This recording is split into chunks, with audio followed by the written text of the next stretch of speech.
One more time, a good morning, ladies and gentlemen. I do not think sun is only this loud. Can we do it better? I think the Sun family is much, much better at this. So let's do it one more time. Good morning. Now this sounds like the Sun family. We need to sound strong and more healthy, right? So that the people, the rest of the world listens to us. Thank you indeed. And yes, we very, very much understand though that it's very difficult for each one of us on both sides to be pulling ourselves through the intensive and engaging events across the many days we hear, and then there are a couple more to look forward to, and to be there at the right time, right place. We really understand, but we really commend again one more time this untiring zeal that you've put on to pull yourself through everything, and we hope this continues. Thank you indeed. Said that, excellencies, ladies and gentlemen, I am one more time very, very much pleased to be welcoming you all to the technically second official day of SUNGG Global Gathering Program here in Kathmandu. I very much hope that you all have been enjoying the proceedings herein. Is it so? So are we going good?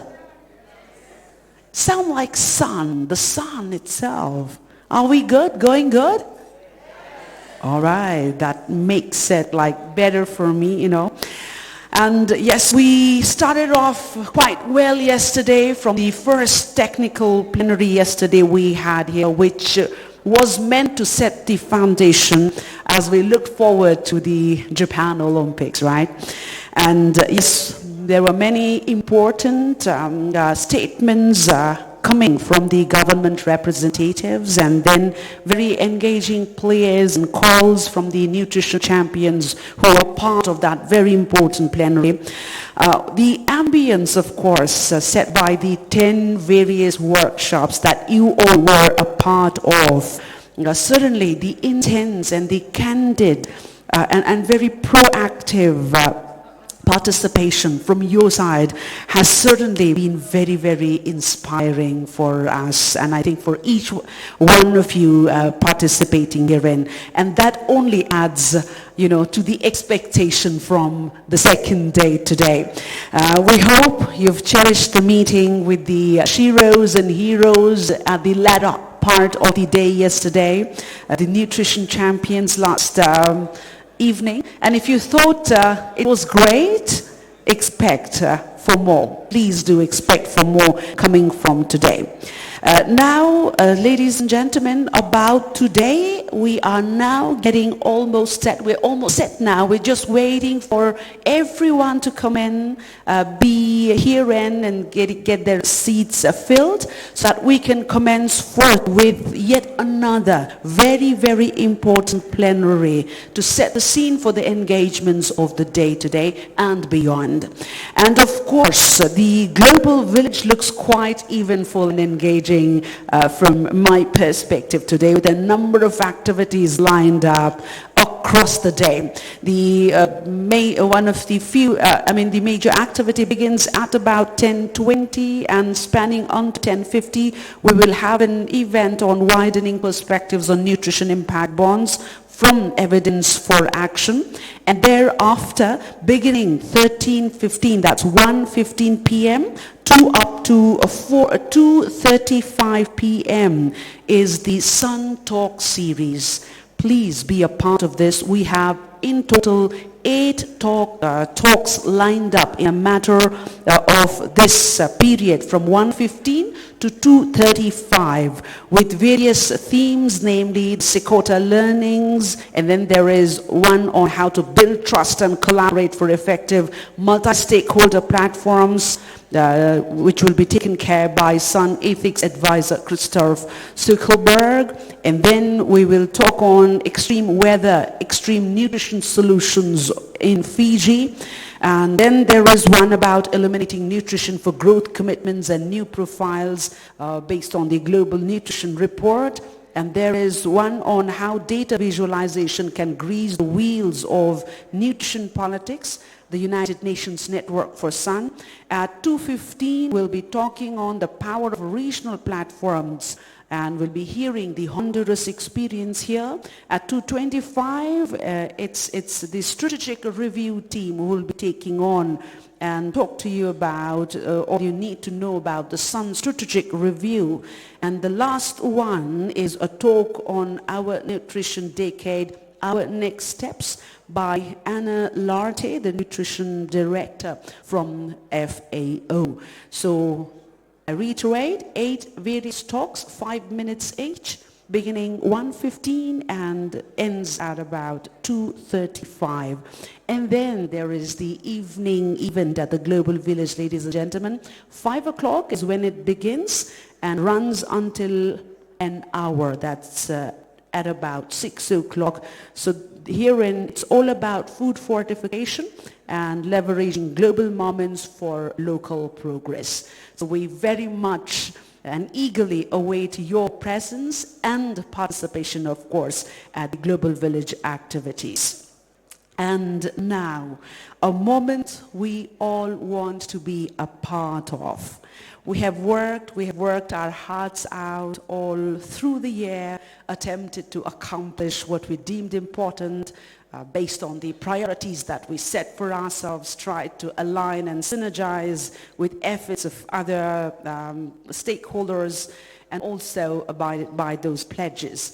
Now, it's not us, but our works and impacts it has led will speak for us now. I invite you to one of these glorious sun moments, ladies and gentlemen. So please join me as I feel quite thrilled to share this video, which also marks the launch and showcases the inspiring progress of the Sun movement in 2019. The launch of the video, which is a gesture of the launch of Sun Progress Report. Can we have the video on screen, please?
And I couldn't have been more proud, ladies and gentlemen, to be holding this progress report at this moment, right here at the SUNGG Global Gathering 2019 in Kathmandu. We've done it all, I said it again. So let's hear it for each and every one of us, for all our accomplishment, for all our zeal, for all our enthusiasm, to the SUNGG family, ladies and gentlemen.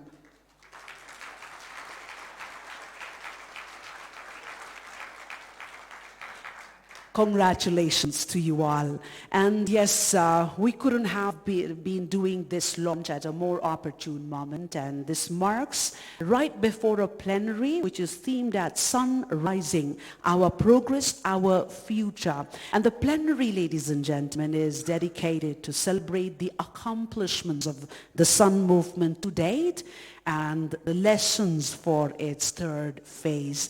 Said that, it's my pleasure and in fact a privilege to be inviting up on stage the moderator for this much awaited plenary. Ladies and gentlemen, please join your hands for the Sun Lead Group member, the Strategy Director for ST, Mr. David Naboro. Welcome on stage. The floor is all yours, David. Thank you very much. I'm sure you're feeling really great. Thank you. Thank you very much indeed, Shivani. I'm going to sit down at my place here, but just checking that my microphone works. Is my microphone on? Yeah. It's working. Thank you very much. Brilliant.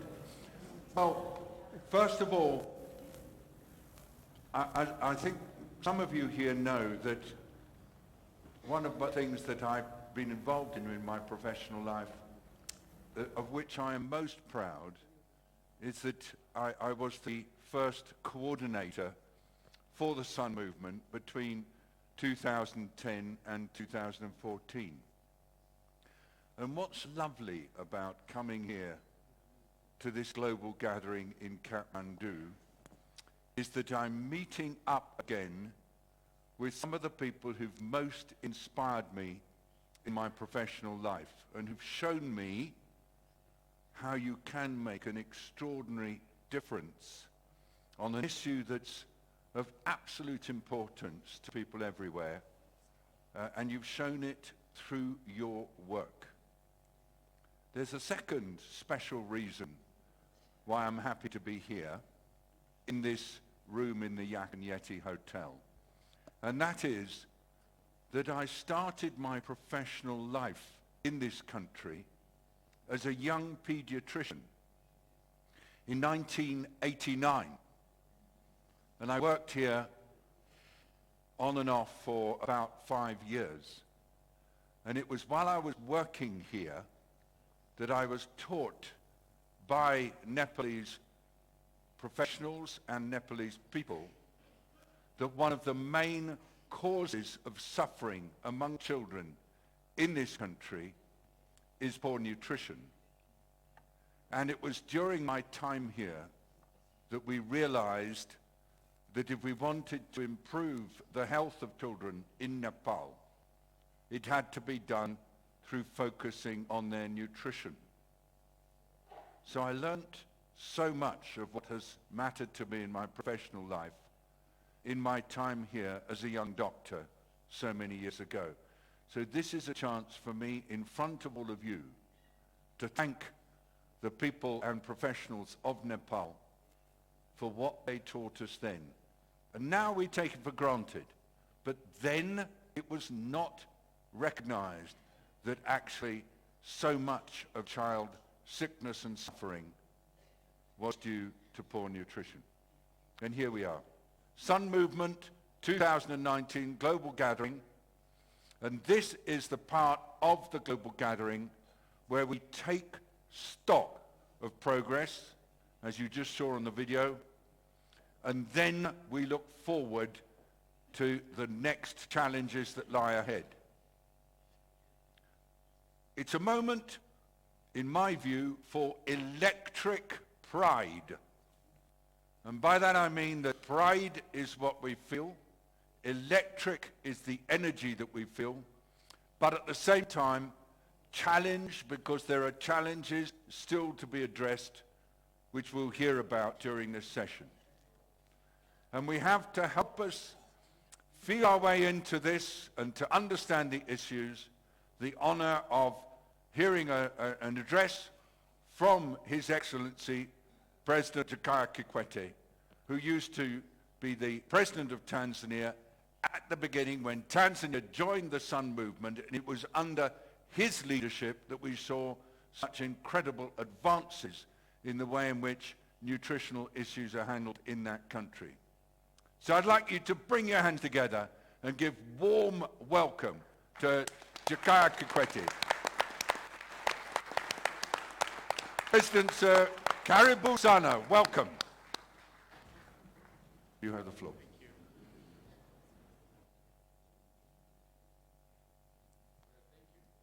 I think it's on. Yeah. Thank you, David, for those kind words. Gerda, honorable ministers, fellow members of the lead group, distinguished delegates, ladies and gentlemen. Gerda, yesterday I thanked Henrietta and I thanked you for having me here. But I also thanked the government and the people of this great nation of Nepal for the very warm reception, gracious hospitality. We're enjoying every minute of our stay. We wish we could stay here longer. Ladies and gentlemen, I stand before you today as a champion of nutrition, as a champion of the Sun approach, as champion of the Sun movement, and as champion of government leadership as a crucial ingredient to improving nutrition. We know that improving nutrition is critical to achieving the Sustainable Development Goals, which are the blueprint to achieving better and more sustainable future for all of us. We know that it will take continued commitment and even greater action by governments for progress to continue to be registered. And we know that political commitment at the highest level is key to ensuring the structural change required to improve nutrition and to ensure sustainability of the nutrition agenda.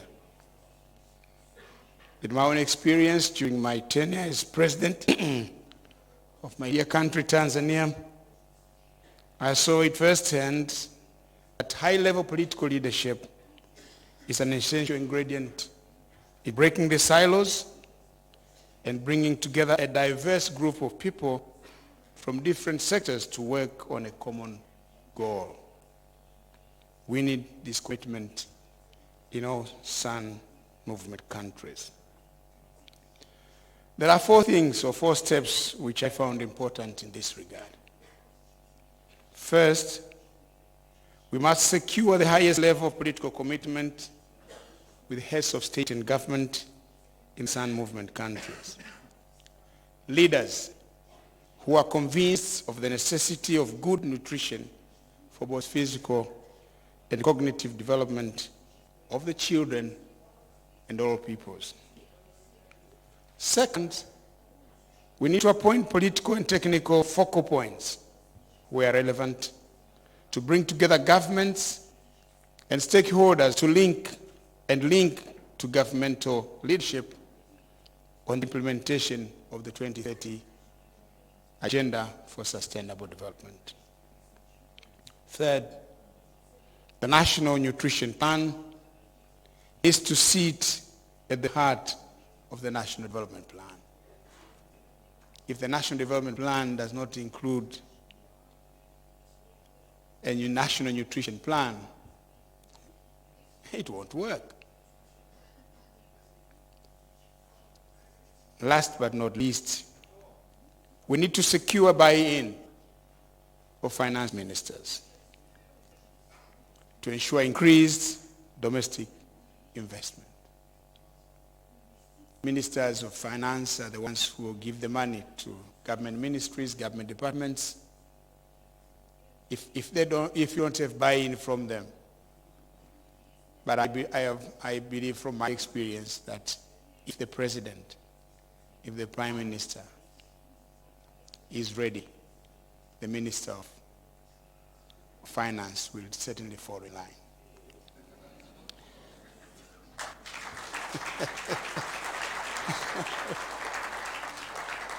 Ladies and gentlemen, political leadership at the highest level also helps to drive political leadership across the different ministries, across the sectors, stakeholders, which is essential to ensure that nutrition is approached in a truly multi-sectoral way. Because there are so many sectors that are involved. As I was speaking yesterday, our personal experience, we brought in the agricultural sector, we brought in livestock, we brought in fisheries, we brought in education, we brought in the finance people, we brought in community development, we brought everybody into the what you call the national National Nutrition Steering Committee. Because all those who matter are part of that. When they plan, and when they leave, they give each other tasks, then after that you see results.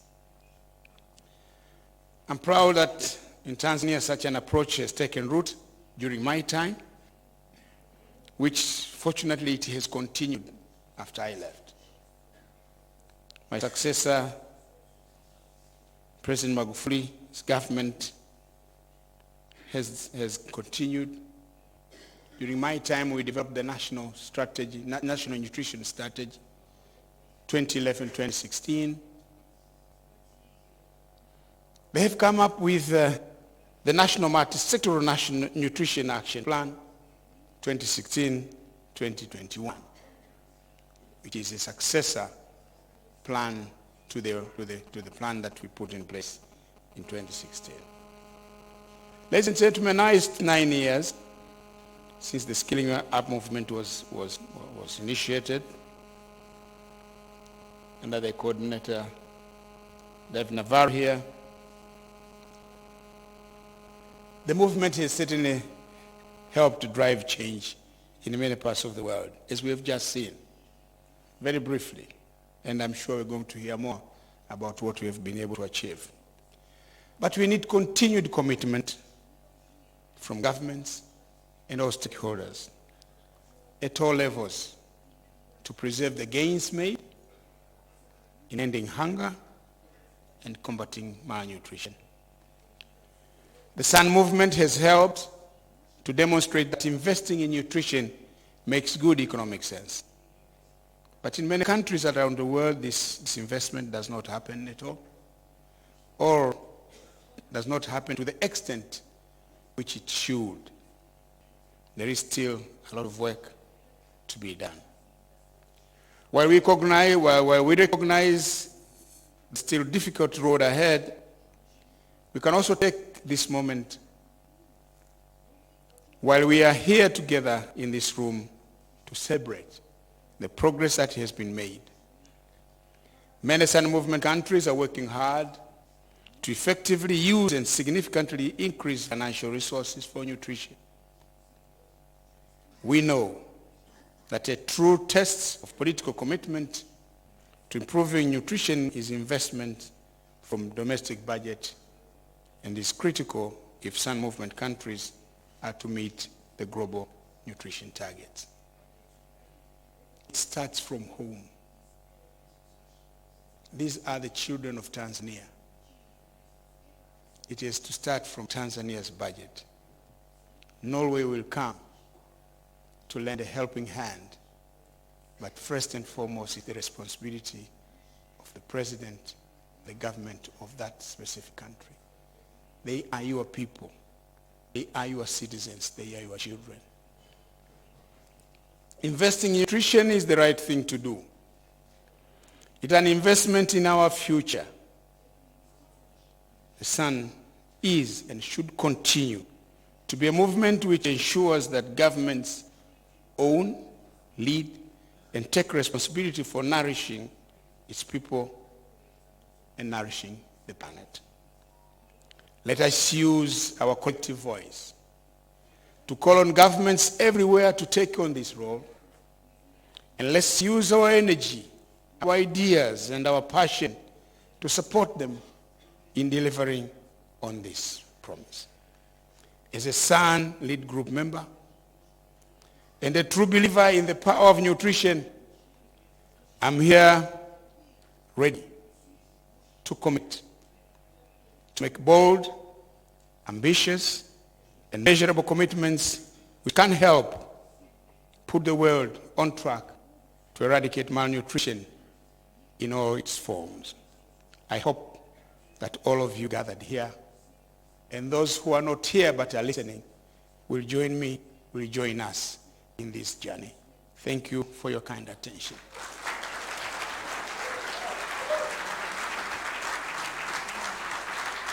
Can I just say to the man on my left, that was a masterclass in how working for nutrition is really good politics. And I hope that we can get other leaders to be inspired by you as we are. Thank you, sir. Thank you. Thank you.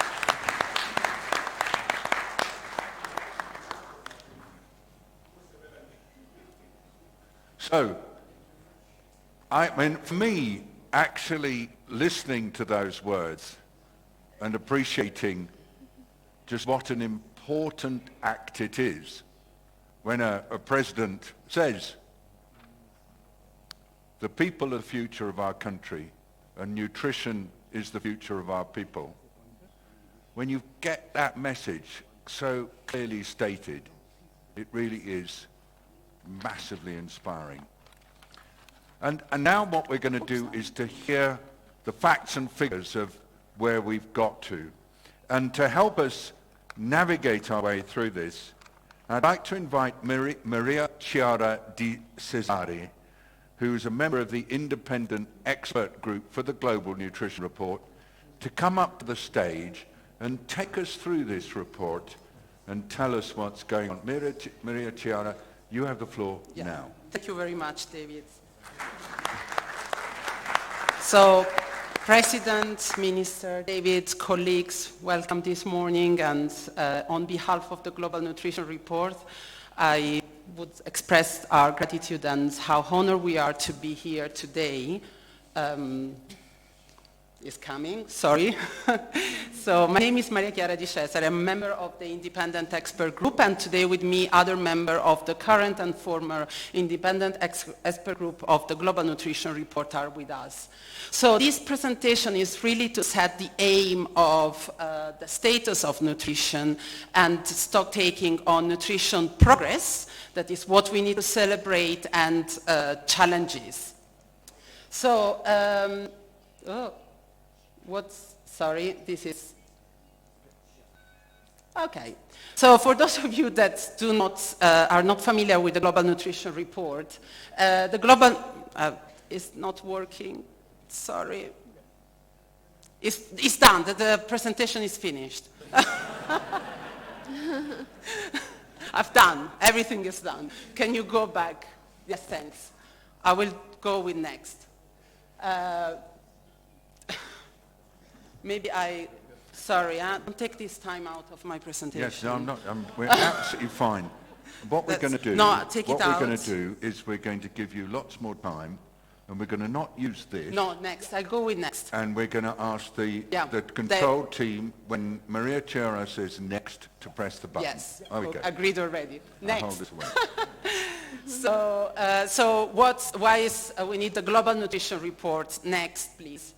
So the Global Nutrition Report, for those of you that are not familiar with it, is really aimed at taking information about data and talk about the progress about programs and intervention done. So it's really the aim of the Global Nutrition Report the aim is there, to free the world from malnutrition in all its form. And what we do is probably the world's leading independent assessments in terms of data that are comparable, and also in terms of, as I said, programs and intervention and action. Next, please. So let's look at the first thing. So let's look at the global picture. So this is when all the countries are together. So when you see some green means that there is some progress towards that targets. When you don't see green means there is no progress. So if we look at stunting, we have some progress and we will show more later. But look at adults' obesity in terms of male and female. No country in the world is really on track for this target. So the message here is really that no country in the world is on track with all the targets that we have set together. So next, please. Next. So what I want to focus here is only on the coexistence of malnutrition. So look at that orange circle. Those are our stunted children. Those are our children under 5 that are stunted.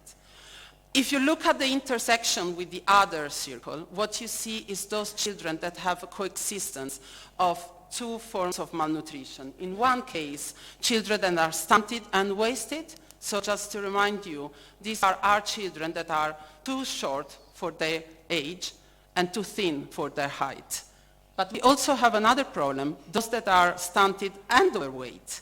This means they are too short for their age, but too heavy for their height.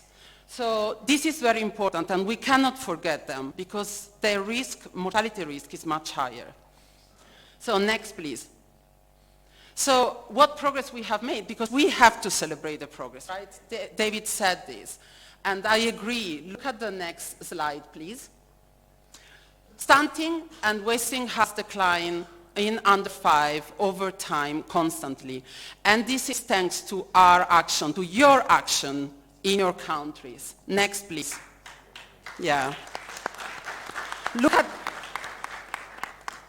and here I want to really celebrate.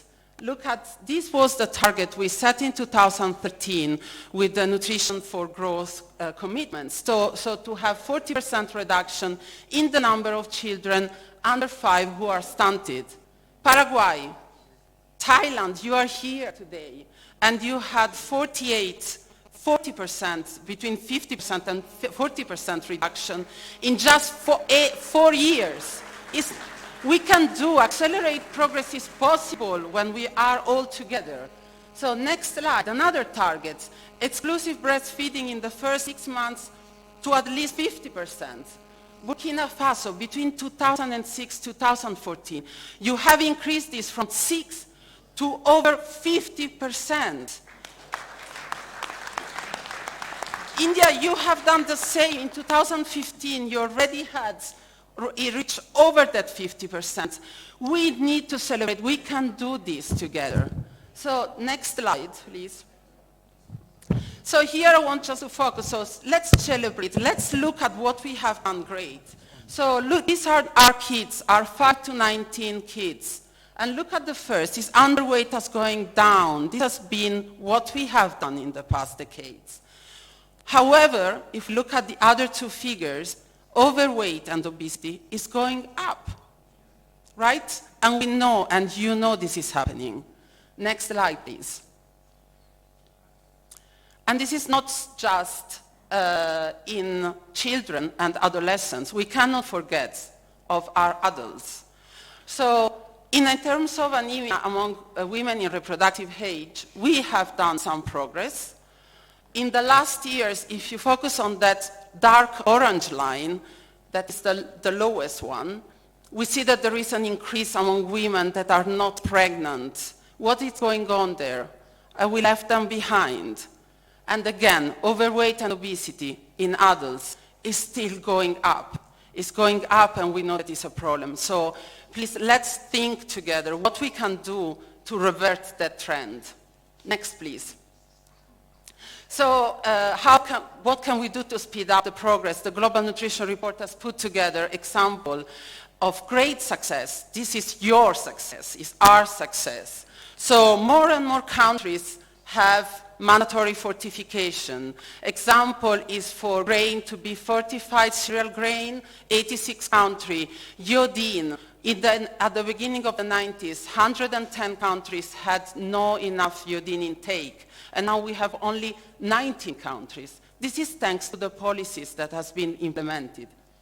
More and more governments are improving diets, are doing their best to improve diets. Think about the sugary tax on sugar. So Mexico, in just 2 years, thanks to the sugar tax, has decreased the intake or the use of sugary drinks by 10%. So it is working, just we need to keep up. And then we have multi-sector action. We have talked about multi-sectoral action. So let's learn from this. One outstanding example, Amsterdam, with a specific intervention on reducing children obesity. Obesity declined by 3 percentage points in just 3 years. So we can do it. And again, community-based intervention. Next, please. The other thing we do is that we collect, we have a tool to monitor commitments from countries. This is the Nutrition for Growth Commitment Tracking tool that has been available. And this is following commitment in terms of programs, policy, and intervention. So we have countries that have already met those commitments. Malawi is already there with commitment to develop a nutrition action and scale up the coverage of community-based nutrition services.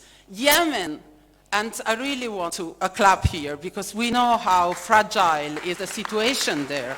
And yet they have commitment to finalize a national sun plan. And this is just amazing. And this is in terms of program. Next, please. But also in terms of financial commitment. Yesterday we were talking about monitoring and really accountability. This is important. I have this word a lot yesterday. And we have countries already that have made progress. So let's look what Malawi again, Senegal again, and Yemen are doing to keep track of those commitments, financial commitments. Next, please. So I think here we go towards the end, David, and this is what our co-chair has said. Malnutrition is one of the greatest challenges that is facing the world, but is solvable. And also I want to say something, that when we look at commitments, it would be too easy to blame on countries. This is something that the nutrition community has to do together. We need to gather all together and keep going and fight malnutrition in all its forms.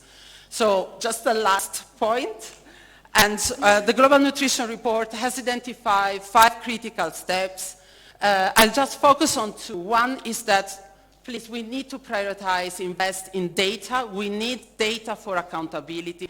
We need data to know if and when we are doing well and learn from each other. And also we need to improve and discuss together to improve our targets and commitments that are driving actors.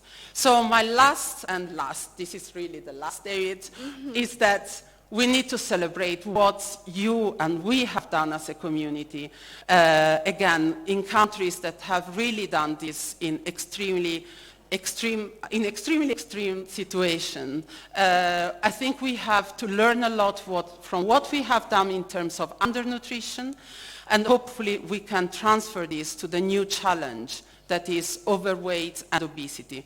So I really thank everyone for the invitation, and I also invite everyone to the Global Village at 1:45, because we will show the tools that we have, and we will love to have the view of the country about the utility and how to improve the tools. Thank you very much. Wow. Wow. Wow. Wow. Thank you.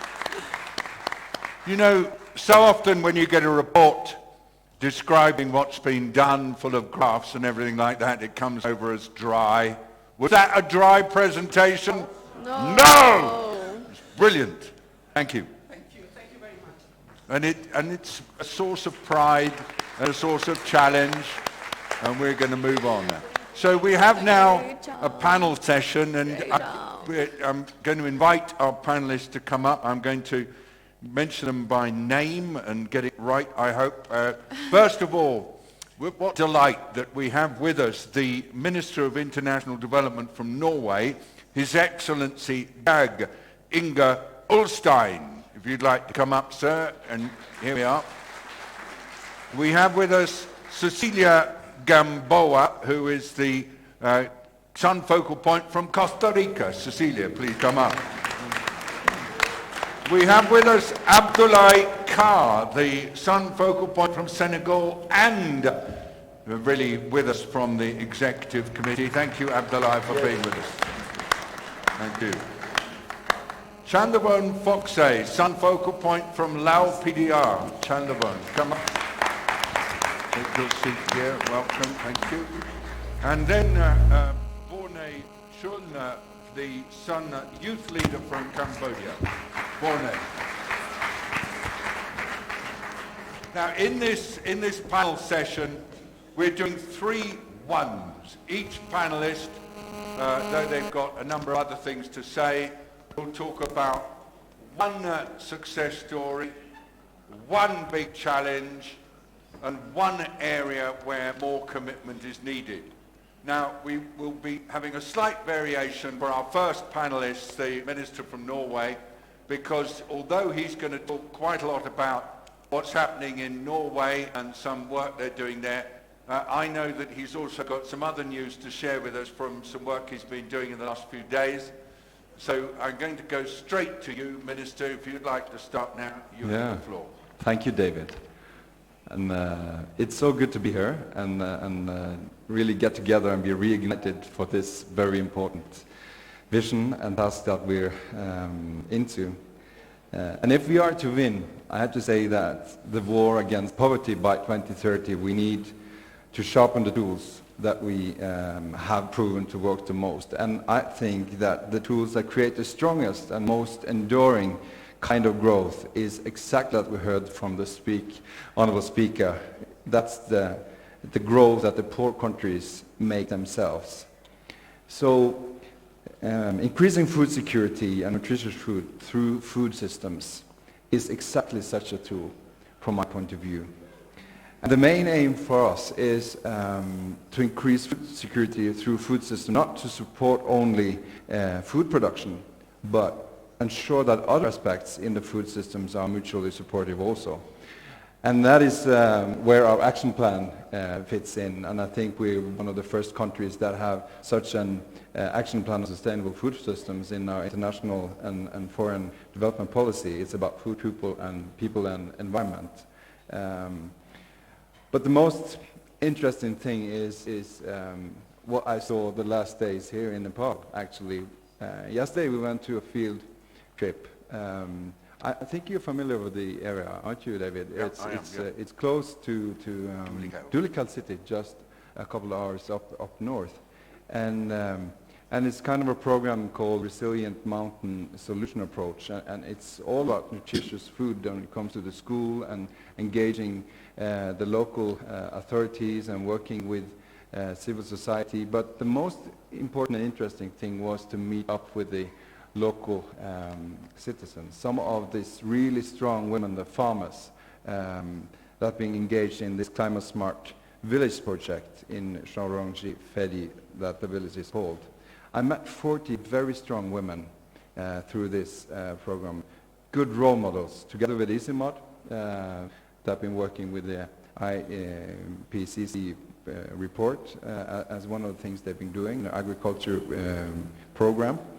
And what we saw was how the starting point was nutritious food, but there were so many other parts that's all about really integrating a holistic approach.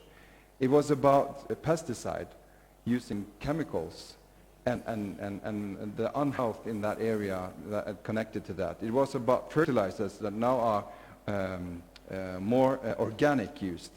It's about water that are lacking and thinking about drip irrigation and using rainwater collection. It's about increasing their income. The harvest was more than double through this kind of holistic approach, and their income was, they could actually give it more, not only double it, but so much more income. And the interesting thing is to see how this kind of project in those kind of villages is improving the health and the situation for the kids. And I really think that is kind of interesting approaches that we need to see more of. And for us, it's also important to have partners that will show that food systems can be addressed in new projects that they want funding. And I think, and hopefully that will lead also to improved food security and nutrition. So, and also I would just like to say, I think it will be important to help to ensure that children, adolescents and adults can make good dietary choices by regulating markets, restricting access to unhealthy foods and drinks, and increasing prices, including through taxes. This is never popular, but I know that in the long term, when you create better lives, that is something that the people will thank you for. So in order to succeed in this, I really think we need to break down the silos between disciplines. And that is also why we try to look at food security, climate change, nutrition, education and health in an integrated way. So we have a really difficult task ahead of us.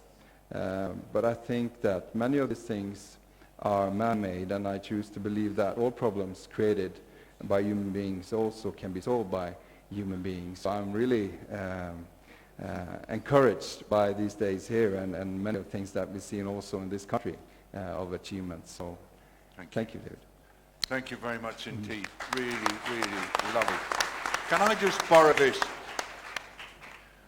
Probably you can't see it in detail. This is this report that's been produced by the Norwegian government and actually under the supervision of the minister and his department. It's called Food, People and the Environment. And the reason why I wanted to hold it up is that I was involved a bit in the preparation of this report from the background. And when I hear the minister talk about his experiences visiting this village near Dulikel and looking at this integrated, holistic approach to thinking about people, food systems, the environment and nutrition. In a way, what you saw was a case study of what's in that report. Yeah. And it's quite nice. That's right.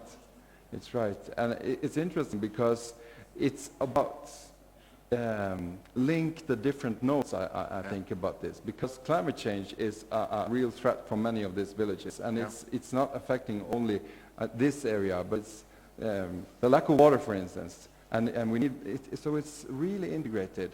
Yeah. But as I said yesterday during the meal, it's when it comes to stunting, today stunted brains are perhaps tomorrow stunted economies. Yeah. And on the other way, that makes so clear that nutrition is the future for all people and all countries.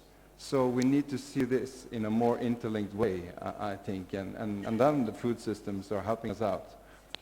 And thank you also for stressing that you were really given the strong message by the women that you met.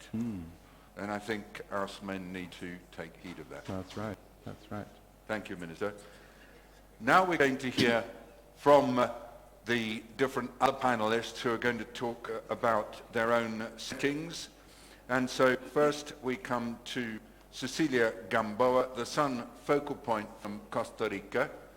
We'll just wait a couple of seconds while those of you who need can use your interpretation equipment, because Cecilia will speak in Espanol, and although my name is Spanish, I don't speak Spanish, so I'm going to put mine on. Gracias. Muchas gracias. You have the floor. Hello? It will work. It's okay? Yeah. Give it a try. Bueno, muchas gracias. Muchas gracias. Y me siento muy agradecida y muy honrada de participar en esta plenaria con personas tan importantes, y realmente es una oportunidad para Costa Rica de estar aquí en esta plenaria. Yo quisiera comenzar hablando de Costa Rica. Es un país pequeño que realmente hemos hecho muchos avances en el tema de la desnutrición infantil. Vemos que ya la desnutrición infantil a estos momentos está en un 1.8% en niños menores de 5 años y en escolares tenemos un 2% de problemas de desnutrición.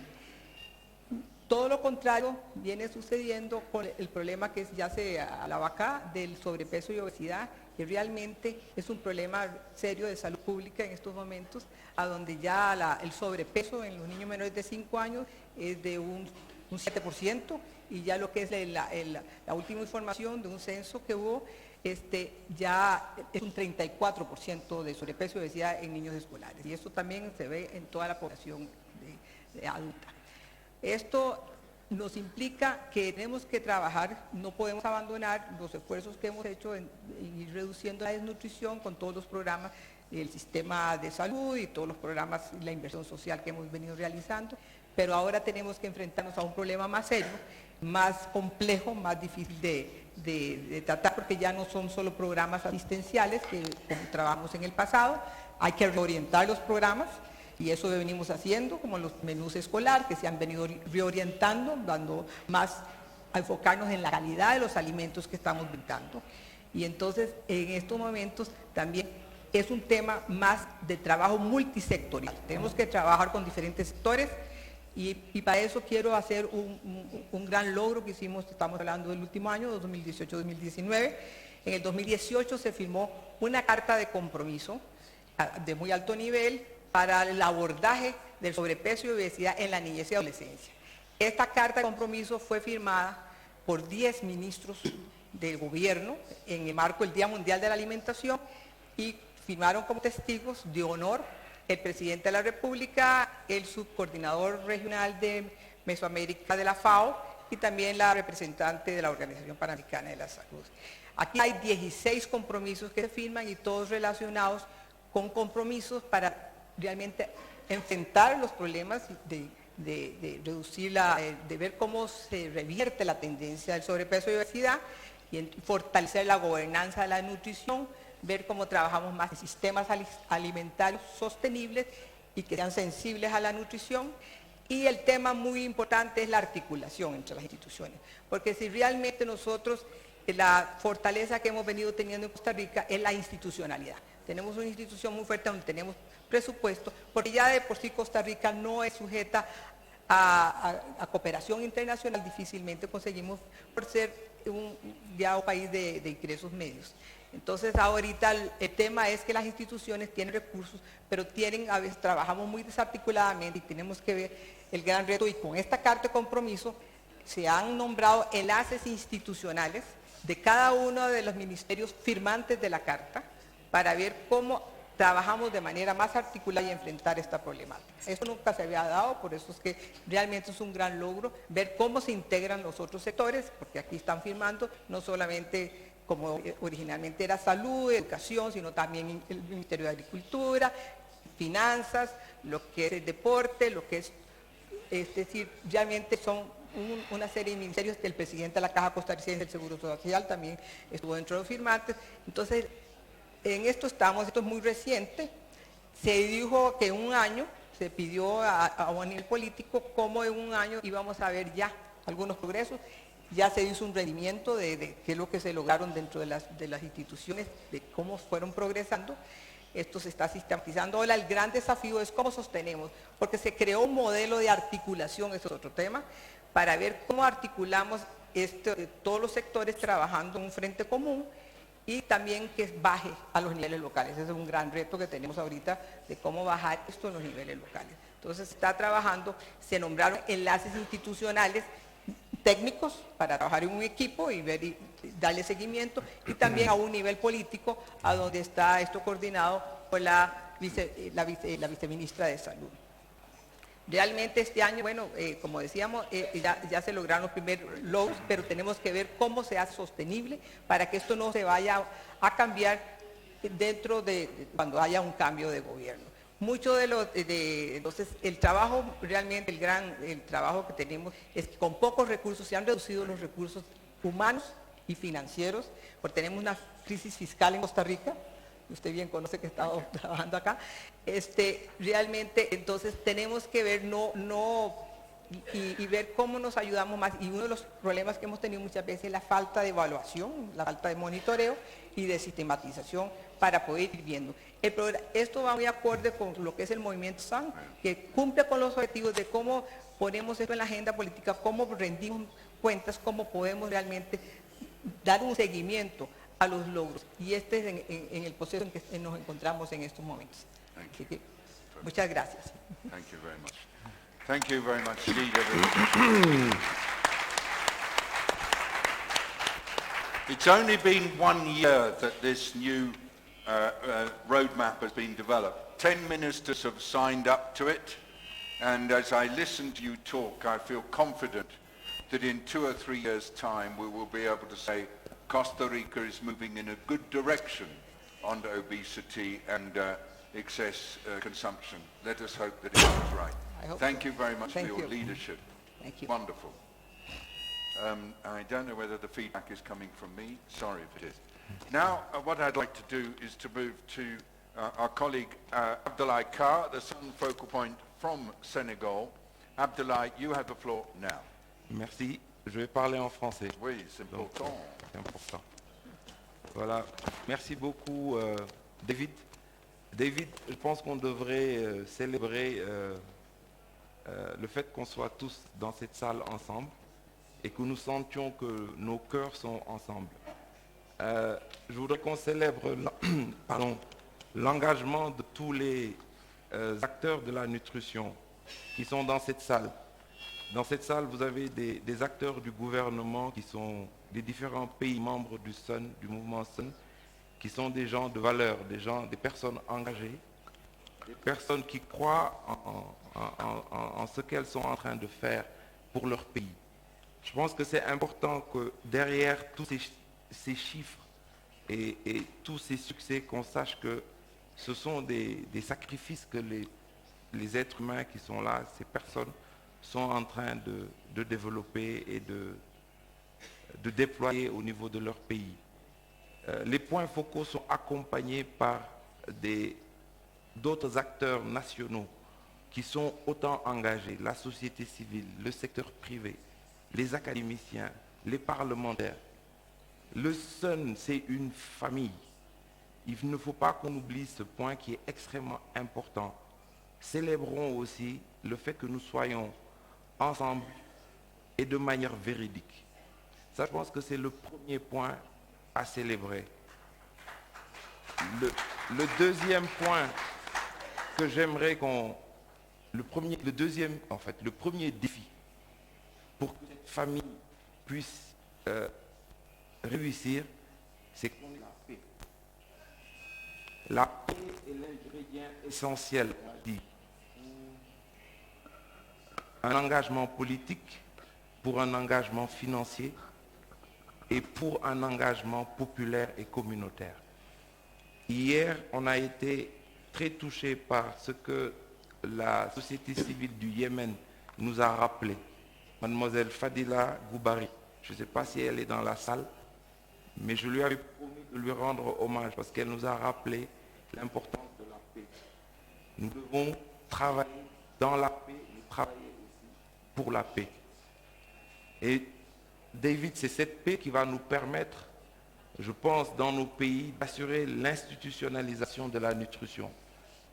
L'institutionnalisation de la nutrition est pour nous centrale si nous voulons réellement avoir des résultats durables, si nous voulons que la nutrition soit un intrant de qualité pour le capital humain, si nous voulons que la nutrition nous permette réellement d'assurer l'avenir économique, l'avenir humain, l'avenir de la paix dans le monde. Nous sommes, dans nos pays, nous avons beaucoup de succès par rapport à l'institutionnalisation. Nous avons des pays qui ont mis la nutrition à un niveau très élevé. Nous avons des champions, des présidents qui sont champions de la nutrition. Donc nous avons des progrès.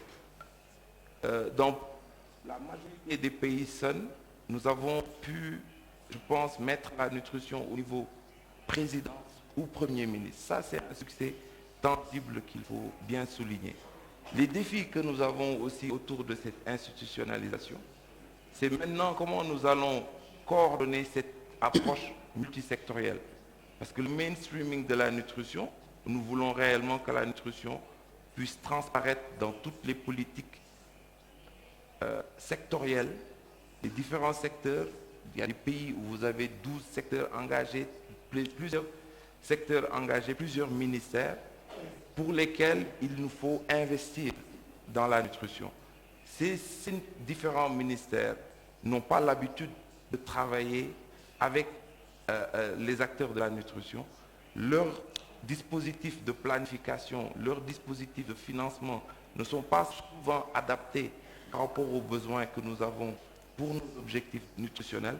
Je pense que nous devons insister sur comment nous allons renforcer les différents systèmes que nous avons, les différents secteurs que nous avons, l'agriculture, la protection sociale, la santé, l'éducation, pour que les secteurs soient effectivement sensibles à la nutrition et que la nutrition soit vraiment intégrée dans toutes leurs actions. Je pense que ça, c'est un défi pour SUNGG 3.0.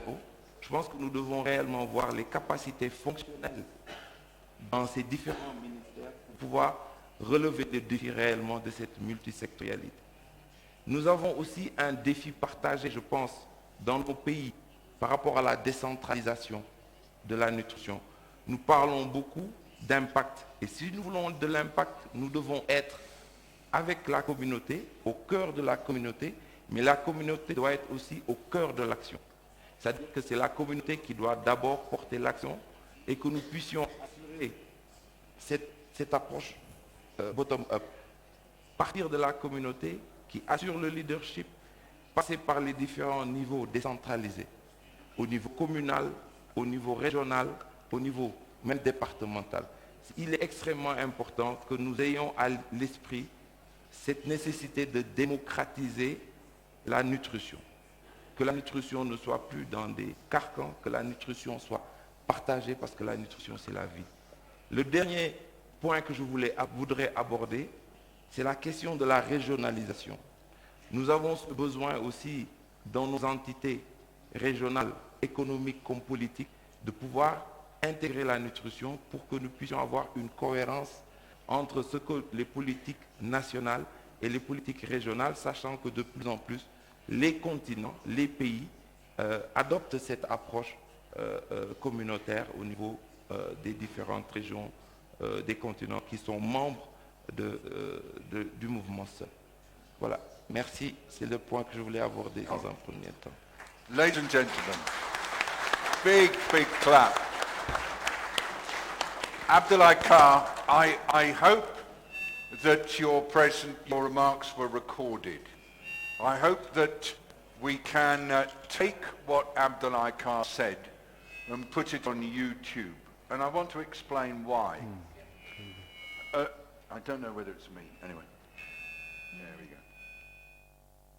That Abdullah Kar said was that in order to ensure that the changes in nutrition actually stick and are advanced, a number of activities need to be institutionalized.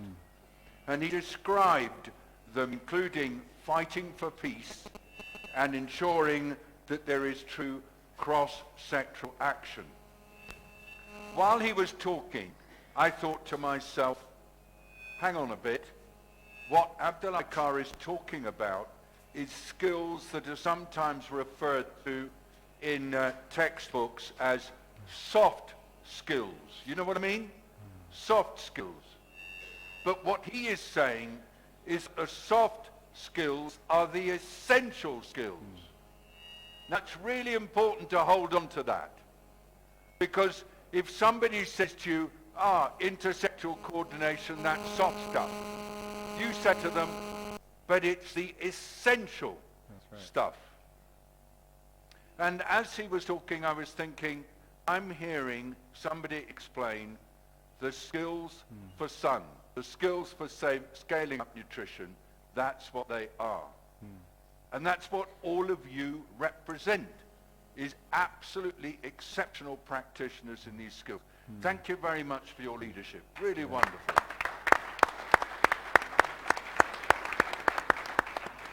And so now we move to another example from another part of the world, somebody who's been practicing these skills now for many years, I think 6 years.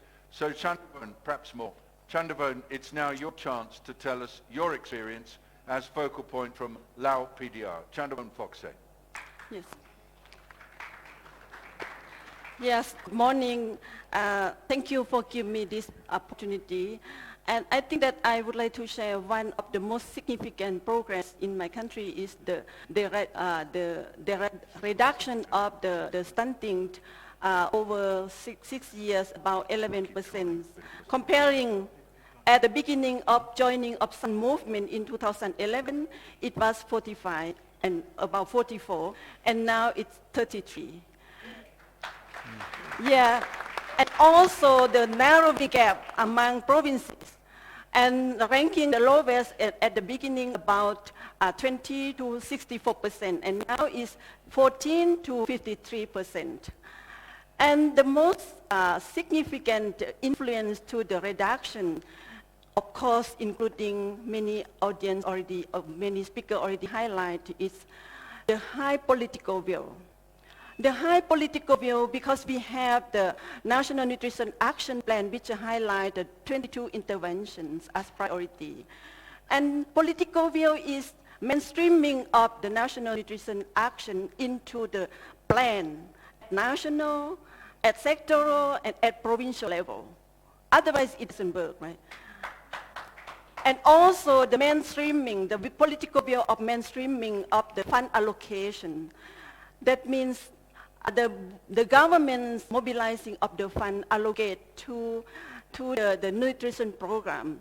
At the beginning, for instance, just only less than 4% of the total government expenditure. But now, the National Assembly adopt for 9% of the total expenditure, including government domestic and international resources. I think this is very, very, very good things.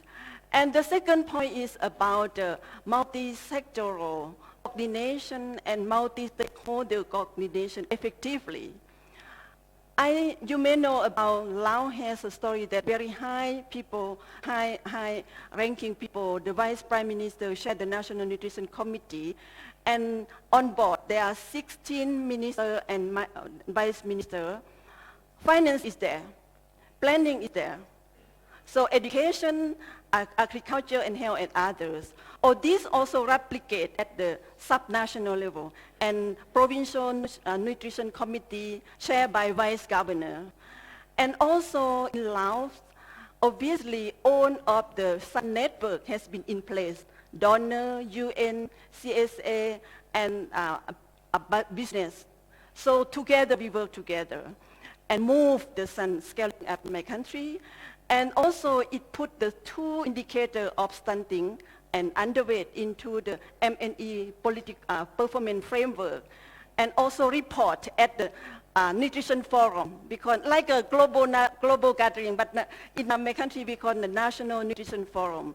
So the Provincial Nutrition Committee from 18 provinces, and led by the Vice Governor, and also the head of the Sun network, and also the National Nutrition Committee and Nutrition Programmer, Director, and Project Manager also attended and share about the progress and challenges and the concrete direction and action toward for achievement of the two main indicators. And also bring the nutrition into the high level of roundtable meeting. This is shared by Prime Minister and attended by the head of the development partner, is in order to mobilize the resources. And as it result, the nutrition has been put in that high level roundtable meeting for 3 years. And also the donor funding has been achieved or observed and increasing for the nutrition program in my country.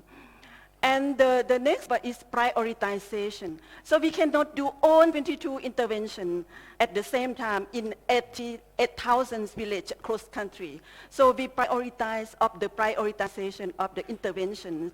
And also we cannot do every village. So we focus on the high burdens village, district, and province, and also the poor, village and the poor household and family. And together with the sensitive and nutrition-specific intervention, go to the same geographical area at the same time and achieve or reach the same household poor. So in convergence approach. And the last point is about the community participation. I think we have the use social behavioral change communication, like a training of the village development team in order to make the planning for improving of their nutrition status. And also we train our village volunteer to deliver of the nutrition promotion at the community level. It's really the nurture of inspire of community leadership and community ownership at the community. However, we still have facing with the challenge, especially the capacity, because at this moment is at operational level, at subnational level, the capacity for managing or implementation of the convergent intervention is our challenge. And on the one hand, we have the triple burdens of malnutrition and have the very big natural disaster that affect to nutrition. So this very challenge. But what we would like to have the system support, I think that the capacity building at the country level and also mobilizing of the fund for the nutrition program are still needed. Thank you very much indeed. Wow. So I would say the three power that make the sun rays in my country. One is the high political commitment. And the second is multi-sectoral and multi-stakeholder effective coordination. And the third is community ownership. So this just like a power bank to raise sun in my country. Yes. The power bank.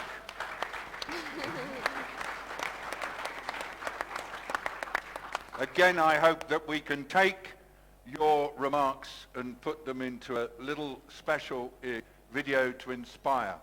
Because one thing you didn't say is that a key part of this has been your own personal leadership. But it's a special kind of leadership, ladies and gentlemen. It's not leading from the front, with Chandavon always needing to be putting herself up in the lights. It's leading from behind and making sure that others get the credit. And I'd like you to give a special clap and shout out for this lady. Thank you, David. There we go. You've got people standing up in the audience and sending you respect. Thank you for that. Wonderful. And now, one of the things that we've really learnt over the years is that when we're working on nutrition, we do need to listen hard to the voices of younger people. And I'm really delighted that we're going to hear now from a youth activist from Cambodia who's come to join us. She's come all the way from Phnom Penh. And so to Burme Chun, welcome. I think this might be one of your first Sun Global gatherings. I hope it's not your last. And we'd love to hear from you now your thoughts about how we can continue and get inspiration for doing more and better. Thank you, David. Good morning. Excellency, distinguished guests, my fellow panelists, my name is Boromai Chun. I am a global youth leader for nutrition from Cambodia. And I am also running my own campaign in Cambodia, and it is called the Youth Nutrition Champion. In short, it is the YNC. Thank you. And the reason why I'm here today is probably the same reason why you're here. It is because I am passionate about nutrition. In terms of success, Cambodia has made a lot of progress on tackling malnutrition, but I would like to highlight the one that I personally like, that Cambodia has worked with the young people. So there was one youth forum that happened a few months back. It was conducted by the Sun CSA Cambodia in collaboration with the Council of Agricultural and Rural Development. In short, it is CARD, led by the Sun Focal Point of Cambodia from the government side. And there were a lot of participants from the university. There were over 300 students, and the engagement was so high that surrounding the nutrition and how they could improve their life, improve their health, and how malnutrition bring consequences to the economics. So because the voice of the youth was so strong, that CARD later on decided to prioritize the priorities that was identified by the youths in those forums. After 3 more forums, they are now in the National Strategy for Food Security and Nutrition 2019. Well done. Whoa. I also wanted to talk about the YNC program, the campaign that I am currently running in Cambodia. It was inspired by the Global Youth Leader Advocacy Training in Washington, D.C. And throughout this global gathering, you will be seeing my fellow Global Youth Leader. Can I hear you? Well done. They will be up on the plenary and the workshop, so look out for that. Moving back to the YNC, I also faced some challenges along the way. One is the self-barrier, and the other one was the setback. So having to gain the confidence to be up here alongside honorable and many-year experienced panelists is not an easy challenge. But I need, but throughout. Later on, I overcame it because I realized the voice of youth is strong, and the impact that the voice of youth can bring to the society and the nutrition in our country. But throughout the making of the YNC, I was told some hurtful remarks. They said I don't have the ability to carry out the campaign that I am currently running in Cambodia. And and they said it is because I am young, and young people only care about what to eat and what to wear for prom dress. But I overcame that, and that's what I wanted to share to the youth advocates in Cambodia, that this month we will welcome 10 youth advocates, and I want to share that to them, that their voice is important, and I want to learn from them, seek their support, hear from them on several programs, activities, and they will be helping us alongside on enacting the youth forums later on, debates, and several other activities. So we are young, but we are the strong allies for this responsibility. It's because we care deeply about the health of the people in our community, not just what we eat or what we wear. Yeah. Brilliant.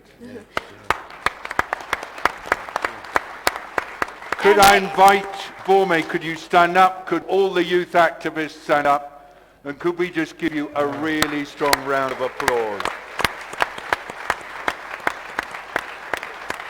And we are celebrating your courage and your leadership. Thank you very much. Thank you. Thank you for joining us today. I have a few suggestions before I go back, before I end this. Sorry, David. Right. Now, this is a challenge for this one. Yes, for you and the other people.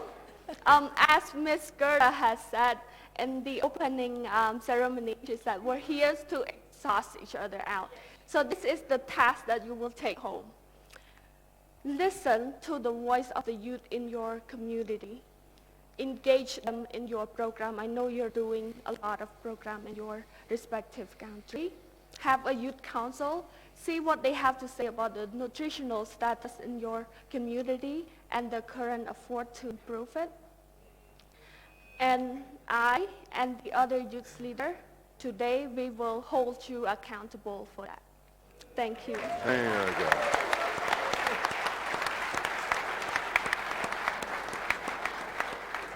What a panel, eh? Wonderful, wonderful. Now look, we put 3 microphones in the middle, and you can see them. They're marked Mic 1, Mic 2, Mic 3. We have time for 6 comments. If you'd like to make a comment, please run to the middle. I will invite you to be short with your comments, and then we will move towards closing the session, because we do need to move on. But it's been so good, and I hope you'll come and make comments. Could you, sir, introduce yourself and then take the mic and tell us what you want to say? And all I will do is just encourage you to be quite brief. Over to you, sir. Okay, sure. My name is Webster Makombe. I'm one of the youth leaders from Zimbabwe. My comment is on His Excellency's speech. You have to talk louder, because some of us are deaf. My comment is on His Excellency's speech. I'd like to encourage everyone in this room to focus more on the youth, as Bome said. I think if you like to look on what we've been doing in SUN, most of our work has been advocacy towards politicians or people in the key decision-making positions in government. So I was actually thinking, what if we groom a set of young people who are then able to take part in government? That would be better. For instance, take an example of me. I'm a youth leader for nutrition today. That means I know more about nutrition. Meaning tomorrow, if I become a leader, right, instead of spending so much money on doing advocacy and telling me what nutrition is, that I already know. You spend more money in putting it into action rather than advocacy. Thank you. Thank you. One of the things I learned from President Kikwete is that the role of a president is to lead your country for the coming generations and not just for the present generations. And I feel that with this message from the youth advocates and with the leadership from President Kikwete, we are seeing very clearly it is governing for the future that matters. Middle. Sir, would you like to introduce yourself and speak? Sorry to point to you. Hello. Yeah, sir. you're on. I'm Iqbal from Bangladesh. What I believe that listening to my young colleague, you hear me? Yeah, yeah. Yeah. Listening to the young colleagues, I believe that, nothing for me without me. Nothing for us without us. So, sir, traditionally we have 5 networks in the 4 or 5 networks in SUN, like, the business, the academia, UN, development partner. But we should have another network for the youth. And that should be our next sort of generation challenge. Thank you very much indeed. Okay. I think you've made an absolutely brilliant point. Yeah. Were you going to say anything else? No, thank you. That's brilliant. Thank you. Great. Now, because are you standing queuing for the mic? Who's queuing for the mic? Would you like to come to the mic, madam? Hi, my name's Himani. Say very quickly, yep. My question is, to what extent are we thinking about economic systems? Because my understanding is that in a lot of the global south, we're losing our indigenous food culture and we're eating a lot more processed foods. And a part of the appeal of processed foods is convenience. What are we doing to make sure that we don't lose our ways of living entirely? Because there's just so much goodness in cooking your own food, and this surely is the way in which we can access the most nutritious food. And so what are we doing to make sure that people don't, that especially lower income people don't have to be working constantly and are able to actually have time to cook food and raise our next generations? Thank you very much for making the point that real good food preparation takes time, and very, very important point indeed. Back microphone, sir, whoever wants to speak, would you just introduce yourself and then you have the floor.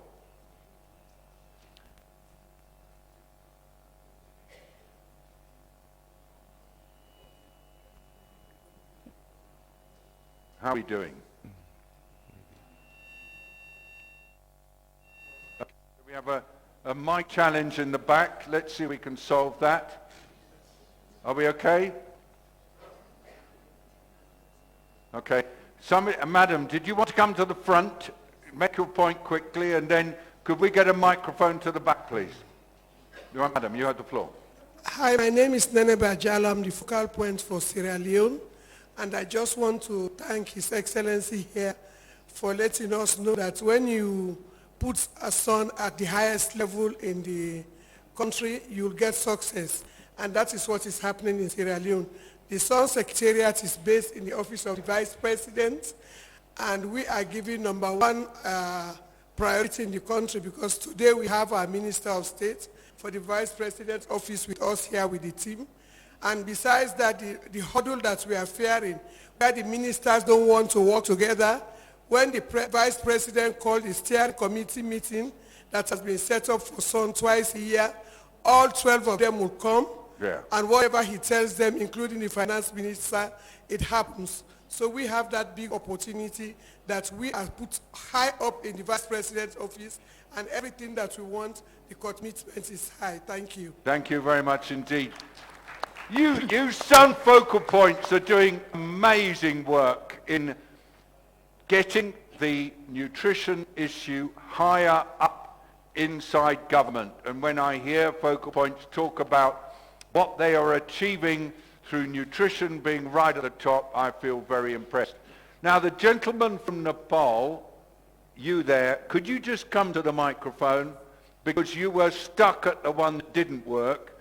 Introduce yourself to everybody.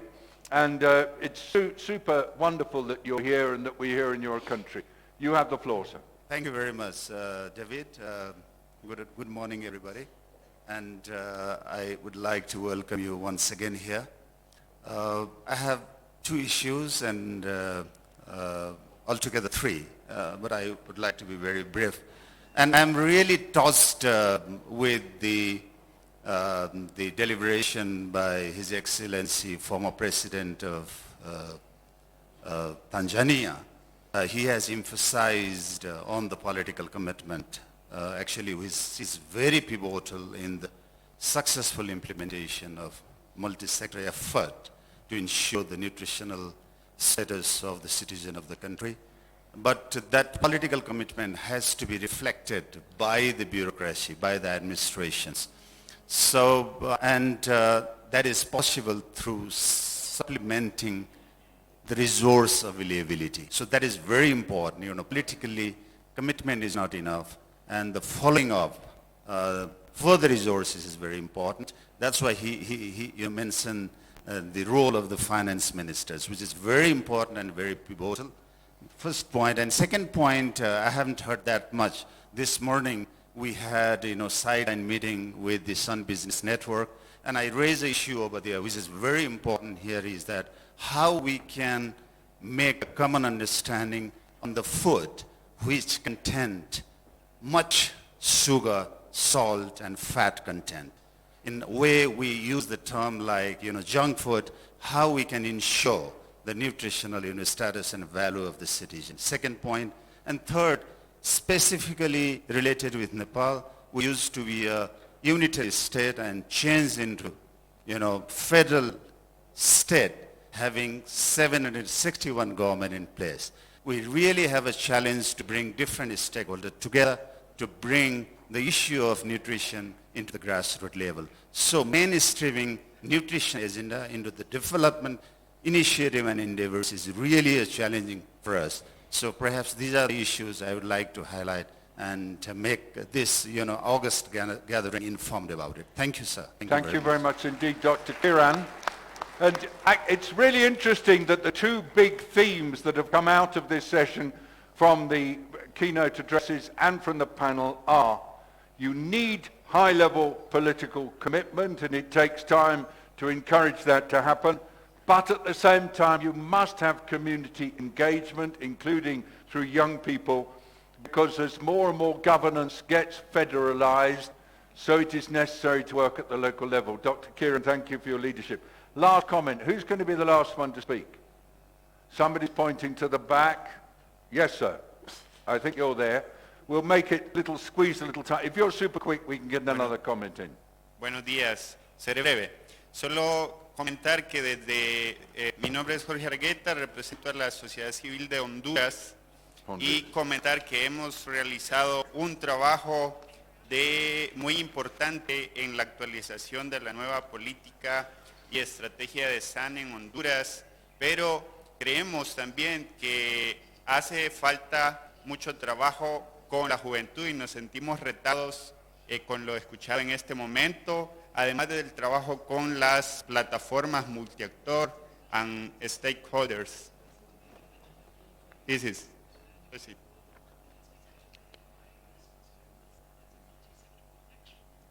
Thank you very much indeed. Lovely that you've been able to come and make comments on behalf of your country and also to stress the role of young people. You have the last word, sir. Merci. Je m'adresse en français. Je suis, Oui, vous parlez en français, oui. Alors, je vais Mais m'adresser avec un voix fort. Voilà. Alors, je m'adresse effectivement à son Excellence, Monsieur le Ministre de Norvège et aux représentants de la jeunesse. Alors, concernant l'Excellence, vos contributions qui sont importantes, je viens d'une région ou d'un pays où on a un indicateur au niveau économique, on est dit pays à revenu intermédiaire. Alors ça fait qu'on a du mal à avoir des financements en tant que société civile pour faire la promotion de l'allaitement, entre autres, parce qu'effectivement ce statut ne nous est pas favorable. Est-ce qu'effectivement, si on veut arriver à la fin zéro, on ne devrait pas oublier ces indicateurs-là qui effectivement cachent la vérité, parce qu'on a les mêmes problèmes que les frères d'Afrique de l'Ouest et d'autres régions. Donc évitons la discrimination pour arriver à la fin zéro, parce que ça pose problème à la sous-région de l'Afrique centrale, où nous également on a ces difficultés-là. Et concernant la jeunesse, c'est vrai qu'il faut écouter les jeunes, mais le problème qui se pose, c'est que les jeunes, c'est celui qui ne sait pas, et donc il a besoin d'être éduqué. Je viens d'un pays où les jeunes, malheureusement, se nourrissent pas de façon correcte également, donc il faut que les jeunes aussi écoutent ceux qui ont la sagesse concernant la nutrition. Merci. Thank you. I'd just like to stress that thank you for your comment. The Sun movement is a big family, as Abdullah Kar said. And inside the family you have some that are doing really well and some that have still got some way to go. So the whole way in which the family has to work is through mutual support. I thank you very much for stressing that there are some countries where things are not proving to be quite as rosy as others, and that is part of the reality of being a movement with more than 60 country members, plus 3 states in India, and many more on the way. Now we're going to have some final words from our colleague, Honourable Disan Borema Gnumu. Now, where are you? Here you are. Je viens pour vous rencontrer, pour vous montrer la route jusqu'à le micro. Vous avez la parole pour votre... I'm just going to say that Honourable Disan is parliamentarian and he's deputy coordinator of the Network of Parliamentarians on Nutritional Security from Burkina Faso. Honourable Disan, you have the floor, sir. Excellence, chers participants, je suis Disan Bouraïma Youmou, membre du Parlement burkinabé. Je suis le président du réseau des parlementaires pour l'Afrique de l'Ouest et l'Afrique du Centre pour la sécurité nutritionnelle. Alors, je suis ici, comme vous, parce que passionné de la nutrition. Mais avant d'en venir au sujet, je voudrais me rassurer comme vous et avec les initiateurs du SUNGG que nous avons fait le bon choix. Je n'étais pas là au lancement du SUNGG, mais je suis persuadé que le SUNGG, dans ses 1000 premiers jours, a eu les ingrédients nécessaires pour devenir un mouvement mondial, un mouvement de très grande taille, ce qui a fait qu'aujourd'hui nous nous retrouvons ici aussi nombreux dans la salle. Mais je suis devant vous ce matin parce que je suis un parlementaire et je sais que j'ai des collègues parlementaires dans la salle. Je voudrais donc m'engager pour la lutte contre la malnutrition et engager aussi mes collègues parlementaires je voudrais peut-être solennellement demander aux parlementaires du monde entier de se donner la main, de tisser la toile pour que nous puissions ensemble lutter contre la malnutrition au profit de nos populations que nous représentons. Nous jouons un rôle très capital, non seulement dans les premiers moments de la lutte contre la nutrition, pendant les moments de la lutte contre la nutrition et après certainement les moments de lutte contre la malnutrition. Sur ce, je ne vais pas être trop long. Je voudrais en tout cas demander à tous les parlementaires du monde entier que nous puissions jouer notre rôle régalien, c'est d'accompagner la lutte contre la malnutrition à travers notre engagement solennel. Je vous remercie.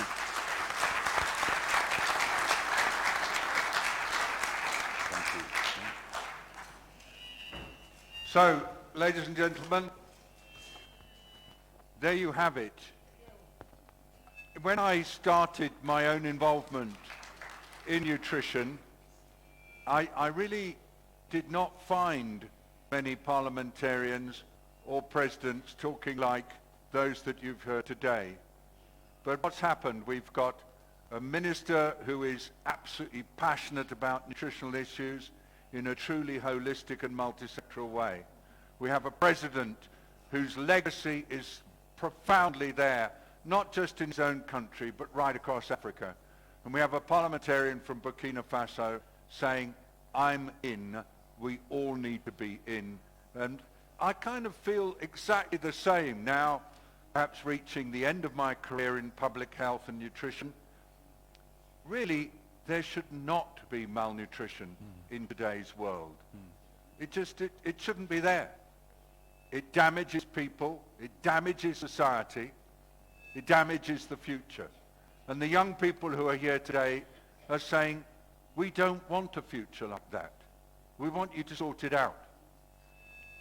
So, thank you for being part of this second plenary of this Sun Movement Global Gathering. We hope, us in the panel and the keynote speakers, we hope you found it stimulating and enjoyable. And the great thing about the Global Gathering is you've now got workshops, you've got the Global Village, and you've got plenty of other venues in which you can share with each other and find ways so that you can continue. There's still a lot more work to be done. I'd like to appreciate the interpreters. I'd like to appreciate all who've organized this session. But most of all, I'd like a long and big applause for our panelists and our keynote speakers. Thank you very much indeed. Merci. Thanks a lot. Thank you. Merci. Thank you. And ladies and gentlemen, from our side, let's hear it for the very excellent, extremely excellent and wonderful moderation to Mr. David Naboro.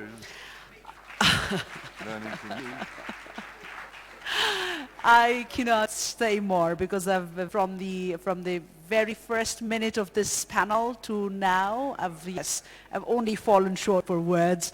And thank you one more time to the distinguished panel for this extremely enriching and excellent session. To you all as well, for those passion statements, for making those points to make us look forward with more passion and more commitments.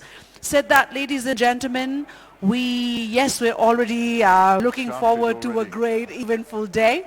And to help you with your workshops, please find your way downstairs at the lobby. Look up to the screens and you will know where to head to because our workshops are starting at 11 a.m. That's right after the tea break. 11 o'clock, 11 o'clock, 11 o'clock. Right, and you'll know where to go. Thank you. Thank you so much. I'm so sorry I didn't hold them while you were coming on. I'm sorry for that. My mistake. Honestly, I was a bit carried away. Yeah.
So I think it's 11:15, so we'll take a start.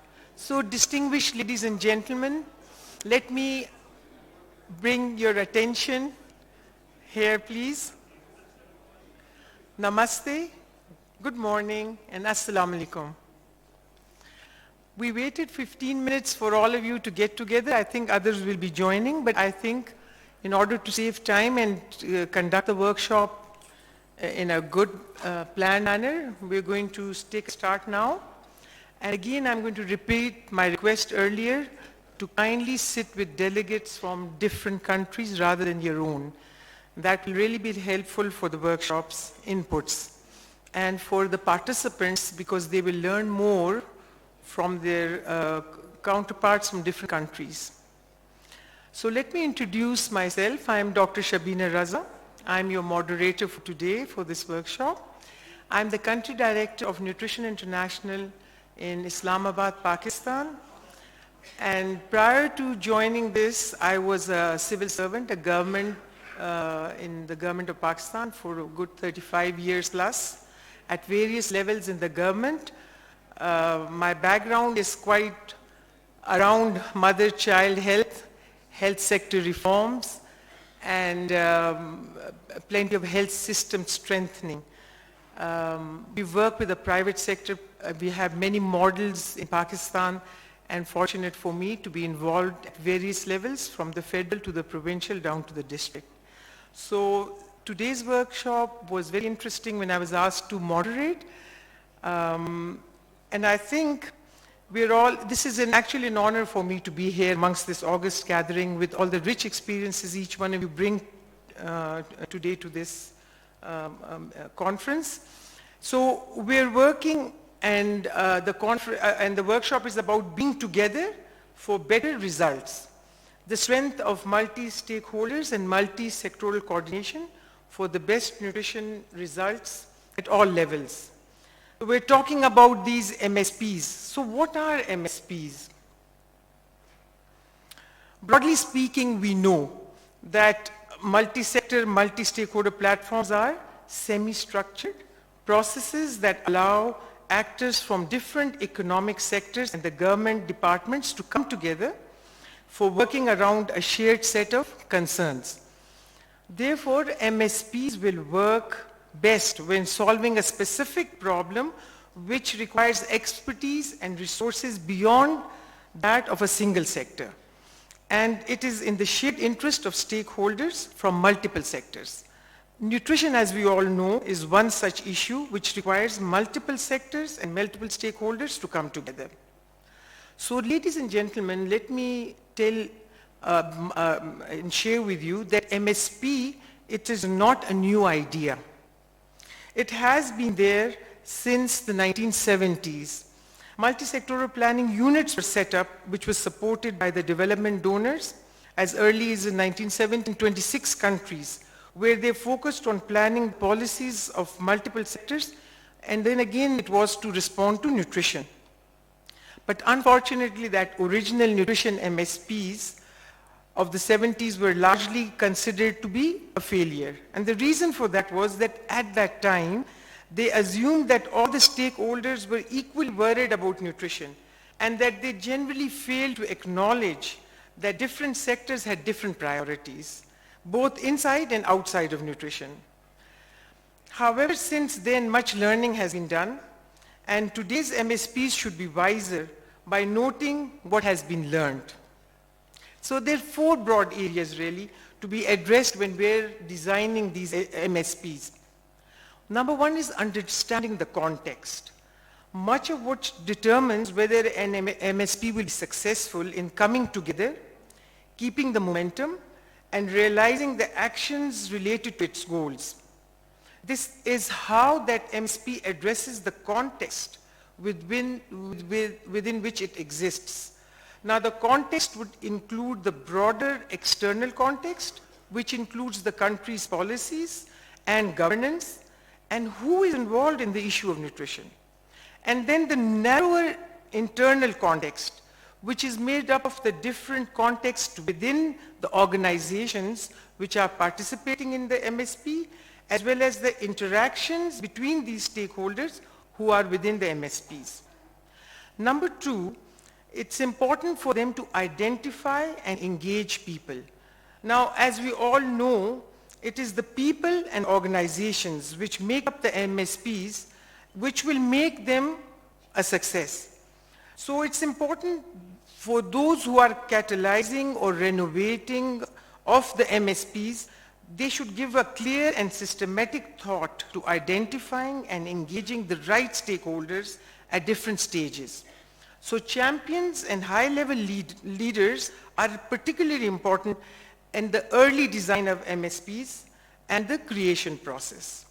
An effective way to make stakeholders' participation fair and meaningful is to build a mutual understanding and trust among the stakeholders over the long term. And this can be brought through ensuring transparency and accountability for actions within the MSPs. So number three is establishing a structure and a process.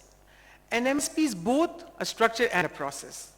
It's a structure in that it is a committee or a group with certain leadership and members and with a certain set of resources. And it is a process because it has certain ways of doing things. For example, meeting schedules, the ways of involving different stakeholders, and systems of adapting to changing context. So both structure and process are vital for MSP functioning. One will not work without attention to the other. And I'll give you an example. For instance, if we decide to place an MSP under the Ministry of Health or the Ministry of Planning, this might be an initial structural decision, but without a process of internal monitoring and learning, it will be difficult to know whether this placement is working to the needs or it has to be changed. So you see, you need both things. And number four, an MSP needs to be monitored and we have to learn from experiences. And this should be built in quite early in the development or formation of a multi-stakeholder platform. Creating a culture of learning where successes are celebrated and replicated and failures are shared and learned from. This will allow real-time course corrections to keep it moving forward. Now, meaningful monitoring will keep our MSPs on track. Making sure that a range of technical, managerial, and strategic capabilities are built and available among your MSP members can also contribute to having a successful MSP. So many MSPs learn through hearing about their experiences of other MSPs. In-depth MSP case studies from different global regions, they give a flavor of how different countries have designed their MSPs for their own context. So it's good to read about or share such in-depth analysis and learn from each other. A most important thing to note is that the need and opportunity of these MSPs will keep changing over time, and these should be factored into the planning and the design of MSPs itself. So it brings us to what is a successful MSP.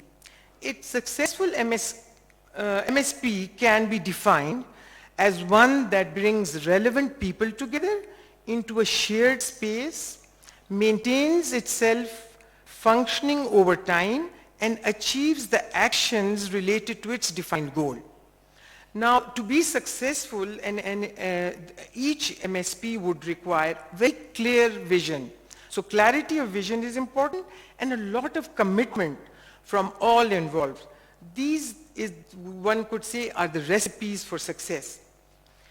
So building on this growing body of guidance about the characteristics of MSPs that are fit for purpose, today's workshop will explore the factors that enable MSPs in different countries to be impactful, while allowing all the participants to discuss challenges that their respective MSPs are facing, and also will find potential of what could be the potential solutions. So if I can bring you to the expected outcomes for the... Okay, sorry. Okay. Let's see this one, they told me that you have to do it very quick and gently. So, the participants, all of you, we hope, will learn from each other and will be inspired by the best practices and lessons learned from other countries. That's why I'm asking you to sit at different tables in order to set up effective and countable MSPs at national and subnational levels. The second outcome would be that we are hoping all of you will explore with your counterparts from other countries their experiences in creating an MSP or in making an existing MSP more functional. This mutual support can continue even beyond the workshop because we hope that the networking will be developed from here amongst the participants. And thirdly, we are hoping that we capture new best practices and lessons learned on MSP effectiveness that can be incorporated into evolving guidance on this subject. And if I may share, a draft toolkit is already put online and it will be officially launched very soon. This toolkit was created because of a demand from the SUNGG countries, and it has been developed by the Institute for Development Studies, UK, with support from Nutrition International through its technical assistance on nutrition, the TANP support that we have. So anyone of you who's interested could actually see this. I also refer to it. It is very interesting and quite updated and helpful. So I will now bring you to our presenters. If I may call them to the dais, please. So I have with me my mobile. The first speaker is Nazneen Rahman. Could you please come up? Thank you. And while she's coming, I'd like to introduce her. She's a public health professional with over 13 years of extensive expertise and academic background on nutrition science and public health. She's widely experienced in the area of nutrition integration, community-based health system strengthening, and her strength is building capacities in areas of MNCH and nutrition. She is presently the team leader of CARE Bangladesh and also a proud member of the SUNGG CSA in Bangladesh. At the moment, she's co-chair on that level. So, thank you. May I also invite the next speaker to come up, which is Dr. Dr. Muhammad Abdi Farah. Oh, okay. It's the last one. Can we? There, right. So he's the SUNGG focal person at the Office of the Prime Minister, a federal government of Somalia. He's a special advisor on health and nutrition policy. He's a medical doctor with masters both in public health nutrition and health systems management. He has more than 15 years experience in health and nutrition, and he has made it possible for Somalia to join the SUNGG movement and head the establishment of the MSP for nutrition in Somalia. Thank you for joining us. I think your number.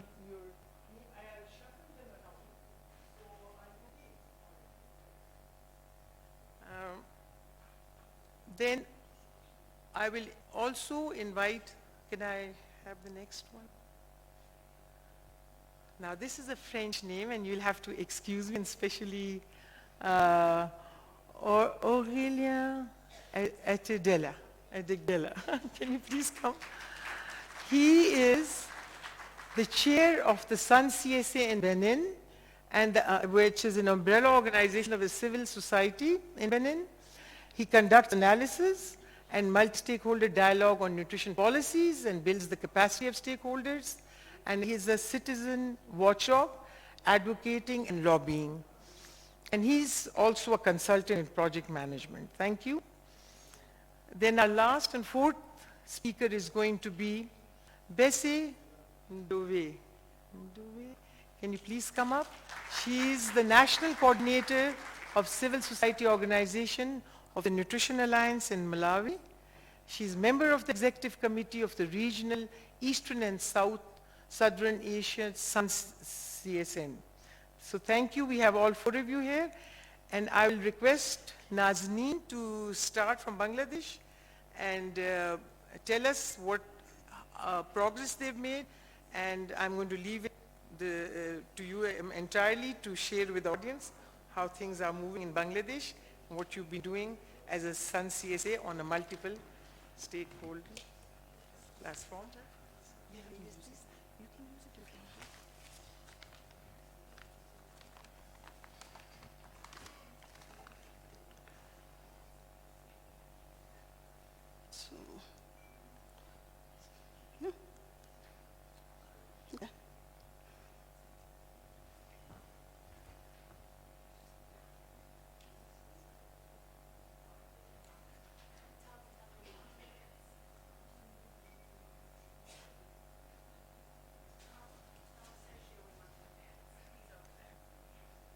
So it's not working. It's working?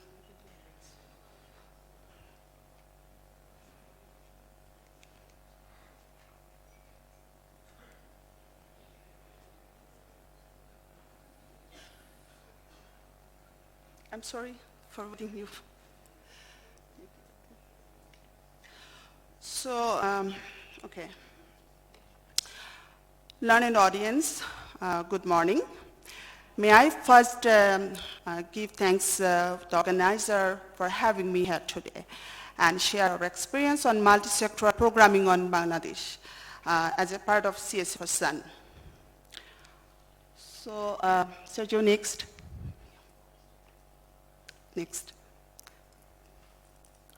So, why multi-sectoral approach? According to Lancet series, if nutrition specific is supplemented by nutrition sensitive, stunting reduction could reduce 36% at 36 months. So multi-sectoral approach to nutrition identified as a coordinated joint action to improve nutrition. And Government of Bangladesh adopted Nutrition Coordination Committee as a multi-sectoral approach in nutrition, second plan of action for nutrition.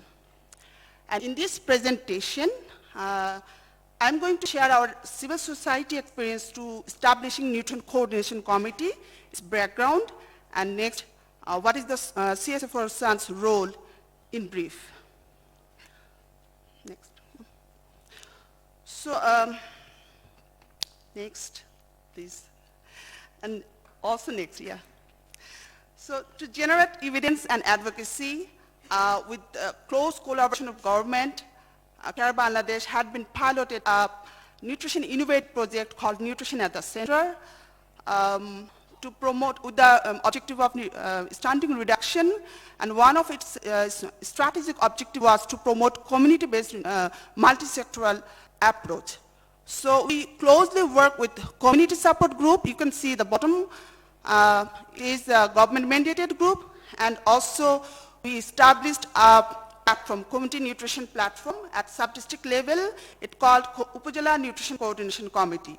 So through these, we tried to establish a linkage, vertical linkage from community, the demand versus the service provider, from community to up to the district level. So under this Upazila Nutrition Coordination Committee, the government different sectors representative, they came together under the leadership of local government. They work along with civil society and media. They seated quarterly, work together and develop annual nutrition action plan for this sub-district level and implemented with the principle of coordination, collaboration and linkage. And also followed by follow-up and monitoring those activities. So, next.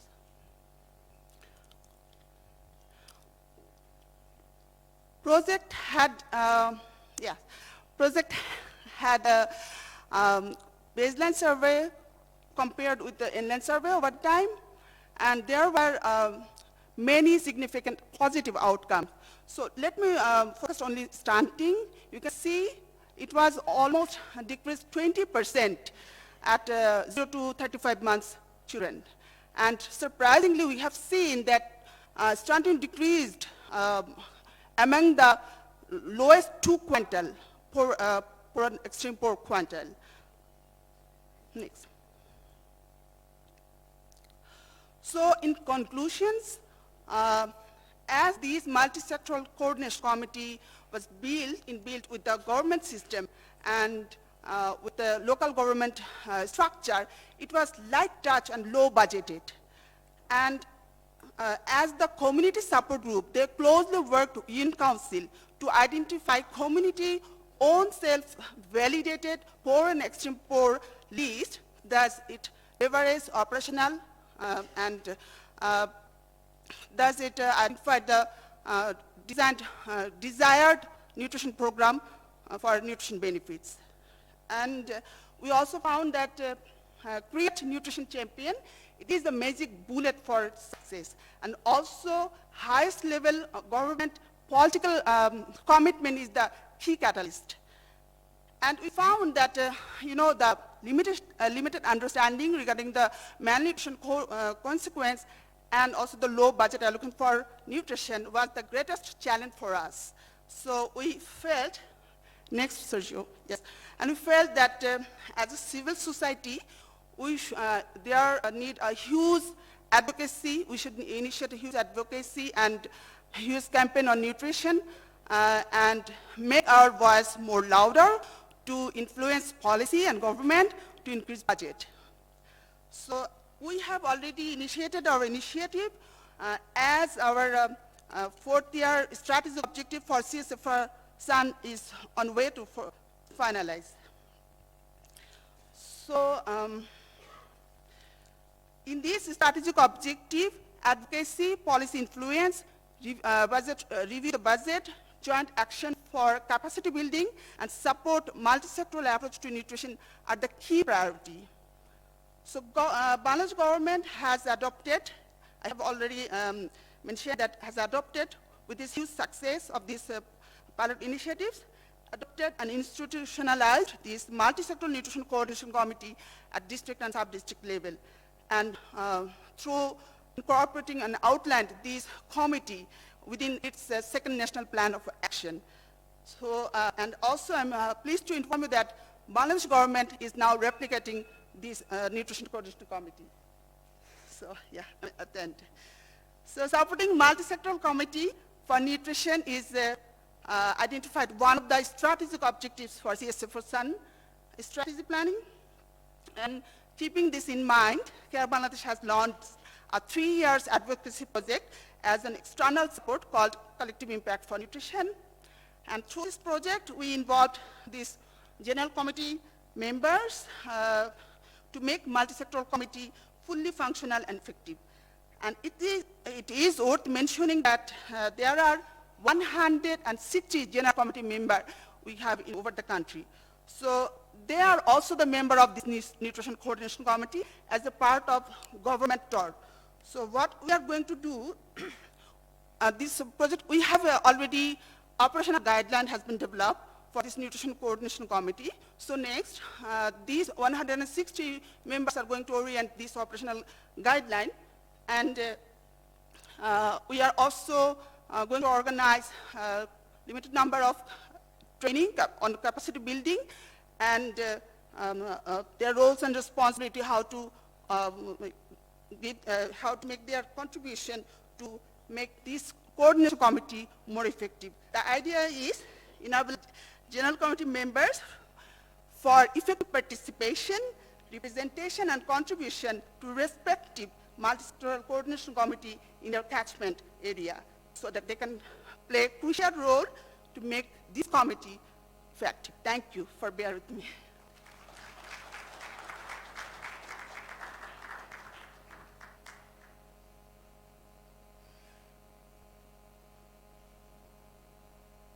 I think I've already introduced the speakers, and I will request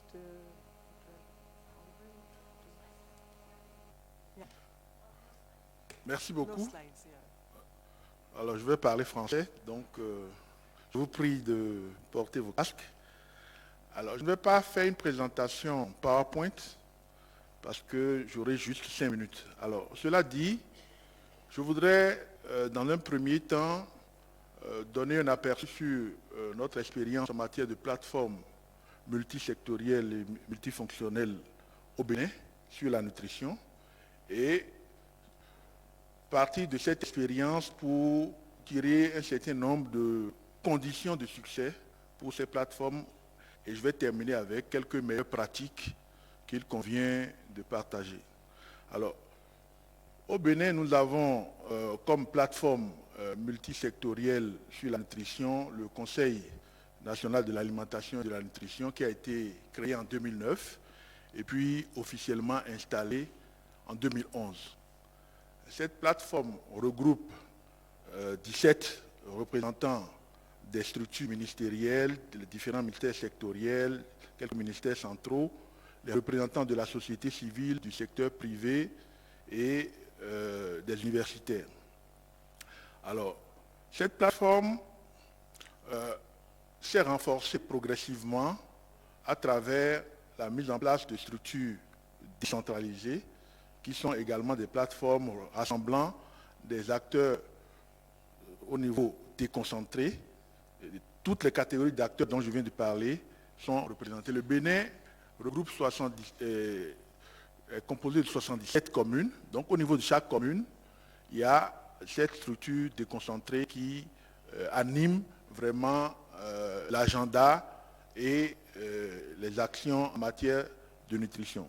Alors, ce qu'il faut retenir comme élément clé, c'est que ces plateformes jouent un rôle particulièrement important, d'abord dans la construction d'un agenda commun, consensus autour des résultats souhaités en matière de nutrition, et ces plateformes constituent également un creuset pour mobiliser toutes les parties prenantes qui ont quelque chose à dire en matière de nutrition.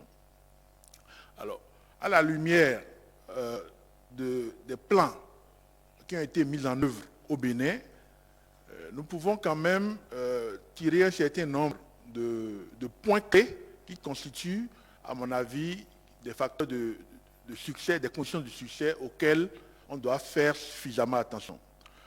Le premier point, à mon avis, c'est le leadership. Il est important que l'animation de ces plateformes multisectorielles fasse l'objet d'un leadership fort, d'un leadership responsable, d'un leadership à la limite transformationnel, parce que orienté vers des résultats. Et là, il est important d'insister sur ce cadre commun des résultats autour desquels toutes les parties prenantes se retrouvent.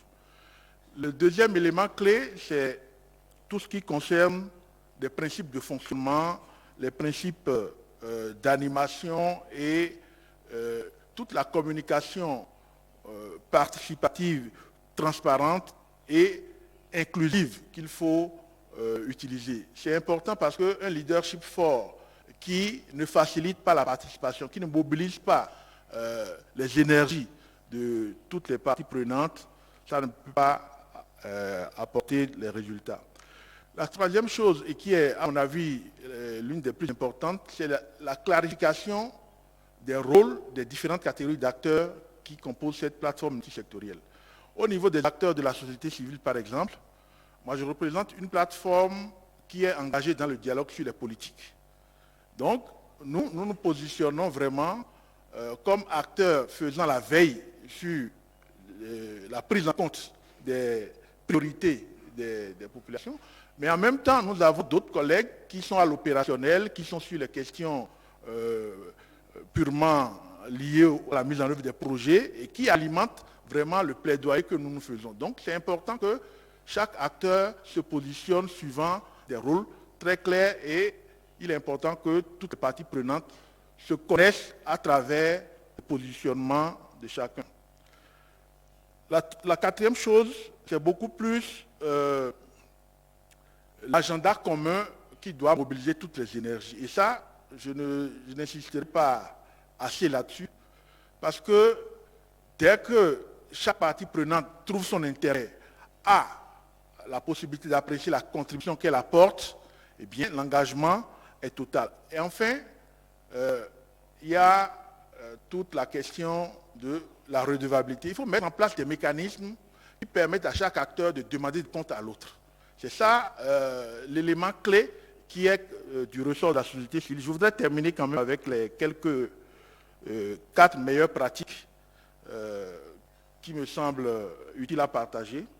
D'abord, au niveau de notre plateforme, nous avons pris la décision de faire des réunions tournantes. Donc, le point focal accueille une réunion, mais l'autre réunion, c'est soit au niveau d'autres structures membres, et ça permet vraiment à chaque structure de se sentir très impliquée. Deuxième élément clé, c'est un peu l'adoption de l'approche de gestion axée sur les résultats de développement et les initiatives à résultats rapides. Au niveau des acteurs de la société civile, nous avons fait de cette approche de gestion axée sur les résultats de développement notre cheval de bataille, et quand il y a des situations critiques, nous mettons en œuvre des projets en 100 jours, des initiatives à résultats rapides qui nous permettent vraiment d'engranger des résultats. Et enfin, il est important que dans de pareilles plateformes, toutes les parties prenantes aient la possibilité d'accéder à des ressources et jouer les rôles qui les incombent. Merci.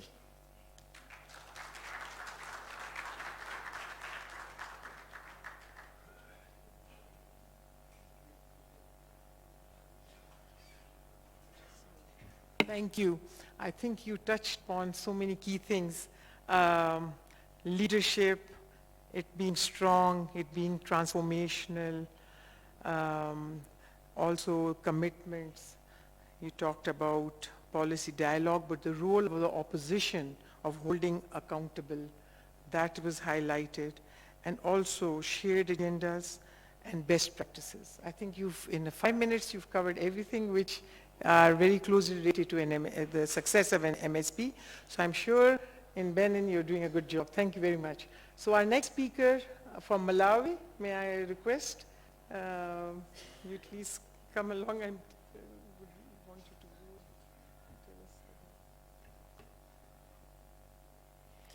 Good morning, ladies and gentlemen.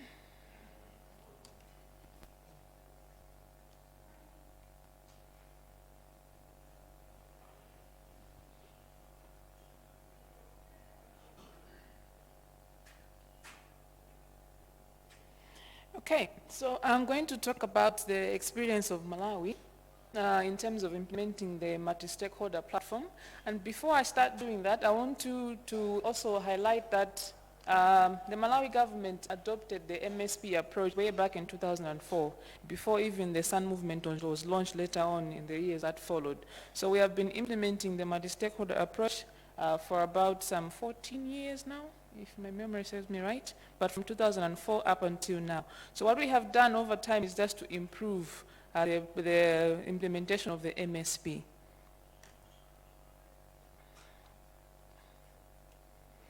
So I'll take you through the structure, how it's laid out in Malawi. So you forgive me that this structure is quite big, so I had to split it on two slides because it could not fit and you could not see how the layout is like.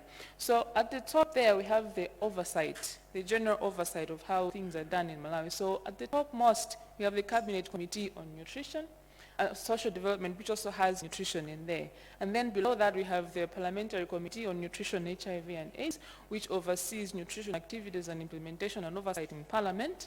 And then we move on to the Ministerial Cabinet Committee on Principal Secretary's Committee on Nutrition, HIV and AIDS. And that's the oversight. That's the one that is giving the overall guidance of how to implement on how the setup of nutrition space is like in Malawi. So from the oversight, we now have the policy or the technical coordination of nutrition in the country. So at the center of it all, we have the Department of Nutrition, HIV and AIDS, which is placed in the Ministry of Health. So this one is responsible for coordinating all the nutrition-related activities, all the sectors that are implementing nutrition in Malawi. So we have a few ministries that are listed there. It's not exhaustive, but just to mention, we have local government, we have health, we have agriculture, gender, and education. Those are some of the few ministries that are implementing nutrition in Malawi. So you see that around the center coordinator, which is the DNHA, now we have several other key players that are also very key in implementing nutrition in Malawi. So to start with, we have multi-sectoral technical nutrition technical working groups. We have 5 of them. that are also implementing nutrition and coordinating nutrition in Malawi. And then we have the academic and the research institutions that are very key in providing data in form of evidence for us to be able to inform our programming. And then we have a civil society organization where I'm from. Our major role is to support government in implementing activities as well as to do advocacy and lobbying on behalf of government to advance the nutrition agenda in Malawi. Then we have sectors, which I've already talked about, and then we have the private sector. We recently launched the SUNGG Business Network in Malawi sometime in February, March this year. So we're also trying to bring them on board because we realize that they have a big role to play when it comes to improving the nutrition status of Malawians. And then lastly, we have development partners. These are bilateral and multilateral donors. So the UN is also in that category of the policy coordination. So to continue at the operational level now, the ones I've been talking about are more at high level, at national level. So we also have a similar setup at district level, which is now the operation where the activities and implementation is actually done. So at the topmost, we have the district councils where the district commissioner and his team sits. That one is overseen by the district executive committee as well as the full council, where the councillors and the MPs as well as the traditional leaders are present. So you see that there are almost three lines or categories rather of how the coordination is done.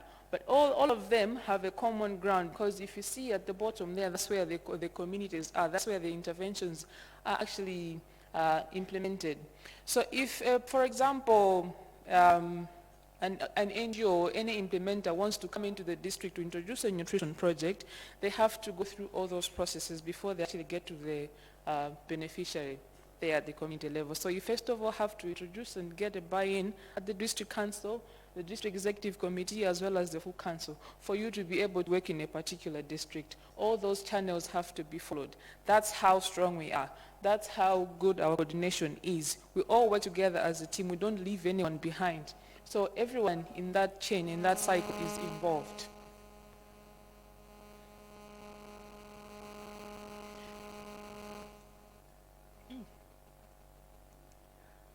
Oops.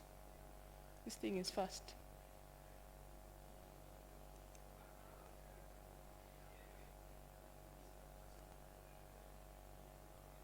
Okay. Yes, I want the slide before. Okay, that's the one. So, factors that make MSP impactful in Malawi. This is a principle that we follow when we're implementing our interventions. So we have what we call the 5 1s principle. We have one multi-sector nutrition policy.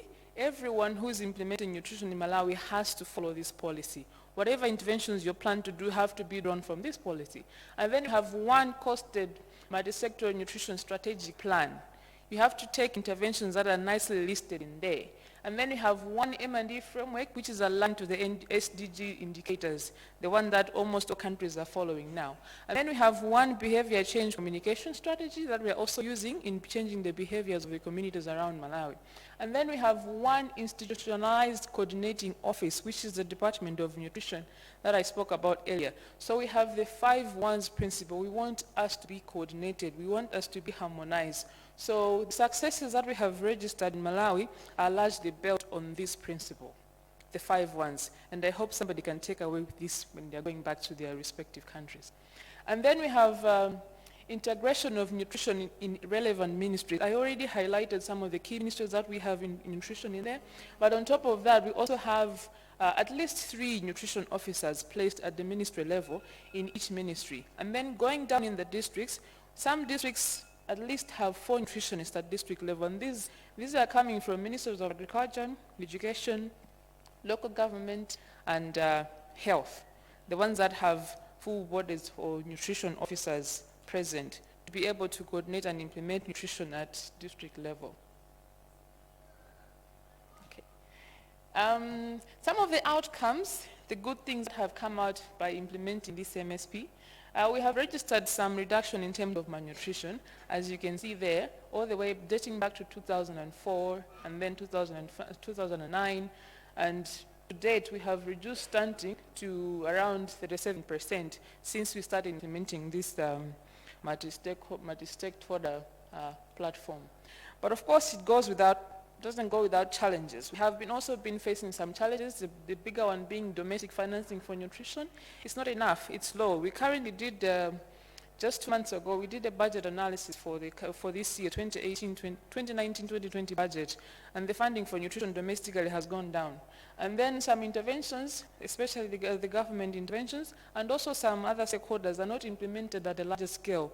They are all usually concentrated on one particular community and leaving out the other one. So we have that challenge.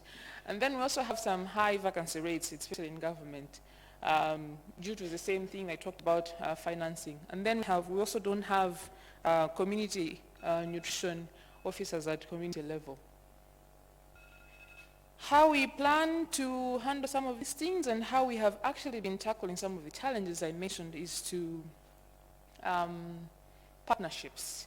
We have strong partnerships with our donors and other development partners in Malawi that have been able to finance the funding gap for nutrition. We also want to explore the SUNGG business movement because this is the private sector. This is a sector that is able to generate money on their own. So going forward, we want to explore means and ways of how we can actually utilize the private sector to be able to finance some nutrition interventions. And then also want to continue lobbying for increased in domestic public allocation of resources to nutrition. Then we're also going to lobby for filling in of existing vacancies. I know that recently we recruited some, but we still want to fill up the gap. And then, if it allows, we want to fill the vacancies that exist at community level. So, in short, this is what we are doing in Malawi as a country. Thank you.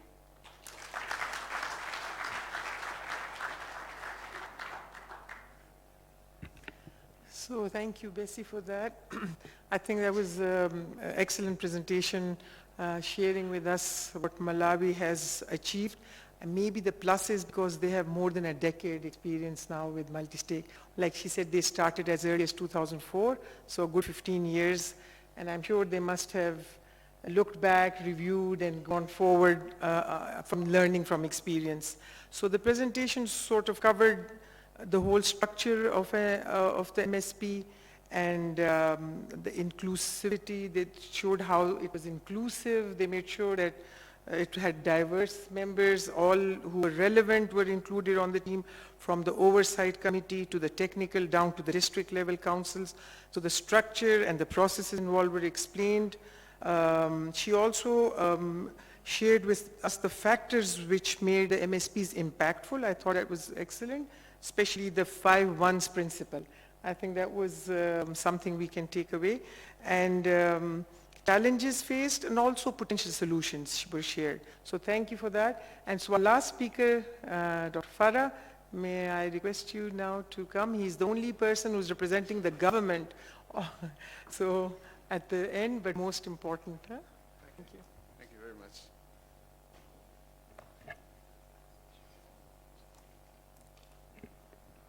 Good morning. I hope everybody can hear me. Being the only government person to present, maybe I deserve more. More time, more attention. Thank you very much. In fact, I will just take you through the experience of Somalia in terms of establishing multi-sectoral networks for nutrition. Somalia joined the SUNGG movement in 2014 with a letter of commitment from the Office of the Prime Minister. I'll take you through the structure of the multi-stakeholder platform in the country from a leadership perspective, from membership of MSPs, from humanitarian development coordination for nutrition, and also some of the outcomes and some of the lessons we have learned, and then some challenges. And the multi-stakeholder platform in Somalia is led by the Office of the Prime Minister. The office is known as the Champion Office for Nutrition. So the Prime Minister himself is the one who hosts the SUNGG Secretariat, and is the one who is leading any issue related to nutrition. In his cabinet, we have 4 sub-cabinet groups, and one of them is the social sector subcommittee in the cabinet. And in that social sector, we have nutrition as a major agent and an agenda to be discussed every Tuesday, which means that before the main gathering of the cabinet every Thursday, every Tuesday the subcommittee from the cabinet meets and discusses and puts forward the agenda of nutrition into the overall cabinet. And that subcommittee consists of 10 ministries with 6 independent agencies, government agencies, and is overseen by a parliamentary subcommittee for food security and nutrition, who plays an overall accountability and also leads the legislative part of nutrition for Somalia. I'm happy to introduce one of my MPs here, Her Excellency Farhia, who is the chair of the subcommittee for nutrition in the parliament. Coming down, we have a technical committee consisting of director generals of line ministries that are members of the MSP at the government level. Those are the technical drivers who work on the technical aspect of nutrition. From here then, Somalia is structured in a federal way. We have a federal government which has all these layers. Coming down to the subcommittee member states, we have focal points at the vice president offices of more than 3 federal member states, including Puntland, of which is a subnational focal point now with us, including Somaliland, including Jubaland, and others. And those vice presidents also act and form champions for nutrition at their respective states. Not only the government, but also we have the UN network, who plays a crucial role for nutrition, and we have also the civil society, the business network.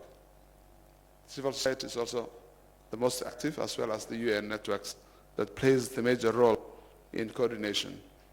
Of all that, the focal point is the center, who brings and connects the different dots.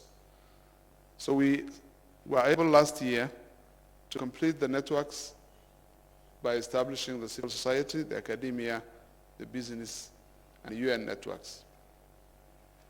All of them bring together, act on 2 different spheres. One being humanitarian. Somalia is always prone to humanitarian situations where we have off and on climatic and conflict-driven humanitarian situations. So the cluster is very active, and in this situation, the cluster for nutrition acts as a member of the civil society network. So there is an exchange and co-planning between the government, the development sphere, and the humanitarian sphere of the clusters. And I can give you one example of that, is when the humanitarian response plan is being put in place, a consultation is made with the National Development Plan and the other government structures and documents that act on the development alone. So there is a multi-coordination of both levels of humanitarian and development, levels of the government, civil society, and different actors, different levels of the government, subnational and national. And it's a move that, that really describes how complex acting for nutrition is. I may, having 1 minute left, share with you one of the outputs of that, which is the document, which you will find maybe outside there, the field nutrient gap study conducted by this multi-stakeholder platform, supported by UN network. And if you go to the next slide, I don't see, or it's me to drive.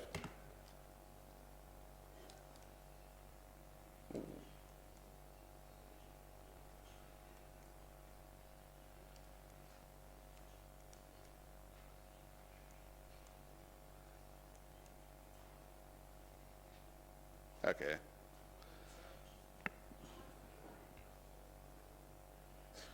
Okay.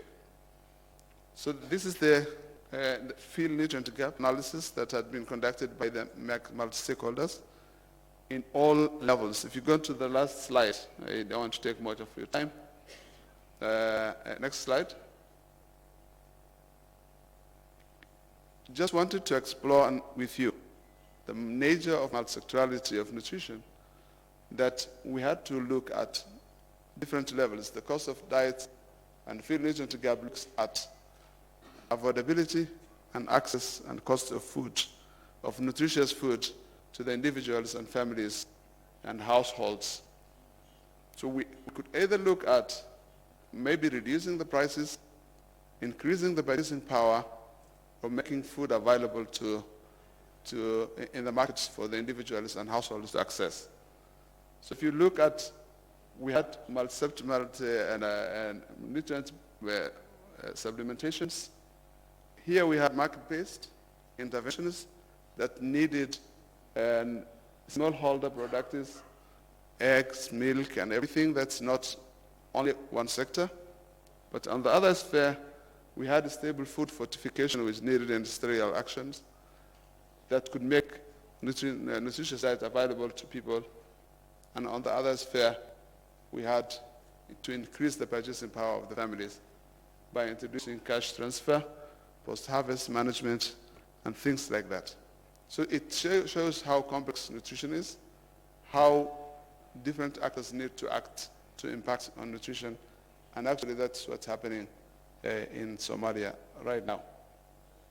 It's not the only document. We have a common result framework, we have monitoring and evaluation framework, and we have a clear policy for each interventions that have to take place. We have not reached a stage to present achievements in terms of nutrition reduction because we are embarking now on the real implementation of our national nutrition plan of action as the common results framework, which may start on 2020, and maybe the next gathering will be able to present figures of reduction of stunting and other malnutrition. Thank you very much.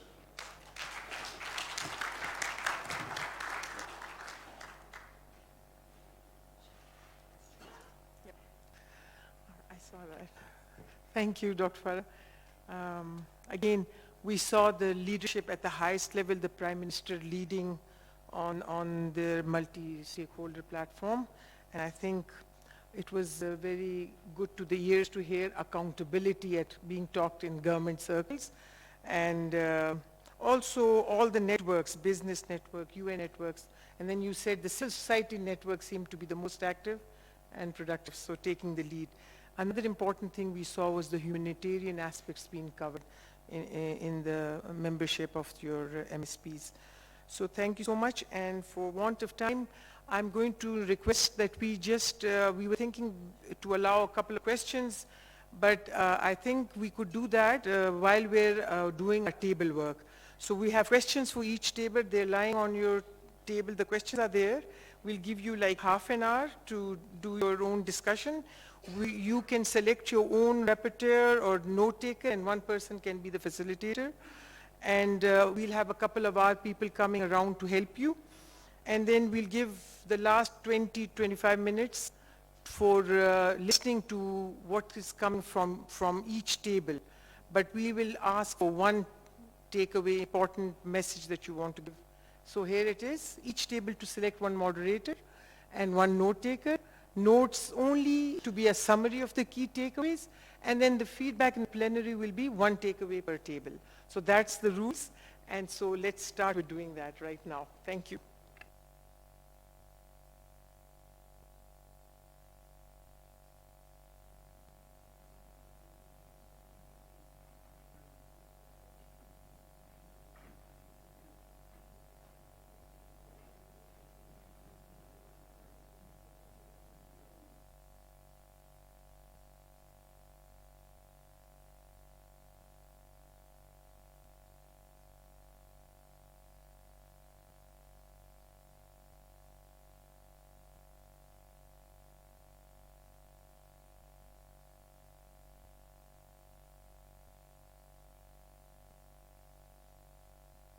have a deep conversation about that question, and then give yourself about 5 minutes.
Microphones. Can we see the people with the microphones? We got Sergio and Loretta. So, all right, I see a table that's ready. Okay, so let me just read the questions real quickly. The first question is, what are the factors that enable the setup and coordination of functional and accountable MSP at national and subnational levels? Question number 2.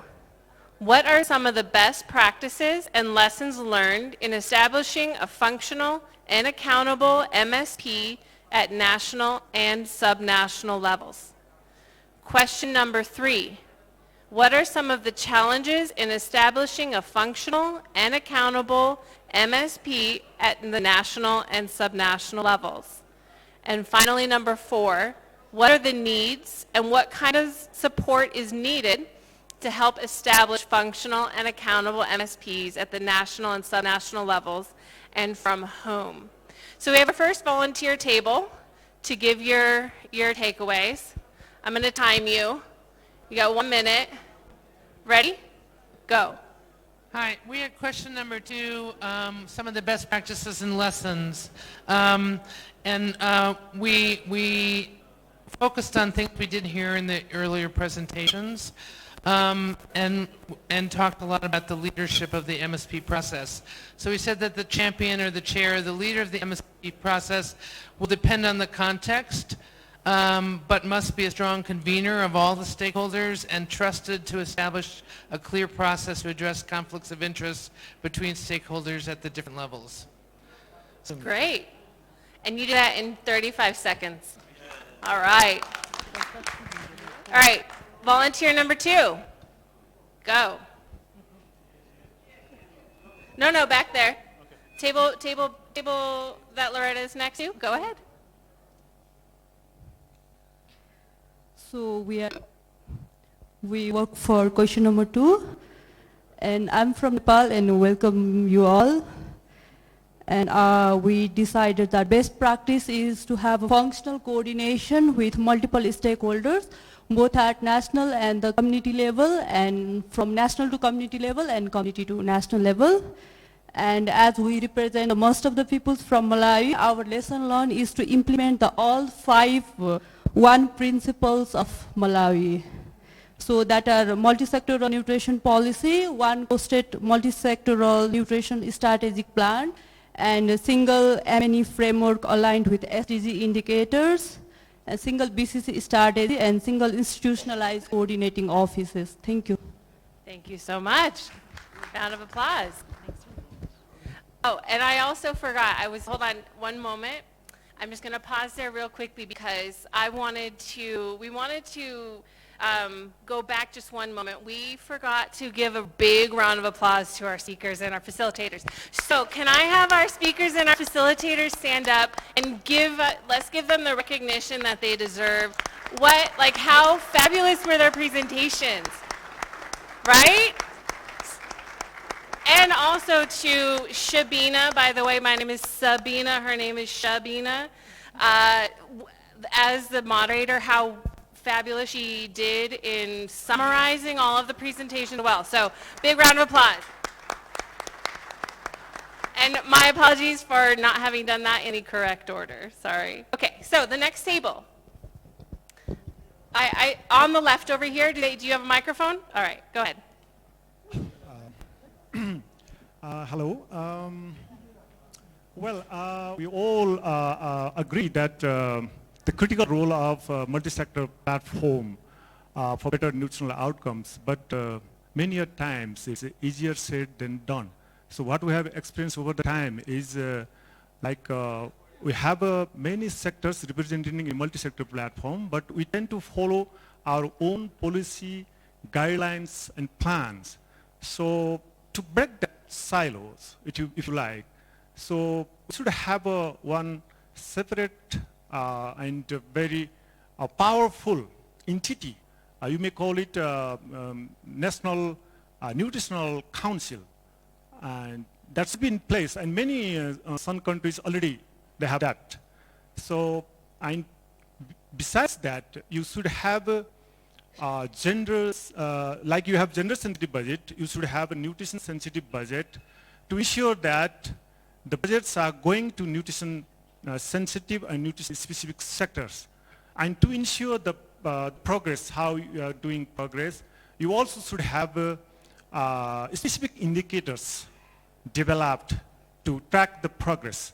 And for all that to happen, you should have the very strong political commitment. Great. Thank you so much.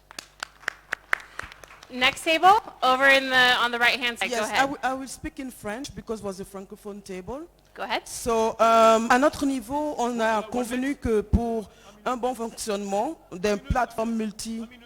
Ah, Wait, hold on, pardon. just un instant. Okay. Ready? Ready? OK. Donc, à notre niveau ici, on a convenu que pour un bon fonctionnement des plateformes multisectorielles, il faudrait un ancrage au plus haut niveau, avec décentralisation bien sûr au niveau local, régional, avec mise en place de financement adéquat et d'outils de redevabilité. Merci. Merci beaucoup. And the next one, who has a microphone? All right, to the left, Sergio, to your left, in the green.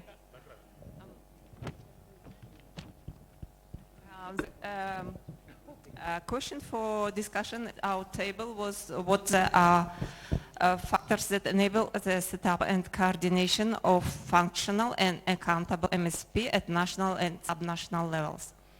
And we all discussed a few points and came to one takeaway, which is development and executing of TOR for MSP that includes clear role of each sector's strategic plan with a long and short-term and clear processes that include a sequence of meetings, leadership rotation, and etc. Thank you. Thank you. All right, in the back. And don't forget, tell us which question you're answering. Je vais m'exprimer aussi en français, puisque nous sommes sur une table francophone aussi. Alors, nous nous sommes penchés ici sur les problèmes de fonctionnalité des plateformes multisectorielles et nous sommes convenus que c'est surtout le problème de l'ancrage que nous voulons exposer parce que, en fait, on remarque que lorsqu'on doit convoquer une réunion, par exemple, puisqu'il y a plusieurs secteurs qui sont impliqués, parfois il y a un problème d'engagement ou un problème de régularité, il y a beaucoup de problèmes. Et on se dit que le secrétaire permanent de cette plateforme doit, pour résoudre ce problème en fait, ou bien, oui, pour résoudre ce problème, ce secrétaire permanent doit provenir d'un secteur transversal, ou encore mieux si on peut le placer à un niveau très élevé au niveau de l'État. Comme ça, lorsqu'il décide quelque chose, lorsqu'il propose quelque chose, tout le monde peut se soumettre. Parce que s'il vient d'un secteur donné, il est possible qu'il y ait des petits conflits au niveau de la plateforme de la PMA. Je vous remercie.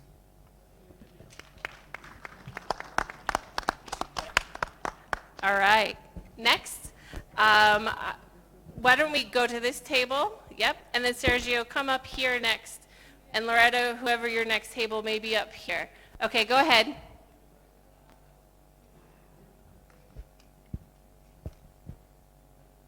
The mic's on, go ahead.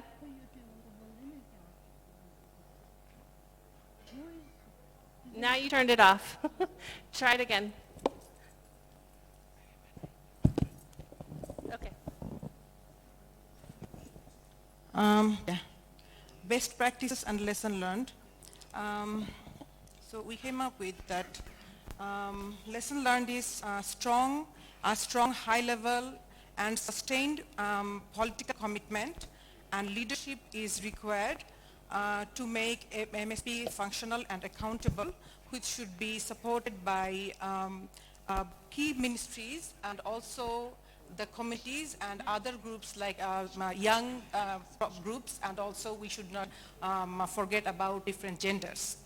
And the best practices are sectoral investment and also accountability framework to keep the sectors accountable to the actions that they have to take to achieve the goals. Thank you. Hello. Thank you. All right. Oh yeah. Okay, table in the back with the red piece of paper. Yes, our table, especially the almost questions are same, and most of the issues have been covered. Hold on, just one moment. Can we fix that microphone? Our group decided. Hold on. Please wait.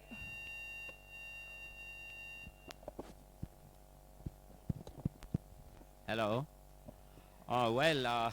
Strong political commitment has been especially covered by other groups, but political ownership is must.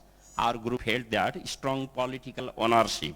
And if the institutionalized capacity like National Nutrition Council, National Nutrition Development Board will be there, I think that will be very much functional. Regarding the accountability and systematic MMNE framework will be developed, we suppose that will be very much effective in order to implement multi-sector nutrition plan.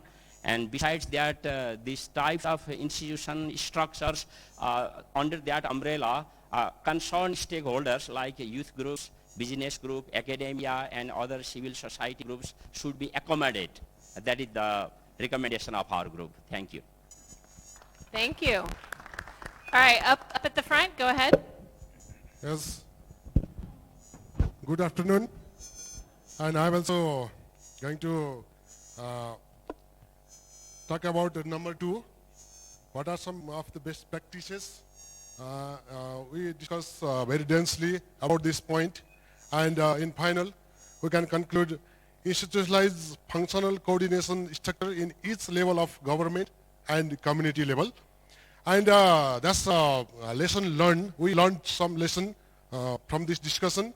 functional coordination, bring synergic environment, fight against the malnutrition.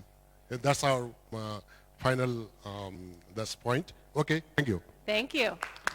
All right, the table in the back with Loretta.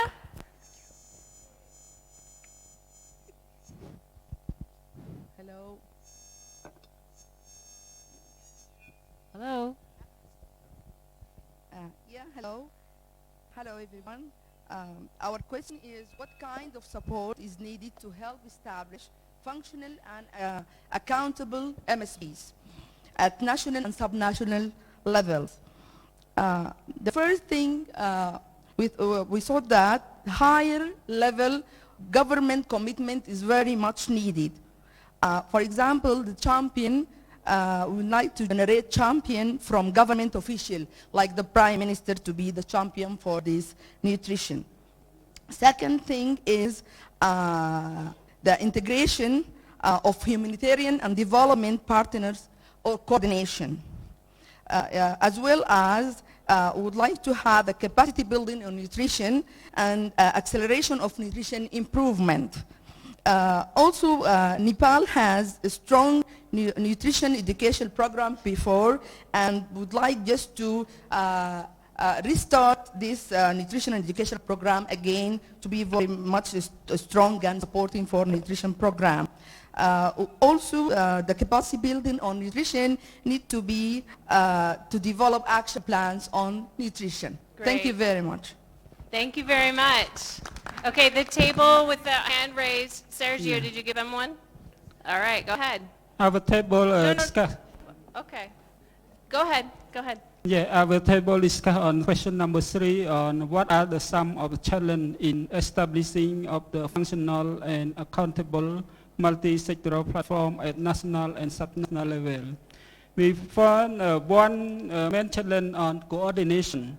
As you may know, that nutrition is a cross-cutting issue that requires the coordination, cooperation, and intervention, investment in the field of health, agriculture, water, social protection, and gender. And also need the cooperation among the stakeholders, UN, government, civil society. Therefore, the coordination among the stakeholders and sectoral, multi-sectoral is needed for to achieve a good outcome of nutrition. In addition to that, Sorry, we're definitely getting close to the end. Let's just keep it at one point. The final sharing, the table, yes, where your hands are raised. Nope, not you guys, sorry. The table toward me, yes, that I'm looking at you in the upper, yes, stand up. You have the mic.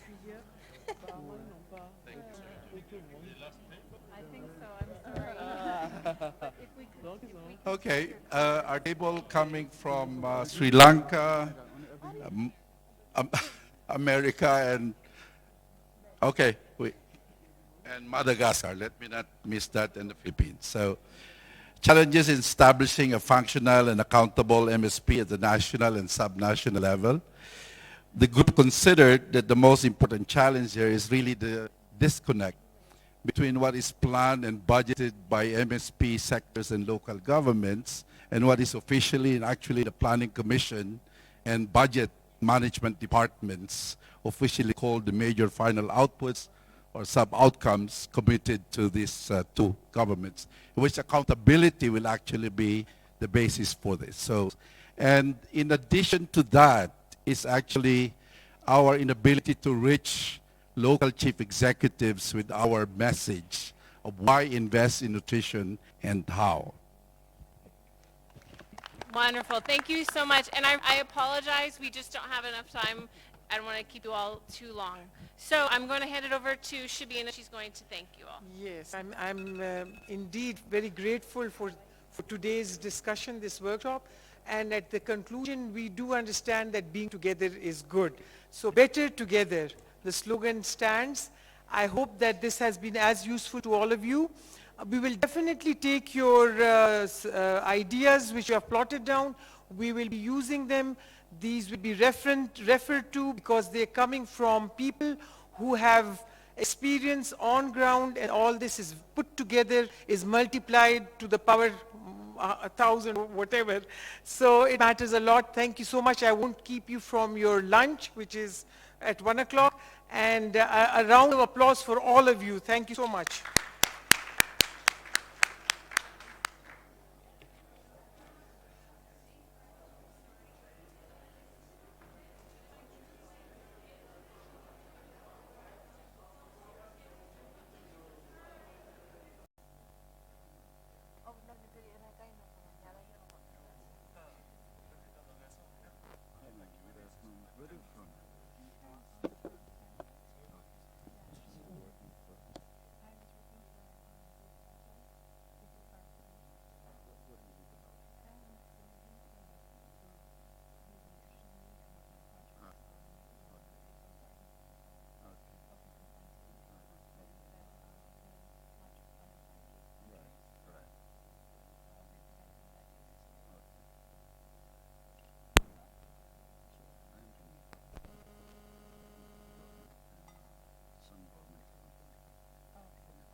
ASCAR have done deep analyses of different countries of what have been some of the things that have driven stunting reduction.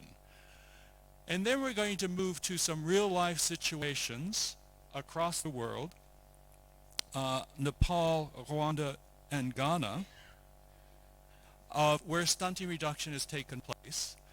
And we're going to have Kieran from Nepal present, we will have Richmond present from Ghana, and Namakula will be presenting the experience from Rwanda.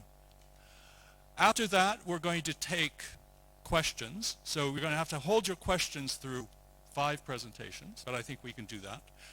We're going to have some plenary discussions. Then we're going to switch out the panelists, and we're going to have a second round of panelists who are, again, from a country perspective, what have been some of the trends in stunting and what have been their key recommendations of things to go forward to accelerate that stunting reduction. So my job here mainly is to be traffic car, because we're trying to fit a lot of really rich information discussion into a 2-hour time frame. So we're going to be very strict on the timing. I'm going to try to be, and if not, Ellen's going to back me up here. And then at the very end, Ellen Piwas from the Bill and Melinda Gates Foundation will give some summary remarks of what she has heard, some of the key takeaways from this session. So with that, if we're all ready, and if we all move up to the front, I see some people there who are very stubborn and don't want to move up to the front, but we'll get there.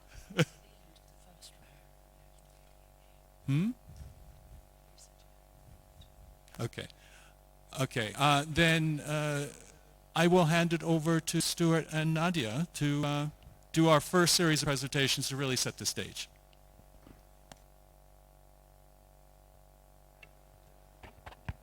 Thank you very much, Sean. Thanks everyone for coming.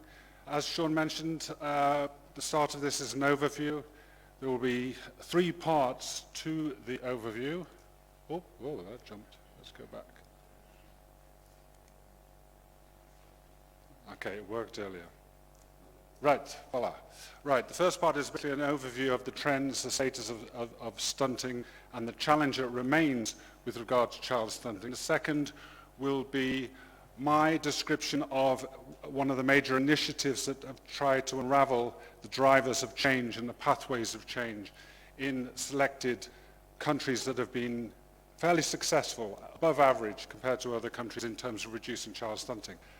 And the third part of this will be Nadia talking about a similar initiative, Exemplars of Global Health, where they've also been looking at the drivers of change in other countries. So, okay, I'm going to ask for slides to be manually, right, stop. Okay, global trends. This is a summary of the global picture from the most recent data. If you look on the left-hand side, you can see prevalence, and what we are interested primarily in this workshop is the blue line. And we see going from 2000 to 2018, an 18-year period, stunting among under fives has dropped from about 32 to about 22. If we look on the right-hand side, we're now looking at numbers against that same time period, 18 years. Effectively, there's been a 50 million decline in terms of numbers of child stunting. That's 50 million fewer kids stunted in those 18 years. We have another 6 years before we reach the 2025 goal. And to achieve that goal, that rate of success or progress needs to be tripled. We need to get another 50 million to reduce that down to 100 million by 2025. So that's a challenge. Next slide, please. And this is just a regional breakdown of those prevalence figures, again, from the most recent joint estimates available. And the red or the pink regions are high burden regions. So Southern Asia, Middle Africa, Eastern Africa, these are UN regions. Also, to some extent, West Africa and Southern Africa, all close to around 1 in 3 kids stunted. Next slide, please. And then we see, again, with regard to numbers, the major burden by far being Asia, especially South Asia, where there are 40% of all stunted kids on this planet reside in South Asia, and to a certain extent Southeast Asia, but also a major burden in sub-Saharan Africa in terms of the numbers. The next slide, please. The next 3 slides are just a way of, one of the parts of this was to look at equity issues, so it requires us to disaggregate these data. This is a disaggregation by subnational region, and so for all these countries along the bottom, you probably won't be able to see, but lots of countries, different time periods based on DHS data, we're just comparing the region with the highest stunting, which is orange, with the region with the lowest stunting in those countries at those time periods, which are blue. You can see a big variance. The biggest variance on the left, so it's been ordered in terms of the size of variance. So again, we have to dig deeper to understand what's going on. Next slide, please. This is disaggregated by wealth quintile. The lowest wealth quintile, i.e. the poorest, are shown in blue. The richest quintile is shown in orange, and it's ordered with regards to the richest quintile. And again, you will see the kind of variance you get in these countries with regard to wealth. Next slide, please. And this is with regard to mothers' education, and even bigger variance here, with comparing mothers with no education with, kids of mothers with no education with kids of mothers who have had higher education, with no education in orange and the higher education blue. So again, big variance is ordered with regard to that variance. So we need to dig deeper to understand the situation. Next slide, please. So now I'm going to move to the next part, which focuses very much on trying to understand what is driving change, and especially what is driving change in a set of countries that have been relatively, compared to other countries, relatively successful over the last 15 to 20 years in driving down rates of stunting. And this is work that I initiated with our Transform Nutrition colleagues about 5 years ago, supported by IFPRI, lots of other partners engaged, with us in this initiative, and more recently has been picked up by the Agriculture for Nutrition Health Programme led by IFRI. Next slide, please. And the objectives, well, first just to say the reason we felt we needed to focus on, if you like, stories, is that after the Lancet series of 2013, working with other colleagues, including Panima Menon and Andrew Kennedy, we did a review of scaling up nutrition. That's scaling up the impact of nutrition, not the movement. And we tried to understand what were the factors that were driving successful scale-up to achieve a higher scale impact. And in the process, and we did that, it was a systematic review. In the process of doing that, we thought, well, we have so much evidence now. We have the Lancet series, we have lots of other people have shone a light on what works. What we need to do now is to learn more on the how questions. We need to understand experience. And what we do have is a lot of history now of experience. We have a lot of people who have been very active over quite a long period of time now, and we have the ability to document that. We have the ability to go and ask questions of the key people involved in those stories in each country. So these were the main objectives, to better understand the drivers, the pathways, and the challenges. These aren't only successes. There are challenges always along the way. And we need to understand both change and challenge. We're looking at issues of high-level policy or political commitment. We're looking at especially at the issues of implementation on the ground. And the second objective, to foster this experiential process, to share learnings across boundaries, across disciplinary boundaries, across geographical boundaries. So part of it was to inform, i.e., this is what's worked in this country over this time period, but crucially, part of it, through the storytelling, is to inspire. It's meant to be motivational. Stories are excellent ways of cutting through complexity. They're excellent ways of connecting people, and they leave a lasting impression if they're done well.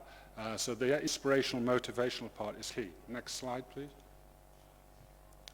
So these are the countries.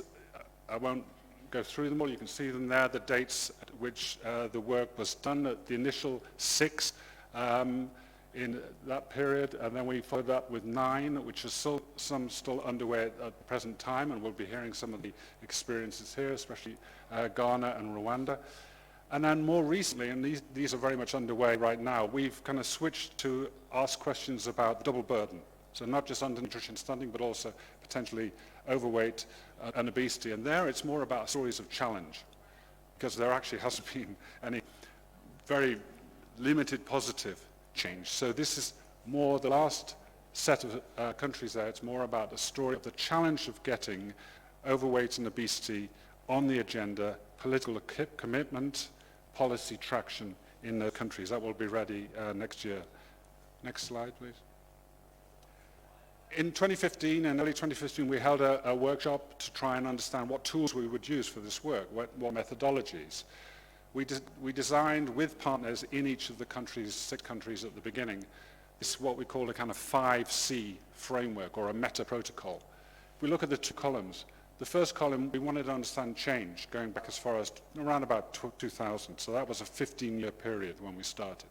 Second, the right hand, we wanted to ask questions about the current and future perceived challenges, right the way up to the period of the WHO targets. And we, through a process of the workshopping, condensed some of the key domains to 3. One was about commitment, and that's a lot more than it sounds. I'll come to that. One was about coherence, more about program coherence. And then, crucially, we wanted to hear from the community.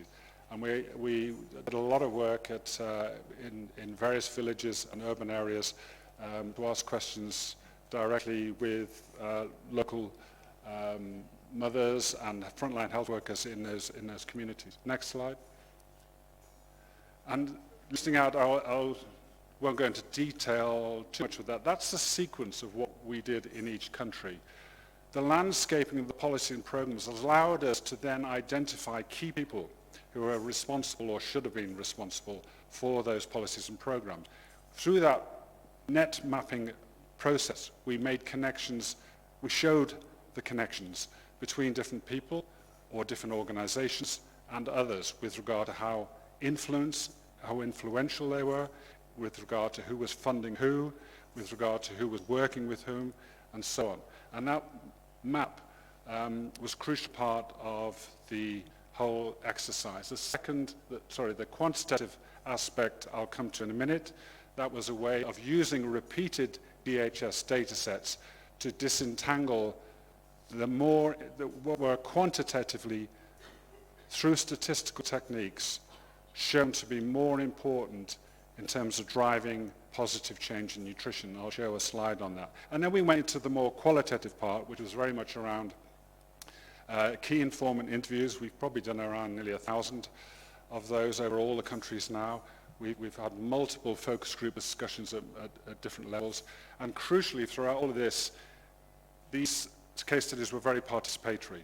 We had sessions at the beginning and at the end where local stakeholders were very much involved in critiquing, debating, challenging, endorsing some of the emerging findings, and then we refined that and we led to various learning events and dissemination events. Next slide, please.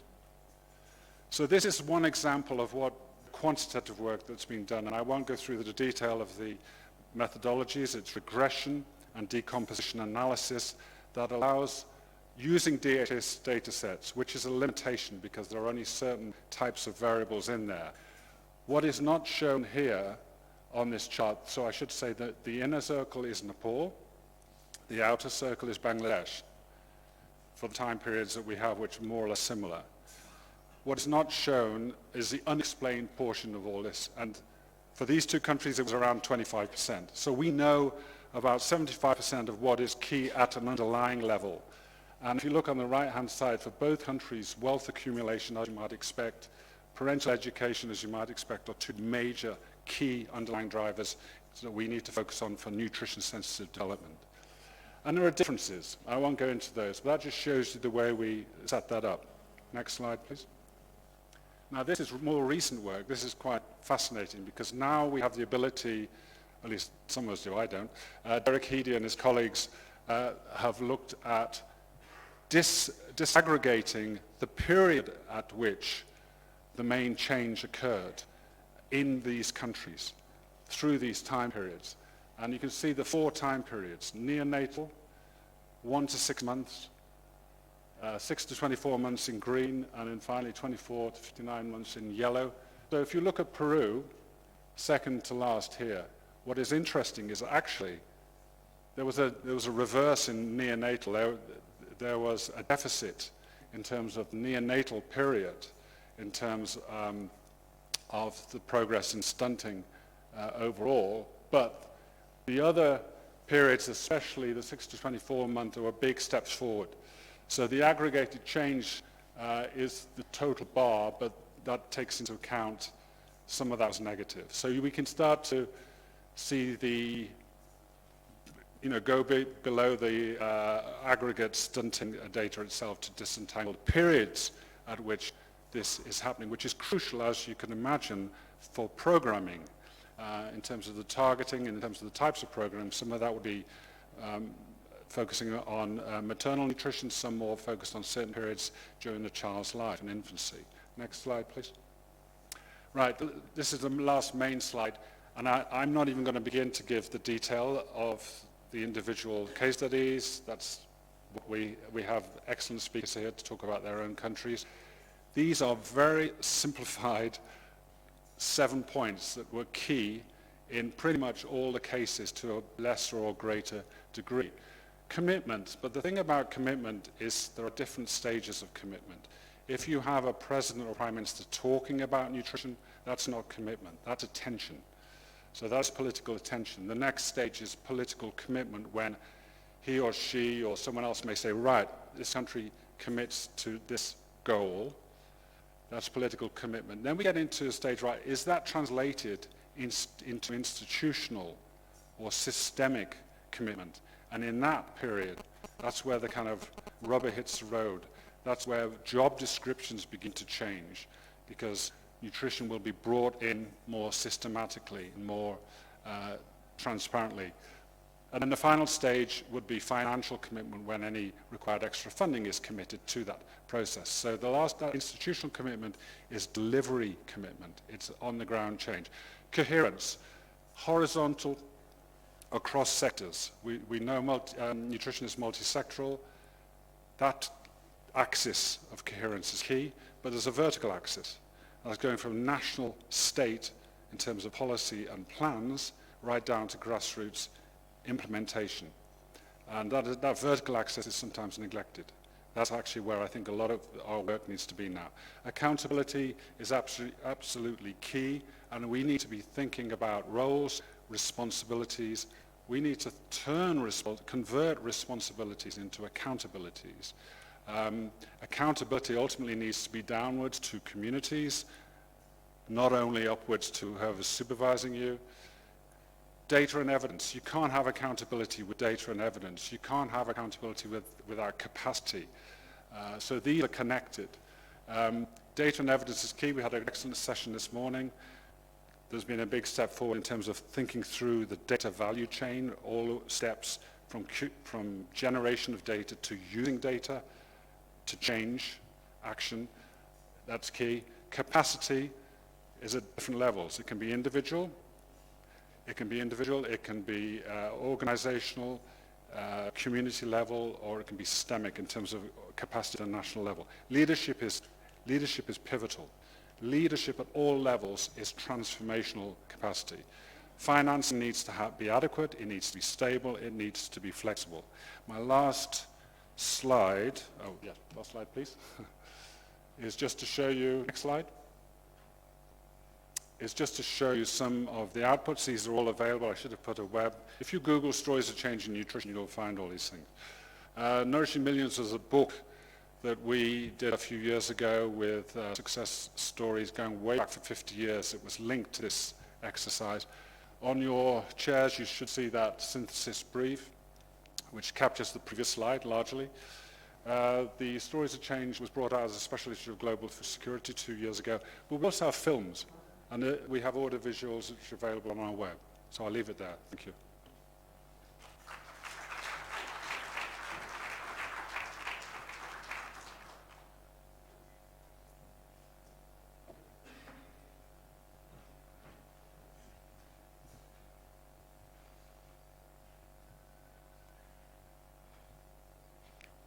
Great.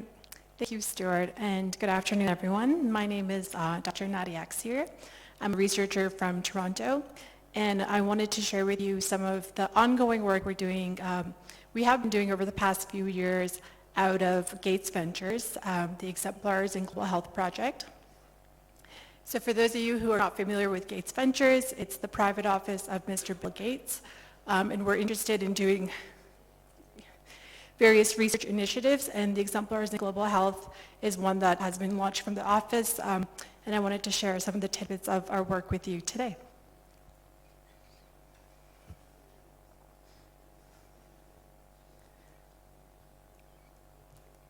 Thank you. So what is, oh sorry, can you go back please?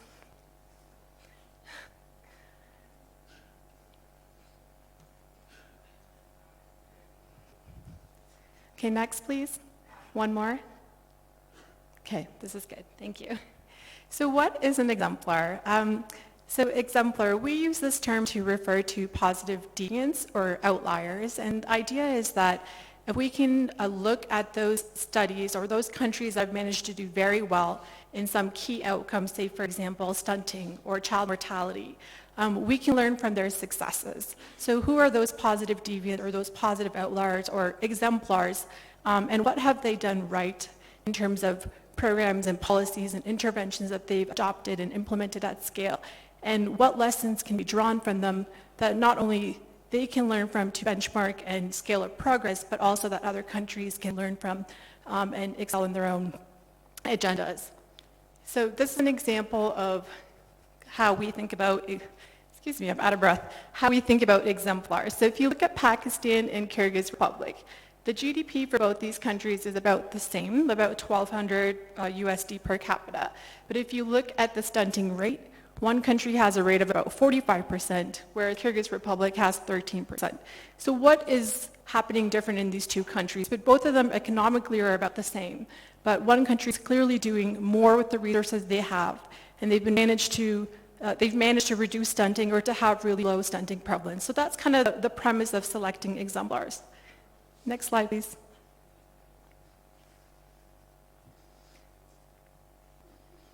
So using that idea, focused on stunting specifically, our team went ahead and embarked on a project trying to identify who these positive outliers were in stunting and selecting them and trying to study them and analyze them and learn from their successes. So we started out by doing a series of quantitative analyses, such as the one that you see here, to identify, using quantitative data, which countries could be potential contenders for exemplars.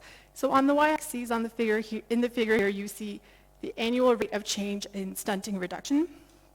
And on the x-axis, we see economic growth using the metric of GDP per capita. So if you break this up into 4 quadrants, then the countries that cluster in the bottom left quadrant would be the ones that could be considered as potential exemplars because they have strong stunting reduction, the average rate of change is quite high, and less economic growth. And so what we've plotted here is all the low and middle income countries that had data within a 15 to 20 year time period that we were interested in, and then we identified what those countries would be.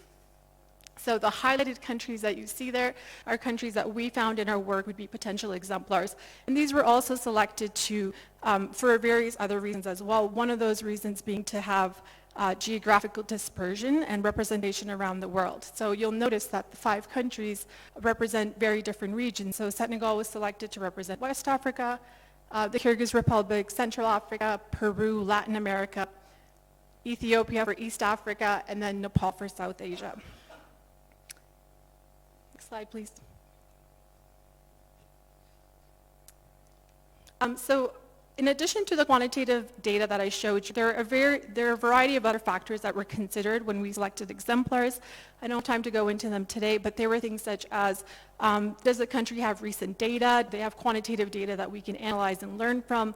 Is the country politically sound and stable? Can we actually work there? Feasibility of working in country? Is the country large enough population-wise that other countries can learn from their successes? So a range of different qualitative insights that were also considered when selecting exemplars. Now, after selecting the exemplars, we went ahead and designed a series of mixed methods approaches to study success, and we've kind of summarized them here really briefly, so I'll walk you through them really quickly. Essentially, the research was categorized into 4 research buckets. The first being a systematic literature review.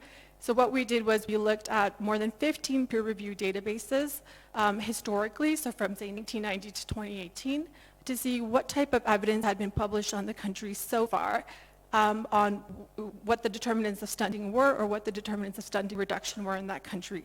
And we also accessed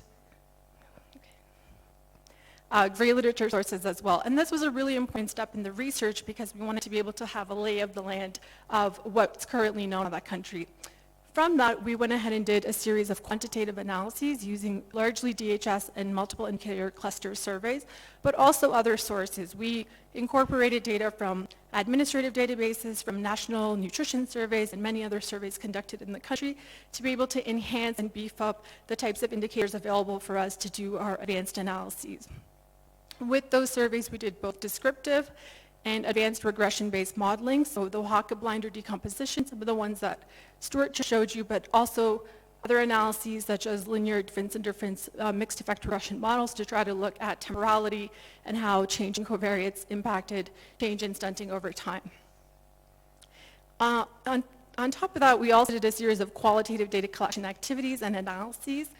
So I think just really briefly, we looked at the macro perspective by analyzing insights from stakeholders, about 15 to 20 stakeholders in each country, and then we went into communities and spoke to mothers in a focus group setting and asked them questions around, how did the household environment change for you? How did your dietary practices change, access to water, and so on, to really get at both the national perspective, but also the community insights on and how the insight of the country experience incorporated into our stunting narrative for that country. And then finally, we did an in-depth program and policy analysis historically, looking at both policies, programs, strategies, and laws and legislations from within and outside the health sector. So these included not just health, but nutrition, WASH, agriculture, and a range of other sectors. And we tried to pull that together into a timeline that fit with the stunting reduction that we saw in the country, so we could map out which investments were made and whether or not they translated into gains for a stunting reduction. And then the final part of this exercise, which I think was the most important part, was pulling it all together and synthesizing the evidence. So alongside our technical advisory group, which I'll show you in a second for the project, and the research partners and our in-country research partners, we sat together with all the evidence and we thought about, okay, does the story make sense? What does the qualitative data say? What did policy say? What does the quantitative data say? And we corroborated and triangulated the evidence and built a narrative for each country that was sound in terms of the evidence and that we could stand behind. Next slide. I probably should have shown this slide a little bit earlier, but all of these methods and country selection and the process of the research was supported and informed along the way by our technical advisory group for the study. And so you'll see the names on the left there. So Professor Zulfikar Bhutta, who's the PI of the study, him in addition to several of his colleagues across various agencies, both academia and the World Bank, the Gates Foundation, so on. Many of these people are health and nutrition experts from around the world, so we work together to sort of design the methods for the study and steer the project along the way, and also to make inferences about the final narrative coming out of the story. Next, please. Okay, so each of our case studies took well over a year and a half to do. As you can imagine, there were a range of different research activities we were working with, and so there's lots of analyses and results that we assembled into large reports, and I don't have time to go into all that today, but I wanted to show you a snapshot of some of the country results that emerged from the case studies for the 5 countries that we've done. And so we have Peru, Kyrgyz Republic, Nepal, Senegal, and Ethiopia. I think the decomposition pies were similar to the ones that Stuart was showing you earlier. If you think about that pie as the change that happened in the country in terms of stunting reduction, the slice to show you the relative contribution from various determinants or various interventions. And I think some of the common things that emerge across countries were that improvements in maternal nutritional status were important and the interventions linked to do that. Also improvements in maternal newborn health care. A huge contribution in many countries were from improving maternal education, so keeping girls in school longer, and some of the innovations that countries did there to do that, incentivizing girls to go to school, to stay in school longer, and then the mothers being more educated and informed on breastfeeding practices, for example. So that whole education component was a huge driver across countries. And then, of course, there were some underlying enablers such as political commitment, civil society engagement, resource allocation, for example, results-based budgeting, some innovations that the countries adopted. And the storylines really are different across countries. You can see them there. I don't have time to go into them. But really interesting findings that came out with some commonalities. Next slide, please. Just to sum it up, I think, what did we find across countries? One, I think that many of these countries demonstrate best practices in implementation, and I think that was key to their success. So focusing on reducing inequalities, focusing on collecting the right data and M&E, multi-sectoral collaboration, and deliberate nutrition strategy planning were important in several of these countries. Nutrition-sensitive interventions, if you look at the pie, and it's also come up in some of our other analyses, what we found is that nutrition-sensitive interventions contributed to about 50% of the change in stunting reduction. So I think that's kind of contrary to what some evidence has shown in the past, for example, in the Lancet series, but really the split between nutrition-specific and nutrition-sensitive interventions was about 50-50 that came up in our case studies. And again, some of the categories that were most prominent were improvements in maternal newborn health care, maternal nutrition, and also educational status. And some of the packages of interventions that were key and common across countries are listed there, such as improvements in food security, infant and young child feeding. WASH was a kind of a new one, I think, and showed up in at least 2 countries, Nepal and Ethiopia. But for the most part, those were the common things that came out from our work. Yeah. Just one more slide. I just want to say a final slide here. We are continuing our work and adding additional case studies. So in the next phase of our work, we're hoping to look further into countries such as Ghana and Uganda and potentially other exemplars as well. Thank you.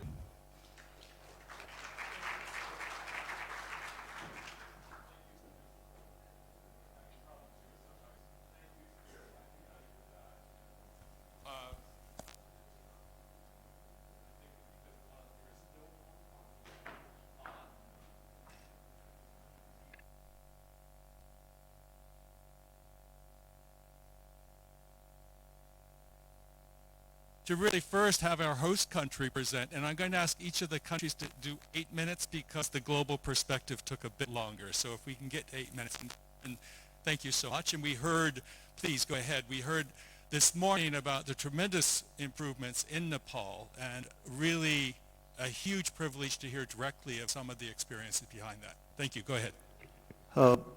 Good afternoon, everybody. This is a session after the lunch. Must be very difficult, but I think you are okay. Are you okay?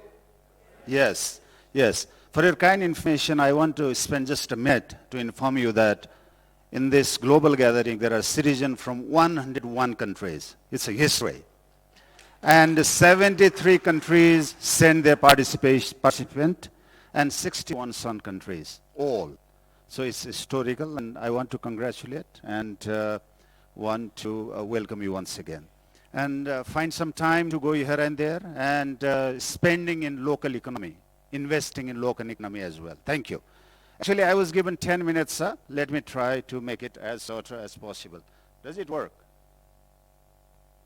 Okay, same method like before. It is not working. Can you go to the first? Okay, this is the first slide, and I will be trying to show the present situation of stunting. It is somehow showing the trend over the different period of time. If you see over here in the slide.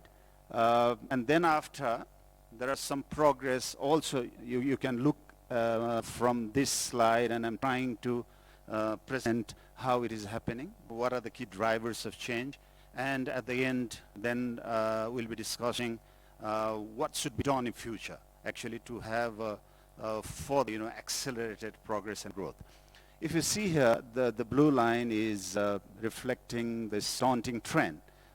In 2001, it was 57%, and in 2016, it fell down to 36. So massive progress has been made, but still, we cannot be happy, because still 36% of the population below 5 are not having a favorable situation of the health. They are being stunted. So this is the area we really need to, act and think about while you go for planning and policy and programming and budgeting and so on and so forth. Next, please.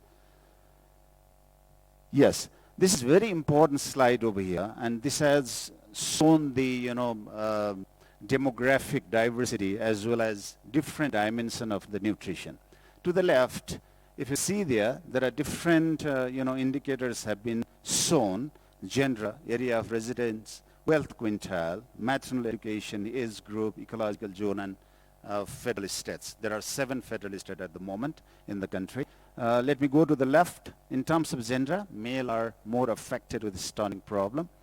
And as far as, the geographical areas are concerned, it's definitely rural areas, because they have not that good life in terms of, the food and the way they are spending their life there.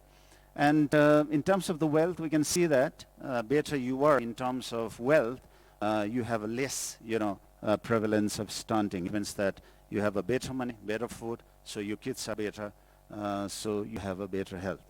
And in terms of maternal educations, actually that was shown by Stuart also before. So when mom is educated, definitely that has a positive, impact to the health situation of the kid.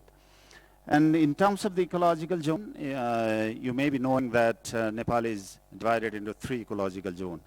First is mountain, where Mount Everest and all the, snow-capped mountains are lying. So they have a difficult terrain. That's why definitely, stunting rate is much higher there over there. It's 46% in comparison to 32.3 in hills and 36.7 in Tarai. Tarai refers to, plain area. And last is there are different states. So if you see there, state number 6, which is also called as Karnali, which is deprived of basic facilities of infrastructure and health facilities and education facilities. Definitely they do have high prevalence of stunting. Next slide, please. As I mentioned before, from 57% to 36%, it's a big jump, and Nadia also just mentioned that Nepal is one of the best performer. Why it is happening and how it was made possible. It's a commitment from the government, and it's a collaboration with the development partner as well. And more than that, at the moment, out of 77 districts, we have reached to 62 districts. And there are 753 local government in place functioning in the country. Out of 753, 610 local government have been covered with multi-sector nutrition plan, which is underway at the moment. And this is a last bullet of this slide, shows that we are in the process of implementation of multi-sector nutrition plan, which is in second phase. And total amount requirement for the implementation is $500 million US, out of which 60% is planned to be spent by the government and rest from the development partners and other agencies which have been supporting the government. Actually, how we have been working, that's a big question, and how we have been able to bring a change. It's because of the multi-sector nutrition plan having a multi-sector platform where different actors come together and make policies and plan and implement accordingly. Next slide, please. Yes.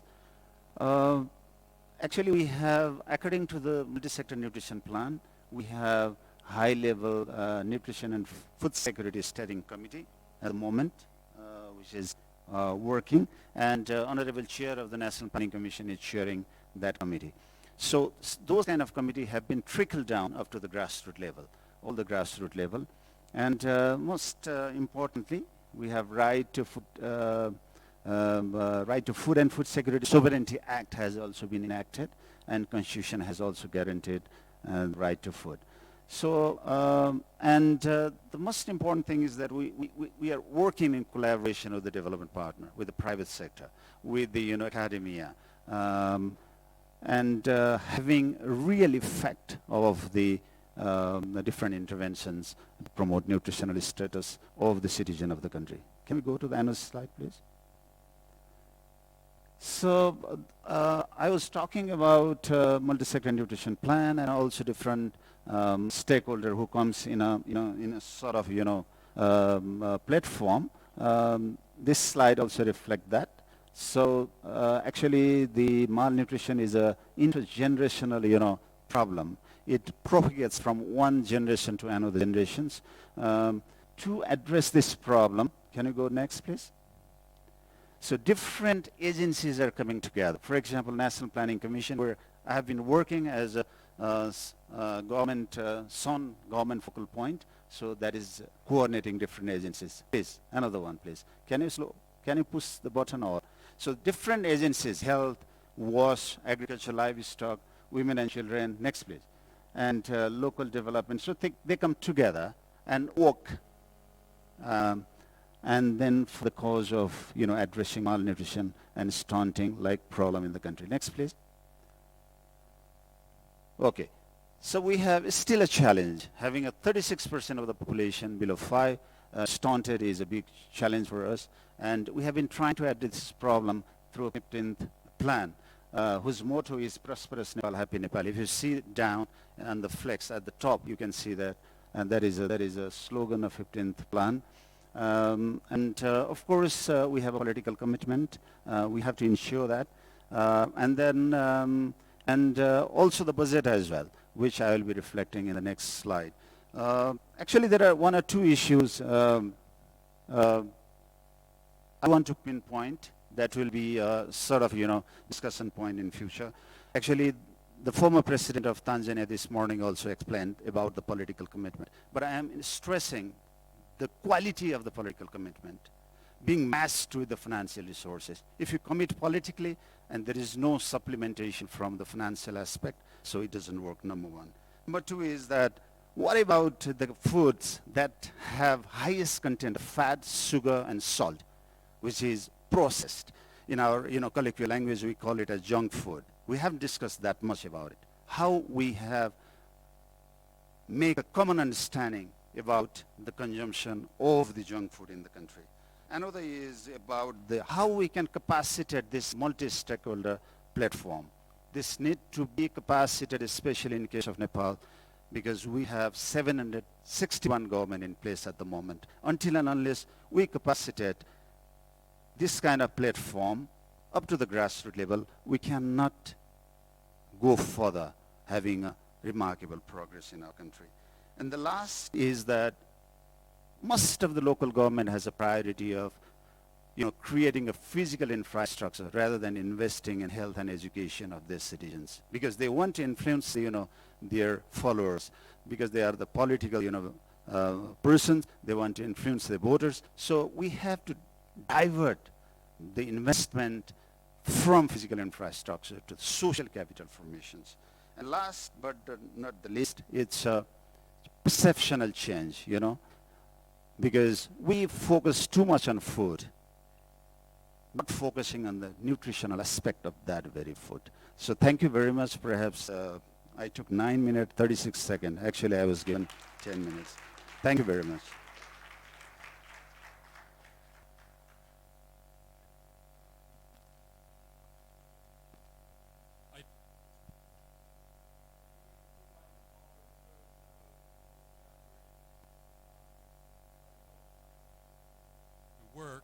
We're going to move from the Himalayas to the coast West Africa. And Ghana has also made really tremendous progress. And again, I'm going to ask you, Richmond, to try to keep it 8 minutes so we have a few minutes afterwards. Sorry. Thank you very much. I'll try my best. Okay.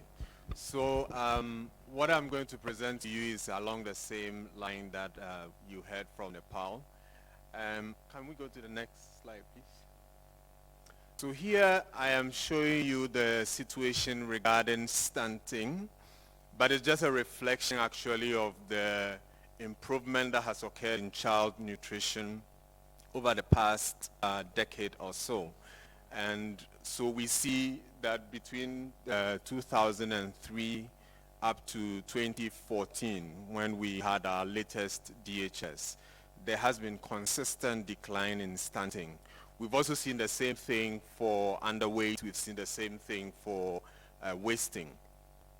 This is at the national level, but when you look at the sub-national level, the picture is a bit different. The northern part of Ghana still tends to have higher rates of stunting, but then in the south, it's actually much lower. And then you also see differentials with income categories. You see differentials also with education. And so there are all these sub-national variations, but at the national level, you see a consistent decline. Now, if that has happened, it's important for us to be able to figure out how did this happen, what kind of institutional arrangements happened, what policies were implemented. And so as Stuart explained earlier on, in terms of using different research methods, we used mapping approaches to understand relationships between various sectors. We also did a decomposition analysis, and then we also did in-depth interviews with the policy makers, different actors who are involved in this area. So let me show you that then in the next slide. Here, this is the results from our decomposition analysis. And again, we looked at it between 2003 and then to 2014. About half of the variance is not explained, as you can see in the blue part of the chart.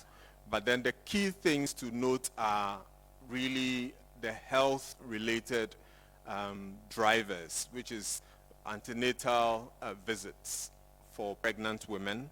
That is an important part of it. Then the other one is the presence of having bed nets in the house.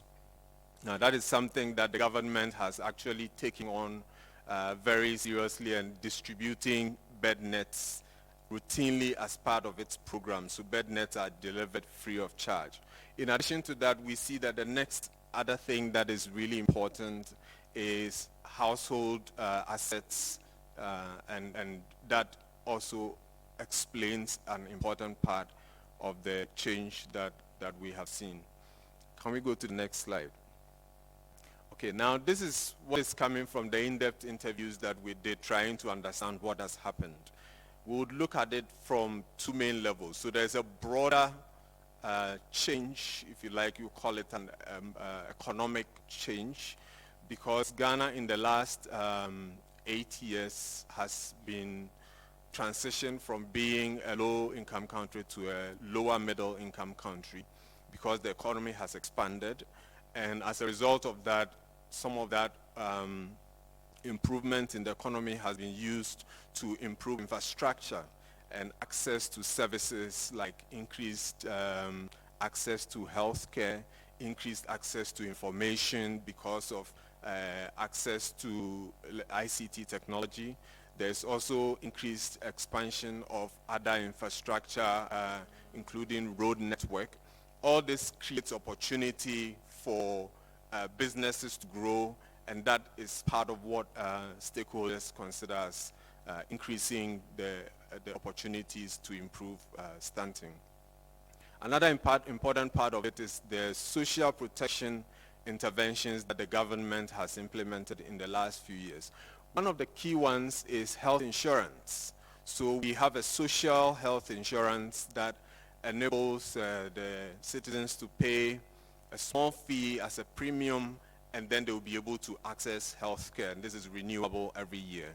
There's also a school meals program in selected communities, and this is actually targeted at communities that are the most vulnerable, and so that also is contributing to that. There is also a cash transfer program that also came around the same time that we had the school feeding program. Now this cash transfer program is also targeted at what we call the ultra poor, and they are giving cash grants, and alongside that they also are able to then get onto the health insurance scheme. In addition to that, Ghana joined the Scaling Up Nutrition movement in 2011. Part of that process was that it created opportunity for different sectors to start working together. And I think one of the main things that was generated out of that is the current nutrition policy that is guiding all the various sectors who are working in Ghana. So across policy processes, you see that there's a lot of different policies that have been developed in Ghana, not only in the health sector, but across different sectors in water and sanitation, rural development, education, and all these sectors have developed these things. The only challenge is that it appears they are not coordinating them together. And we believe that we can have even bigger changes if these can be put together. And then I'll talk about the food system as one of the things that also have been identified as an important area. In the last decade, there has been an important reduction in in food insecurity at the national level. So this is the indicator that FAO measures as hunger. Although there is high level of household food insecurity, the opportunity to increase food production was considered as an important driver of the reduction of stunting. Along with this, however, there are also some unintended outcomes that we observed, and that's something that we are beginning to look at in other forms of research that we are currently doing. But if you put all these together, this already gives us a sense of the kinds of drivers that show us why over the past few years we've seen important changes in stunting reduction. Now let's go to the next slide. Here I present just some of the key challenges that we need to address to be able to make even further progress into the future. One of the key ones is the fact that we need to have increased investment in nutrition, both nutrition-specific interventions as well as nutrition-sensitive interventions. It appears that from feedback that we are getting, most of the investment is actually coming for direct interventions. It's coming from donor agencies. Now the government of Ghana is driving on the idea of homegrown solutions and not getting aid from external sources. So that's something that we need to work on. I have highlighted the middle one because that is probably one of the biggest weaknesses, and that is to strengthen capacity to coordinate across the different sectors, and that is something that we need to work on. And then also to enhance the quality of the interventions that are being implemented. There are several different interventions that are being implemented, but the key issue now is to enhance the quality of these, and this is what I have to share with you. Thank you very much.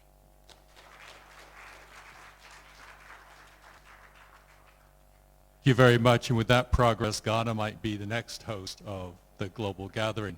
So we're going to move back to mountains, the mountains of East Africa, and Namakola, if you will share with us the experiences from Rwanda. Good afternoon. So I'm going to present on Rwanda. I think Rwanda is one of those countries in Africa that we should kind of clap for and make accolades for. It's a country that has moved from a civil war during that period of 1992 to 2017. There was a civil war, there was a genocide through which more than 1 million people were killed. For such a small country, that's a lot to actually have lost in terms of human capital. But it is also a country that has now, in spite of that, moved into a process of both reconciliation of its people and also reconstruction, to a point where we are now presenting Rwanda as one of the examples where we are seeing nutrition progress on the African continent. I think they do deserve some really, perhaps a round of applause. And I'm saying they because I am not from Rwanda. I have been associated with the Rwandan nutrition interest since 2002, the year 2000 actually. So I do have some vested interest there. Next, please. I think there's a slide that's been skipped. Yeah, thank you. So what you see here is that there has been gradual progress in Rwanda, where you have seen reduction in stunting from 52% to 38% between 2005 and 2015. But at the same time, we are seeing different patterns of those reductions in stunting. So you can see the province of the Kigali city, that there was rapid decrease and then stagnated. And the same goes for the South province. But for other provinces, you can also see where reductions have been slower at the beginning and then suddenly increased. So essentially the story here is the fact that the subnational context really also needs to be looked at, and looking only at national trends does not tell you and give you a really good picture of what you need to know to adapt your programs to the local level. Next, please. And then here, when they did the decomposition analysis in Rwanda, they were able to explain only 16% of the predicted reduction in stunting. And of that 16%, you can see that the bulk of that was contributed by access to health facilities through antenatal care, as well as having more children being born in health facilities. It is not clear, because this decomposition has not been done at the district or provincial level, it's not clear how that actually plays out at the local level. But having seen the types of trends on the previous slide, there is really room to look more to see what is happening at the local level.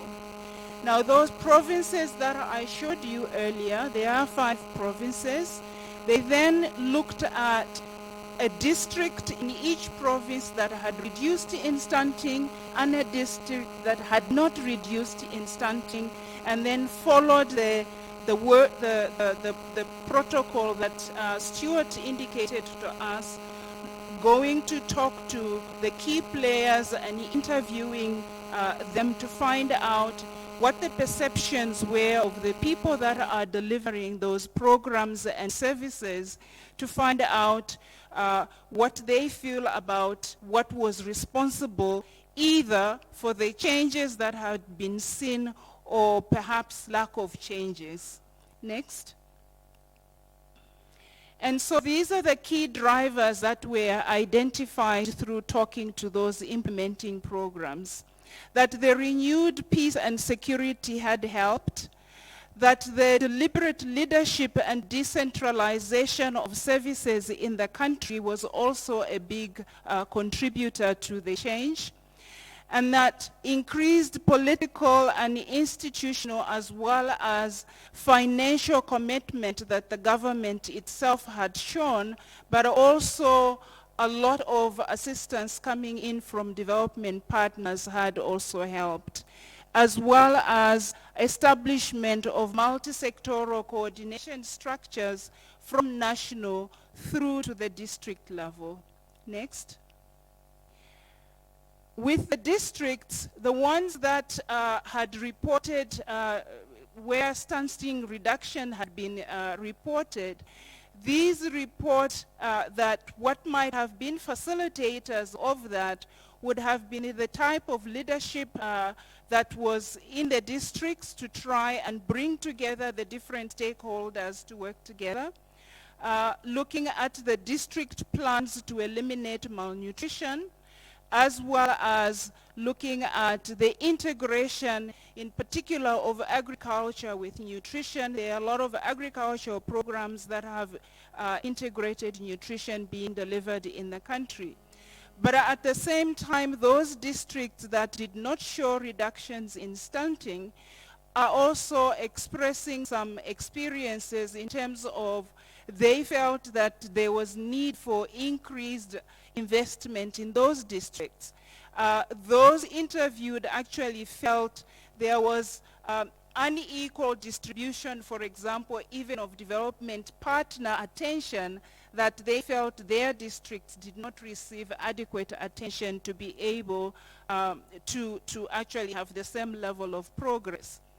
And here, the message I would want to leave you with is the fact that it is really important to drill down and find out the challenges, both in the places where you are seeing progress, as well as where progress might be limited, because there are lessons to be learned that could be used to then adapt programs and services accordingly.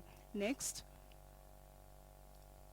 And then how to address the challenges that had been addressed.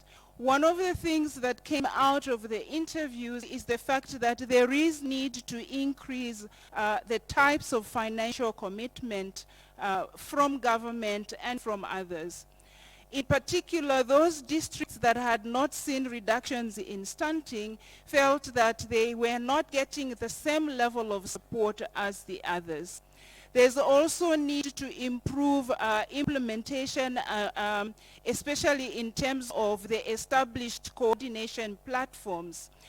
It was felt that while there were several different types of platforms in place, particularly in those districts where less progress was seen, there were feelings that there was lack of understanding sometimes about the linkages between the different types of platforms that were actually available in the country.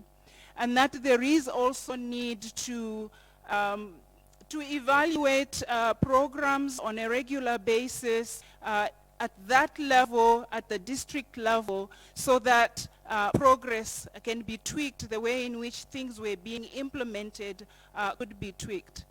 And since I'm the last one to present, I will also like to say that I think looking at everything that has been said, it is really important to consider the fact that context really matters. And you've seen that the drivers of change can be different depending on which country you are in. But also we can assume that the drivers of change will also be different at the local district level. And it is important for us to be able to generate information at that level as well, to be able to contextualize our programs and interventions. Thank you.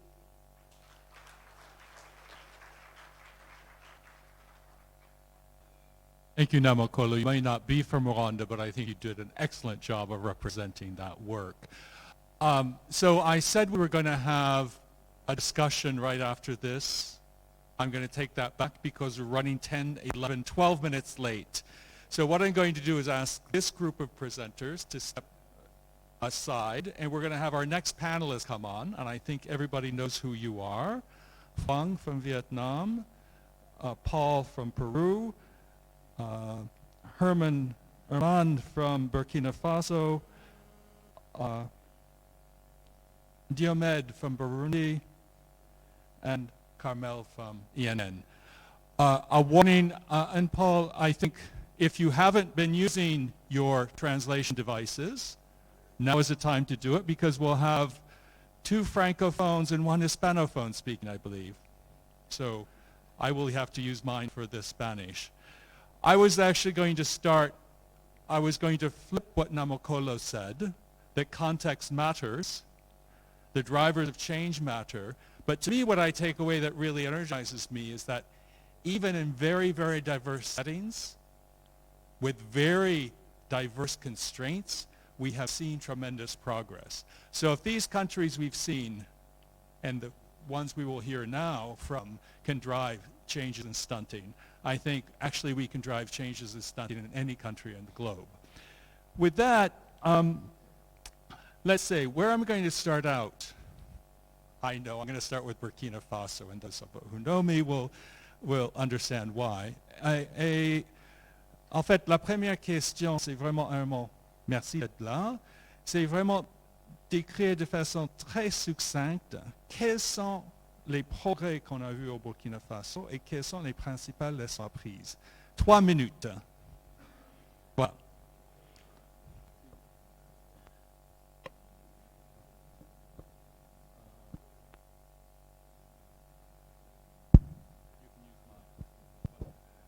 Merci, Herman Goumri, coordinateur de la société civile SUNGG du Burkina Faso. Merci pour cette opportunité. Par rapport au retard de croissance, on peut dire que le Burkina Faso est dans une tendance à la baisse depuis plusieurs années, donc à partir de 2013 à 2018. En 2013, nous étions à environ 31,6% et en 2017, nous sommes passés à 21,2% pour remonter légèrement en 2018 à 25%. Nous attendons les données de 2019 pour voir s'il y a eu des difficultés ou un maintien au niveau de la baisse.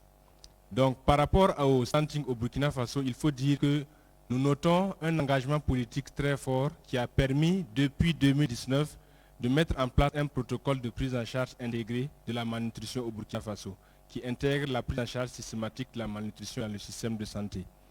Et ensuite, en 2013, nous avons eu ce qu'on appelle le plan ANGE, l'amélioration des pratiques d'ANGE, qui est l'alimentation du nourrisson et du jeune enfant, qui a permis de pouvoir faire en sorte qu'un certain nombre d'activités spécifiques et sensibles soient mises en œuvre au Burkina Faso. Pour ce qui est du côté spécifique, le ministère de la Santé, par exemple, donne la supplémentation en fer et acide folique aux femmes enceintes.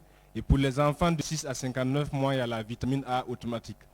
Et également pour ce qui est du côté sensible, il y a des activités de production agricole, il y a des actions qui sont mises en œuvre avec notamment les différentes ONG, la société civile, pour appuyer l'État dans des jardins scolaires, dans des jardins dits de santé, pour pouvoir produire des spéculations à haute valeur nutritive, et on sensibilise les différentes femmes qui mettent en œuvre ces jardins de santé à pouvoir diversifier au mieux leur alimentation et surtout l'alimentation des enfants.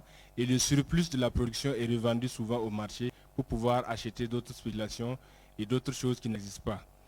Il faut noter également qu'à travers le plan Ange, qui est en train d'être mis à l'échelle au niveau du Burkina Faso, même si la couverture n'est pas encore totale, il y a un certain nombre de progrès qu'on a pu avoir. Et à travers ce plan Ange, on a ce qu'on appelle les GASPA, qui est une stratégie au niveau communautaire avec un groupe de femmes enceintes, avec la supervision d'agents de santé au niveau communautaire qui ont été formés pour prendre en charge les questions de malnutrition. Et ce groupe de femmes discute de questions en lien avec la malnutrition, sur l'allaitement maternel exclusif, la mise au sein précoce, la diversification alimentaire, l'alimentation de compléments, etc., etc. Donc c'est autant d'activités qui font que au niveau du Burkina Faso, nous avons pu noter sur une certaine période une tendance à la baisse de la malnutrition de croissance. Et il faut noter que c'est dans une vision multisectorielle que les différents acteurs, aussi bien au niveau de l'État qu'au niveau de la société civile et des autres acteurs, cette action a été faite pour que nous puissions arriver à cette réduction du taux de malnutrition chronique. Je vous remercie. I think we should thank you, and a huge round of applause for that progress in Burkina Faso. We're now going to move to a part of the world we've not heard from yet, and Peru has been presented as this incredible example of maintaining progress in stunting reduction. So Paul, please share with us the key highlights of Peru's progress.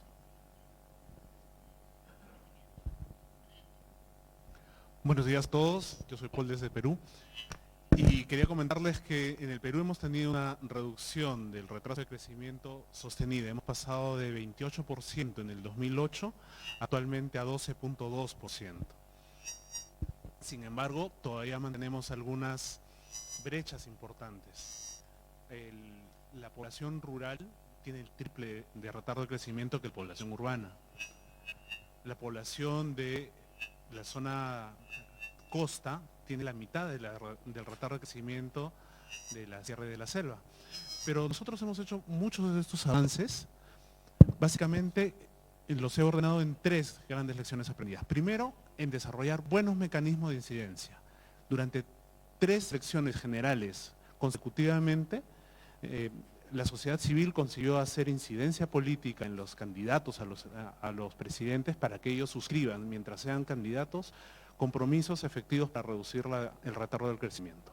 Una vez electo el presidente, la sociedad civil se entrevista con el presidente y les recuerda su compromiso. Pero no queda ahí, sino que además les dan recomendaciones para implementar políticas públicas. O sea, pasan de la incidencia o de la abogacía a la asistencia técnica.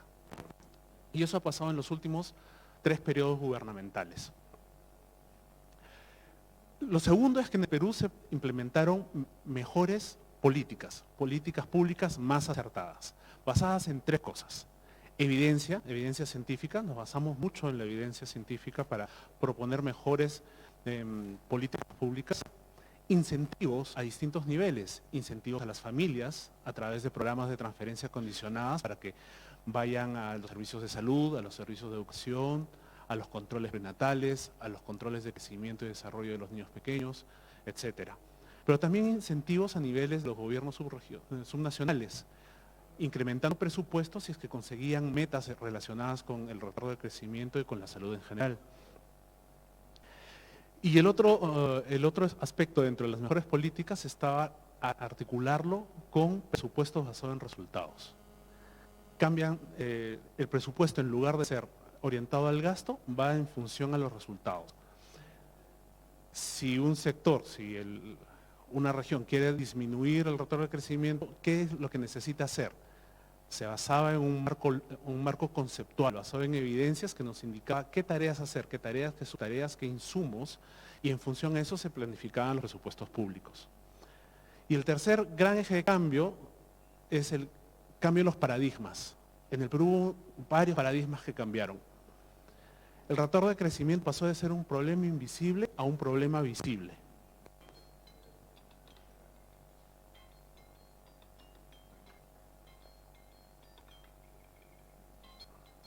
I'm sorry. Antes pensábamos en la nutrición como un problema que se podía recuperar porque mirábamos al adelgazamiento. Luego enfocamos el problema del retardo de crecimiento como algo irreversible.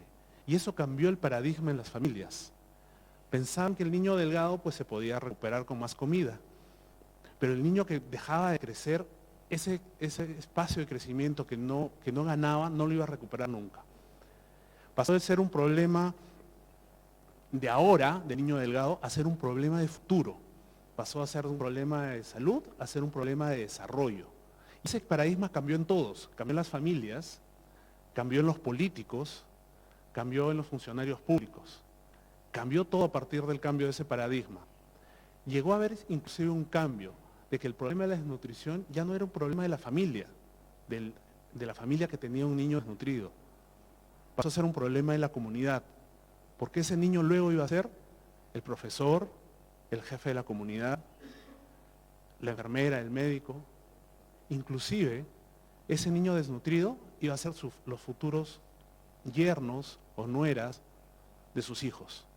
Ese cambio de paradigma hizo que todos vayan cambiando la visión de la desnutrición en el Perú. Desde el sistema de finanzas inclusive, el tema de desnutrición dejó de ser un gasto para convertirse en una inversión. En el presupuesto público en el Perú, el tema de desnutrición fue visto como una inversión. Todo esto basado en la evidencia. Thank you.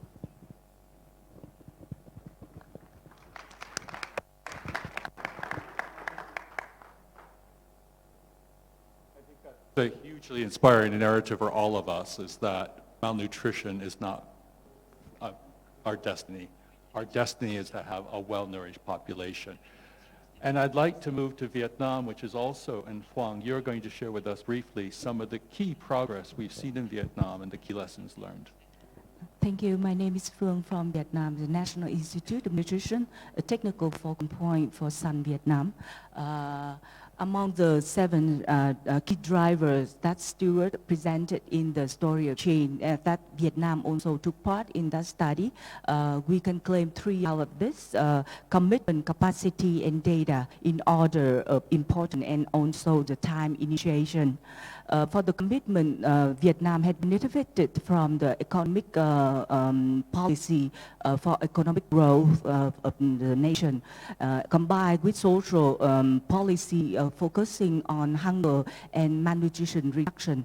And it shifted over time with the adaptation, with the changing context, focus from malnutrition and hunger, and now to the triple burden of malnutrition. We have our first National Action Plan since 1995, and followed by the 10-year National Nutrition Strategy.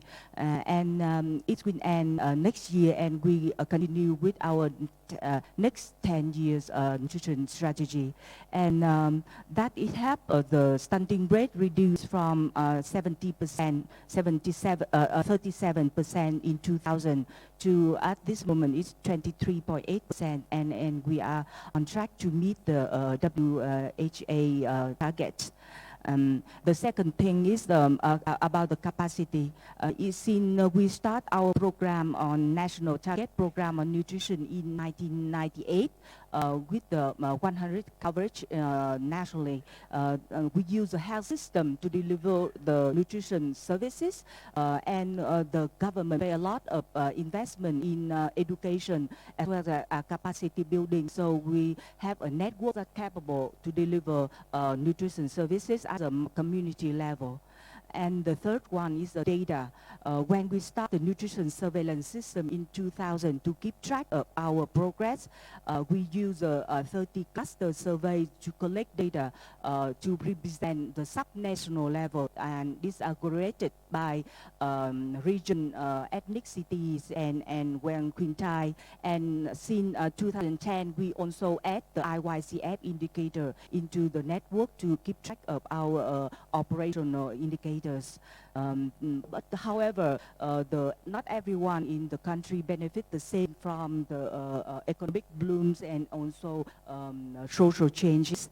Those live in the mountain and the ethnic minority group are still the most vulnerable. About 10 provinces over the 63 provinces still have a standing rate over 30%. And we recognize this using the data from the nutrition surveillance and well recognize and work with the development partner to implement nutrition and social multi-sectoral policy and program to address the disparity of this one. And at this moment, back home, the National Assembly is considering a new program to address the issue of livelihood and health for the ethnic minority groups. And thanks to the contribution of the newborn son CSA Vietnam, we win a budget line for nutrition specific intervention in this program. That's it.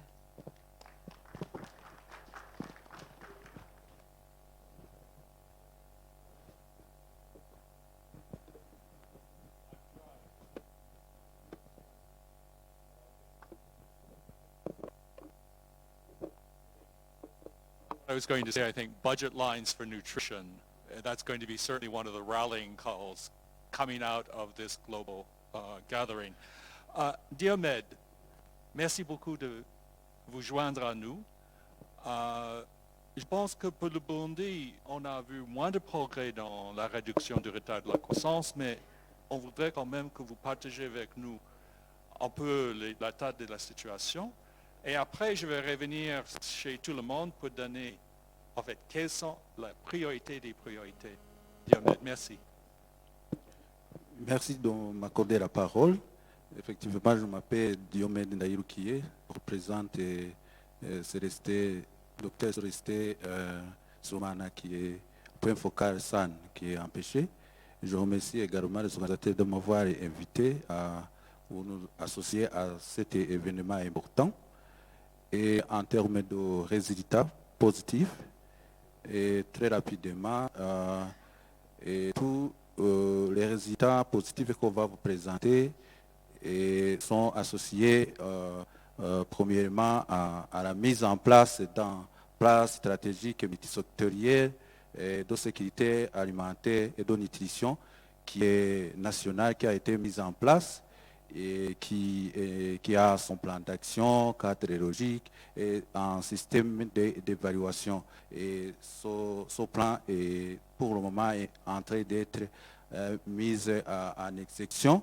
Et ce qu'il faut signaler ici en termes d'engagement, c'est au niveau de l'exécutif parce qu'il est piloté au niveau de la deuxième vice-présidence de la République. Et donc, la mobilisation des activités et l'utilisation des fonds, on suppose que ça va être efficace. Et en termes de résultats positifs, on peut signaler ici que le taux d'allaitement maternel a augmenté et il a passé de 69% donc en 2010 et jusqu'à 83% en 2017.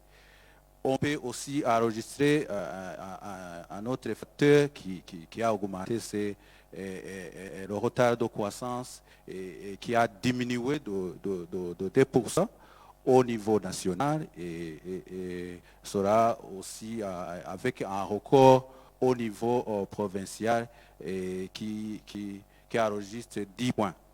Et nous pouvons aussi signaler que il y a un autre point ou un autre facteur qui a augmenté, c'est l'augmentation de l'accès à l'eau potable qui a passé de 59 à 83%.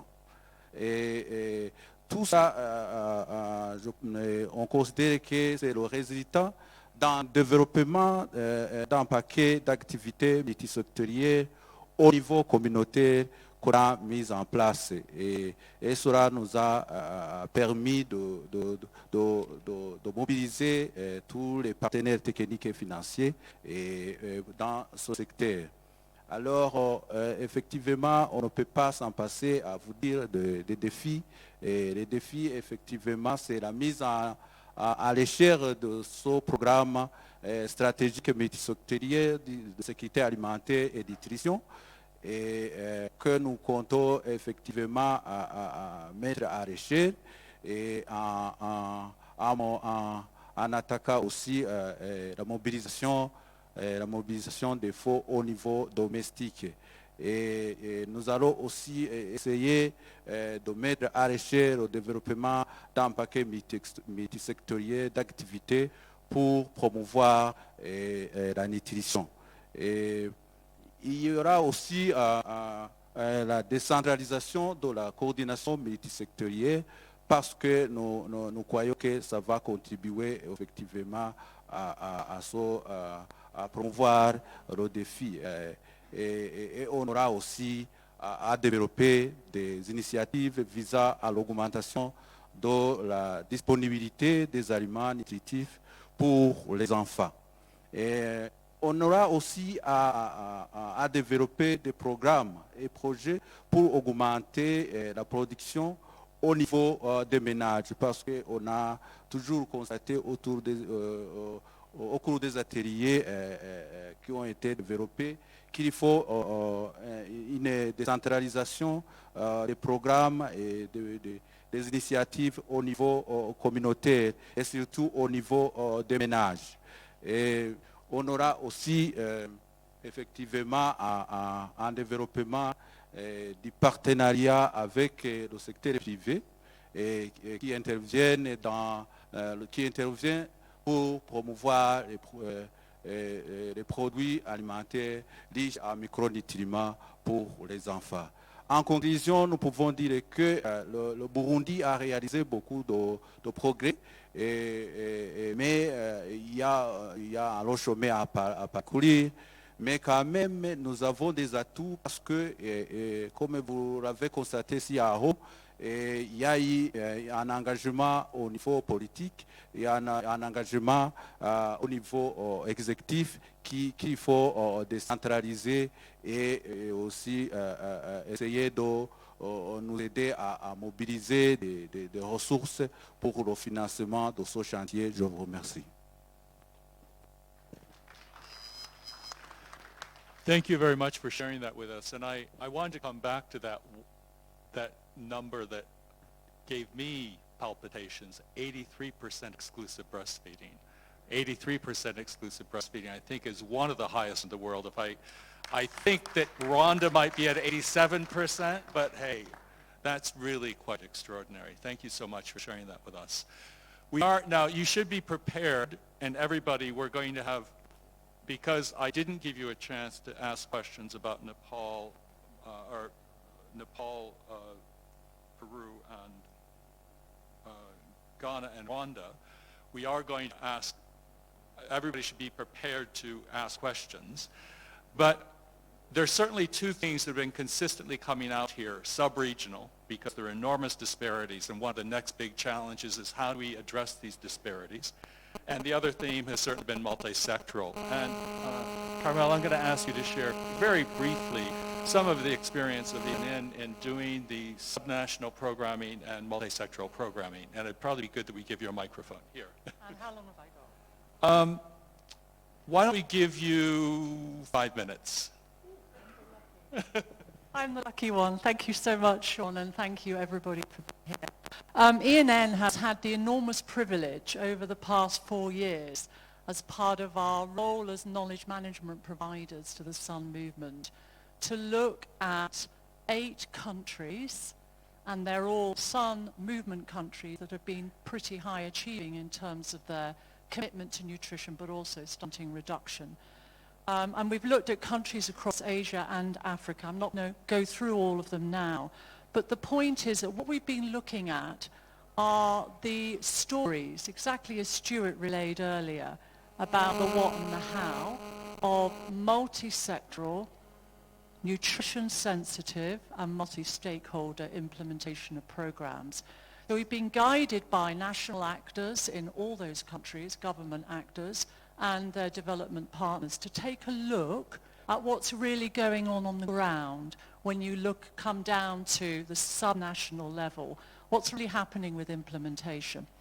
Now, I can't do any justice to the rich learning that's come out of that here right now, only to say that quite a lot of what we have concluded from the construction of these case studies and the synthesis of the main findings, which you can find out in the village at the ENN stand, very short documents that just capture the key learnings, that resonate so much with what we heard from Stuart and all the different presenters earlier on about the power of leadership, data, issues around coordination. So there are challenges, but there are also some really great examples.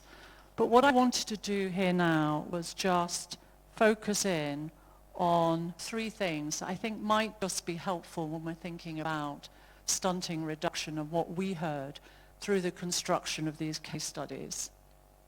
First of all, when we talk about engaging sectors in the movement, it's actually subnationally not always very easy to do. Let's not pretend this is easy, it isn't. But one of the things that we learned is that to encourage sectors to engage with nutrition, we call it being nutrition sensitive. It's really about how nutrition helps enhance the performance of that sector's objectives. It's not giving them more work to do or asking them to do this or that, but it's engaging in a conversation about if this happens, your sectoral objectives are going to be easier to meet. And I want to give you a really great example from the Philippines, which is that when the Ministry of Education recognized that the good nutrition has a direct effect on the cognitive development of its target population, it said, well, what we want to now start doing is rolling out food gardens to early child development centers and to primary schools. So that's a really classic example of how it helps them, the education sector, meet its objectives as opposed to giving it a long list of things and activities to being nutrition sensitive. The other thing that we found across these 8 different, really diverse programs, by the way, many of them at scale, is that many sectors are doing quite similar things, even though the contexts are different. I think that's really interesting. And it's not so much that nutrition-sensitive programming is requiring huge shifts in programs. It's quite a lot of it is tweaking or adjusting. So, for example, if you look at livestock, having protein in the diet, not just growing small livestock for cash income or for securing livelihoods. And there are many, many examples of that. Within that, we found that there are some really exciting examples across these 8 programs of joint targeting. Senegal is one great example where it has used its information on the regions with highest rates of wasting and stunting to get the sectors together to target those geographical regions, and then to keep working down and down into the most vulnerable districts within those regions. And that is real subnational programming. We also found amazing examples of joint messaging using shared platforms to communicate together. So health with education, with agriculture, with nutrition. Kenya being a really great example of that, of using a shared common platform to communicate and get behavior change and communication messages out. We expected, I think, to see something which we refer to as convergence, perhaps more than we actually saw it. And we were a bit surprised we didn't see more examples in the 8 studies that we undertook where the sectors converge. They bring to bear on communities and households and individuals the sum of what they have to offer. But we did see a fantastic example of it in Ethiopia, where multiple sectors, I think 5 in total, shared lists of highly vulnerable children in regions of Ethiopia and then they targeted the households. But we didn't see a great deal of that. So lots of positive messages, but one thing I just want to finish with is that in all the countries, they really, really struggle with how to have a vibrant M&E system, monitoring and evaluation, to really capture the extent of coverage of multi-sectoral, multi-stakeholder nutrition sensitive and specific interventions, the impact of convergence where it's coming. And I think that is something we've been hearing a lot of the last couple of days. How are we going to showcase the very hard work that is going on across so many countries and accumulate a critical mass of evidence? Because if we have that evidence, we're going to drive more investment. Thank you very much. And I absolutely agree. That was the executive committee at the very beginning Monday had a listening session with the Sun focal points. And as they were reporting out, the first 15 minutes were all about the importance of data, and not data just to collect data, but data to better target, better course correct, etc. Now we have a challenge for our 7 countries represented here. And I'm going to start, of course, with Burkina Faso. Because we're looking into the future, 2025, 2030, what's your absolute top priority to accelerate stunting reduction in Burkina Faso? Erman. One priority. One priority. Absolute top priority.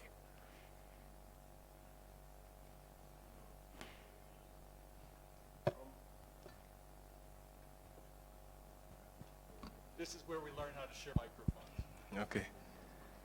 La priorité essentielle pour nous aujourd'hui, c'est de pousser en tant qu'acteurs de la société civile pour maintenir haut les engagements politiques actuels en faveur de la nutrition. Le contexte actuel au Burkina est très favorable au renforcement de la nutrition.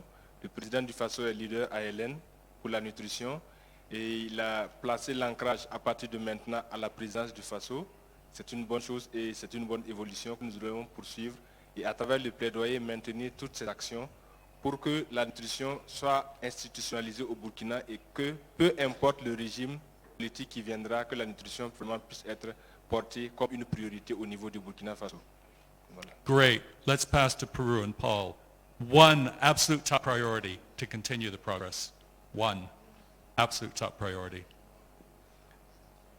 Cerrar las brechas.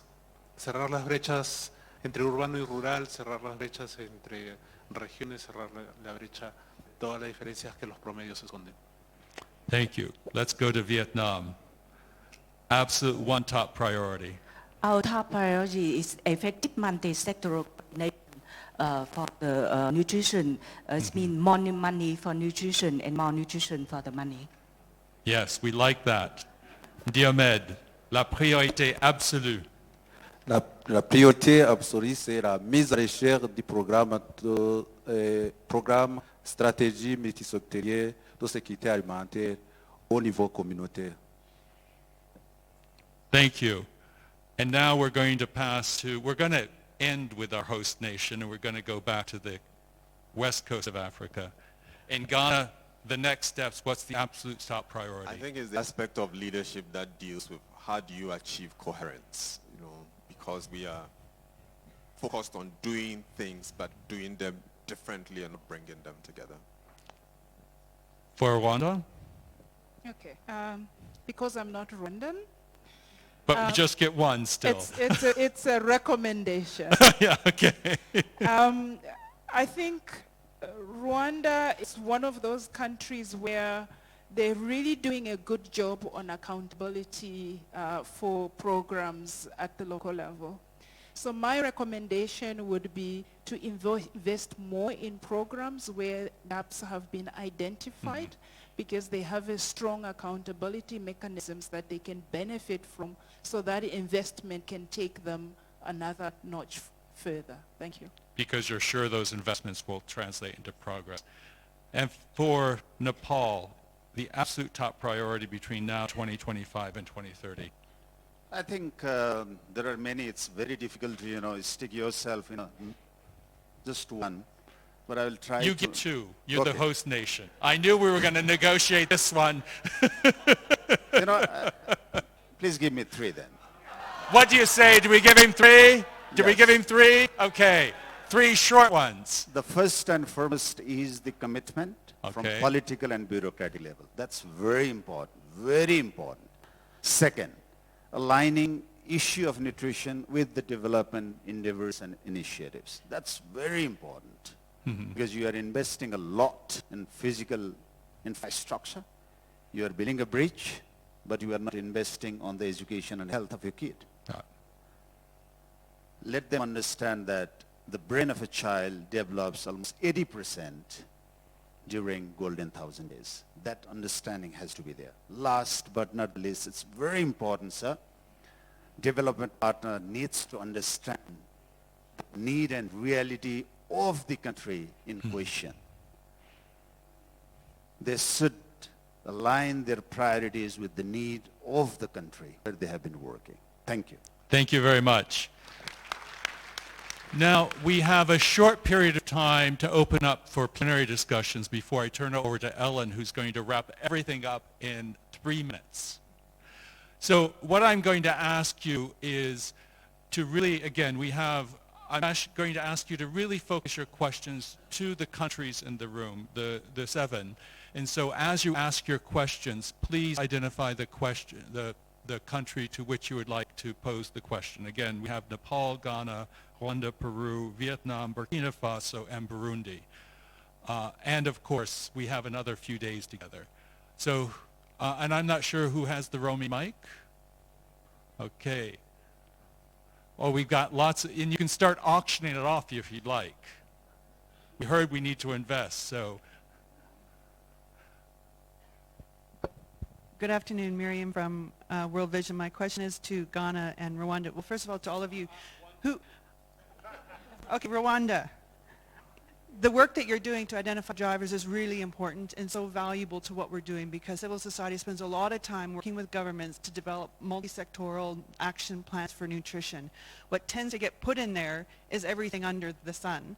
And we hope that one of those things is going to hit the drivers. So this work is really valuable. My question to you, though, is that after all of this analysis, you've identified 16% of the drivers. I was going to say Ghana was less than half as well. So most of the drivers we still don't know after all of this work. What is driving the reductions? And is there any action plan to try and find out what the rest of those drivers are? Okay. I'm going to take 3 questions, and then so you got a couple of minutes to prepare your response.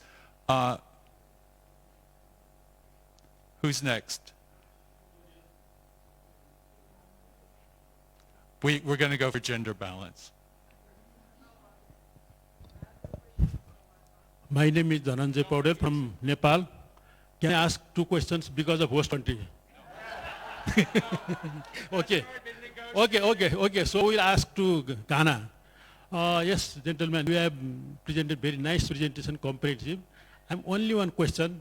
You did not explain because of maybe because of time constraint. You have the very good activity, cash transfer activity. What are the way of the cash transfer? How much amount? How did you give? And what the impact gave by the cash transfer? So my questions about the cash transfer that you presented. I think that you actually folded 4 questions into that one question. I don't dare give you the microphone back. So much for gender balance. Thank you so much. So first of all, would like to compliment all the countries for their effective implementation of activities.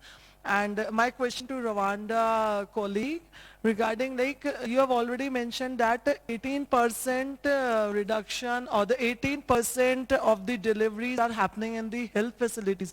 But as we can see, it is really like not very much to address the issue of breastfeeding, early initiation of breastfeeding. So what are your inputs or comments on it? Just one. Thank you for being so well behaved. I almost want to give you a second question for that. I actually going to have a question because, hey, I've got the microphone.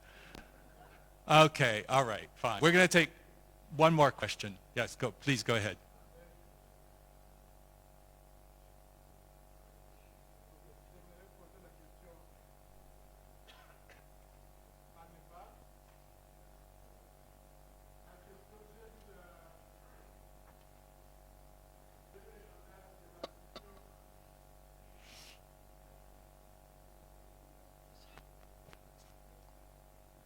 I'm very happy you're having a problem with the microphone too. It makes me feel much better. Hey, we're still trying to get the microphone. Did we get the microphone working or not? Okay. Actually then, you'll come back. No, you'll get your question. I want to come back to Peru though, because from what I understand from Peru also, you did really some very brave things politically in terms of saying that we don't do everything for everybody everywhere. We're really going to focus in on certain groups. And that's a political challenge, because politicians like to sprinkle a little bit to everybody. So I would like to better understand how you address that political challenge of saying we're really going to focus in on those groups who need it the most. Please. Yes, do you have your microphone? Ma question s'adresse au Népal, parce que nous avons vu les tendances de réduction de malnutrition au Népal, surtout le stunting.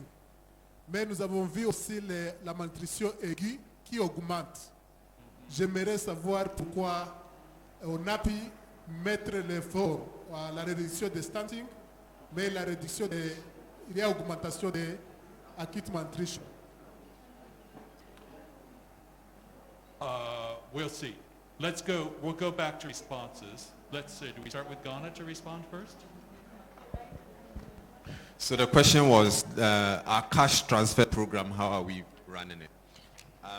This is a government-initiated program that is giving the equivalent of between $10 and $15 to families that are considered ultra poor. So what the government does is actually to use some social characteristics to be able to know who qualifies to receive this money. And then they give additional if there's an elderly person in the house, and then also there is a disabled person in the house. So there is incremental amount depending on what other characteristics are there. This is done through the local government, and so it's the local government which is within those communities that then does the distribution. The only challenge is that they are not able to disperse it like every month like clockwork, so sometimes it's backed up, but when it's ready then it's giving out. So that's how it works. Thank you. Did I get all of it? I think, Namakola, I think you actually got two questions. I hope you've been representing Rwanda so well, I hope you build them. At least you get honorary citizenship. So I think the question on the fact that we only had 16% of the predicted stunting reduction actually being explained by the model that was used. Partly this speaks to the fact that stunting is a complex indicator. It's a smoke alarm. There's a fire in the building, but we don't know where the fire is. So we try and do all sorts of things to try and help out. But in terms of the drivers of stunting reductions that have been looked at in the stories of change work, we are really limited to the variables that are included in the DHS data sets that we are using. And so there might be other variables that would explain additional reductions, but since those are not on the menu within the linear regression model, we would not be able to know that. Having said that, for each context, the additional variables again might be different. So as more and more evidence is generated at the local level, we'll probably be able to add more information. I think what is important now is to really emphasize the multi-sectoral nature of nutrition and addressing all those factors that are known to impact nutrition. And in doing so, we can make a difference. But also in continuing with our data collection so that we can add to the variables as time progresses. That's all I can say given the circumstances. Then there was the question on the 18% for deliveries in the hospital. Just to first clarification, so 16% of the predicted stunting reduction is what was shown in that bar. And of that, of the 16%, 18% of that would have been due to women giving birth in health facilities. So it is not that only 18% of the women give birth in health facilities. That's a clarification I would like to give. Thank you. Thank you very much. I think we'll turn to Nepal about that difficult question about stunting, reducing, but wasting. You know, I'm so happy to get Mike time and again. Thank you. Thank you very much. I am going to keep, I have my clock here. Thank you. Maybe it is because I'm from host country, isn't it? See how generous, you've So been so I generous get more hosting us, time. I'm I get generous more with the time. right. Okay, thank you, friend. Actually, I didn't get it properly, but later on I got it. You're right. In terms of stunting, we have remarkable progress. In terms of underweight also, we're doing, good, fairly good. But in terms of, wasting, our progress is not that remarkable, despite the fact it is in decreasing trend. But I do hope that, because of different regions, we have ample, optimism and hope and evidence that we can do, well in future. Because I have already mentioned before that we have a multi-sectoral sectoral plan where we have been trying to have a different intervention related with nutrition sensitive and nutrition specific activities. And more than that, development partners who have been sitting here, I have seen a large number of, friends who have been working in this area, representing different, institutions apart from government. They have been also devoting themselves, and results are coming out in a very, encouraging way. And more than that, we have political commitment at the moment because we have a stable government in place with 2/3 majority. And nutrition is one of the prioritized agenda of the government.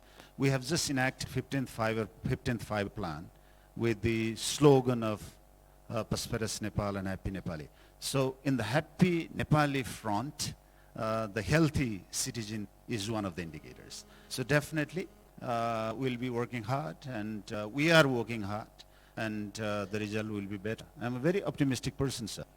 Every cloud has a silver lining. Let me finish with this. I think optimism has to be the principal theme word of the Sun movement. I'm going to pass the microphone to Peru to respond to my question. Sí. ¿Qué tuvo que hacer el país para ver a los que realmente lo necesitaban? Se resume en una palabra: priorizar. Se tuvo que priorizar a las zonas donde estaban las familias más pobres. Eso hizo que en el 2007 se implementara un programa de desarrollo que se llama Crecer, y que en el marco de ese programa, en la priorización, se redujeron de 82 a 26 los programas sociales, enfocándose en la evidencia, en lo que realmente funcionaba. También el programa de transferencia condicional de efectivo se enfocó también en las comunidades y en los distritos más pobres. Se amplió la cobertura del servicio del seguro público de salud, también enfocado en zonas pobres. Y todo se basaba además en tener data disponible. En el Perú tenemos encuestas nacionales de demografía y salud cada año. Inclusive tenemos reportes semestrales de demografía y salud con desagregación subnacional, lo cual nos permite identificar dónde están las regiones que están teniendo éxito y dónde están las regiones donde el éxito no llega. Eso nos permite configurar una lógica de priorización. So evidence was actually translated into political willingness to prioritize, and that's an incredibly compelling story. Ellen is going to give us a 3 to 4 minute wrap up, and while she is getting her notes together and walking up to the podium, I'm going to take one more question, so you get to choose. Bad choice, but that's okay. Go ahead.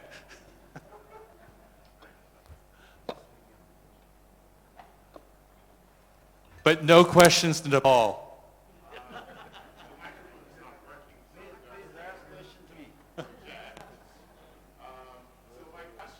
Wait a second. Okay, thanks, Sean. My question is to Stuart. Am I allowed to ask him a question? Okay. So Stuart, I was wondering that, have you looked at any pooled analysis to look at these common interventions that we have across countries? So we have, all these countries have policies, they have all these different things that cut across many countries. Have you looked at a pooled analysis to look at the contribution of each of these generalized actions across countries on the impact of stunting? Are we able to measure that? So Stuart is now his own sovereign nation. It's not even a sentence, my response. The answer is no. In as much as it's actually very difficult. With regard to the quantitative work, we were limited significantly, and Namakolo mentioned that there are all sorts of other ways in which that analysis is limited, which we haven't really had time to go into. But in terms of, if I'm hearing you correctly, disentangling this power of policy or commitment across countries, no. But there is something called HANCI, H-A-N-C-I, which is a commitment index, and they start to unpack commitment and relate that to changes in countries. And if you Google HANCI, which is ideas, you can get more of that point. But it's a good question with a problem to Okay, thank you very much. We're now, Ellen, you have the rather exciting job of trying to, what are the key headlines you took away from this very rich discussion? Thank you very much, Sean, and thanks to all the presenters and to this great audience. This is a really challenging job to try to sum up and give some key takeaway messages. So I did take a lot of notes, and I have some things I want to say, but it may be a little bit random. And the first thing that my key takeaway message from the presentation came from Dr. Kiran in Nepal, which is there are 101 countries represented here at the Sun Global Gathering. That was a great data point, and you might ask, well, what does that have to do with stunting reduction and accelerating stunting reduction? And the reason I thought that was really important is because when the Sun movement started, many countries signed up and they committed to stunting reduction as a target. And they proceeded to develop what we know now are really important multi-sectoral plans on how to achieve stunting reduction. And we have stunting reduction as a target and an indicator for both the World Health Assembly nutrition, but also the Sustainable Development Goals. And we have between 5 and 10 years left to achieve those. So we have a lot of countries have signed up to a lot of plans, have developed plans to achieve this common outcome. And we know that, and we heard today, that stunting is I've heard it was a smoke alarm. It's a complicated problem, and we don't always know how to get to this stunting outcome. And we need to, as Stuart said, accelerate progress. We've had a lot of progress over the last 18 years, but we actually have to triple the rate of progress in order to achieve the goals over the next 5 to 10 years. Therefore, a session like this is super, super important in order to pull together all of the knowledge that we've learned and all of the experience that we've had across, I think we had 9 or 10 countries speaking, but many other country experiences synthesized in order to get there. So being, like the host, a bit of an optimist, I would say on the one hand that while the problem is complicated, the challenge is clear, triple the rate of reduction, but daunting. The fact that we have so much learning already and this opportunity to exchange and this richness of evidence is really, I think, quite optimistic, and it's incumbent on us to synthesize even further than I'll be able to do in now my 2 minutes remaining. So what have we learned? I thought this session was really interesting because it was not just about the what, which we sometimes say which interventions are most important, which of course that is important, but it was critically about the how, because we can, if we have the most effective intervention, it won't get us, or policy or program, it will never get us to stunting reduction or the outcome we see unless we're able to deliver it, unless it's able to scale and be scaled or be implemented or effectively delivered with quality, as well as Equity. So that was another theme, I think, of this, so, that I'll take away from this meeting. So what, I don't want to repeat the what interventions, but one of the things that I found really interesting was that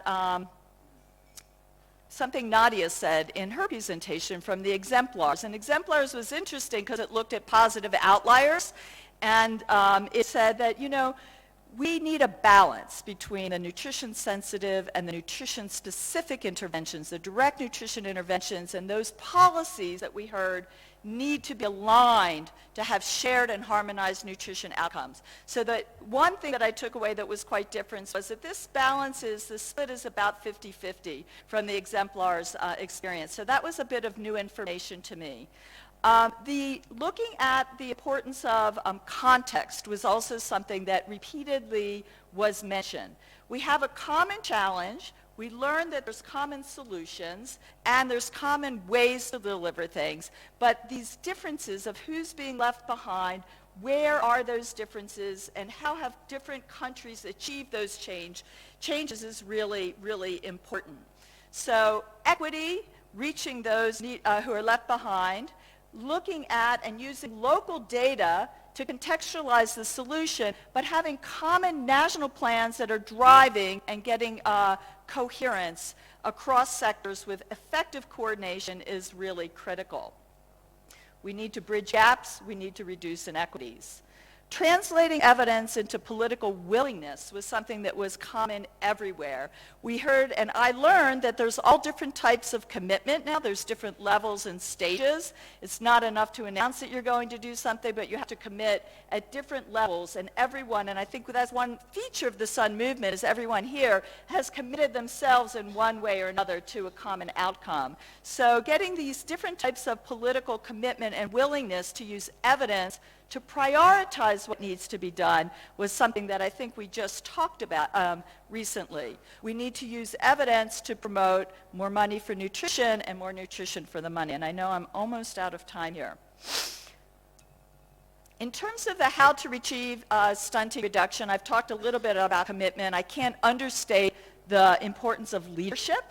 And that was a common theme in the case studies, and it's a key feature, I think, for everything that we do, but particularly in terms of driving coherence and driving coordinated action, we need leadership. There was quite a lot of mention about the importance of financing and aligning nutrition with development issues, investing in human capital. Financing has to be sustainable, it has to be predictable, and so that's a really important feature, I think, in how to achieve stunting reduction. Effective coordination was a common theme, and I know I'm running out of time, so I'll just finish with my favorite subject, which is the role of data and how important data is.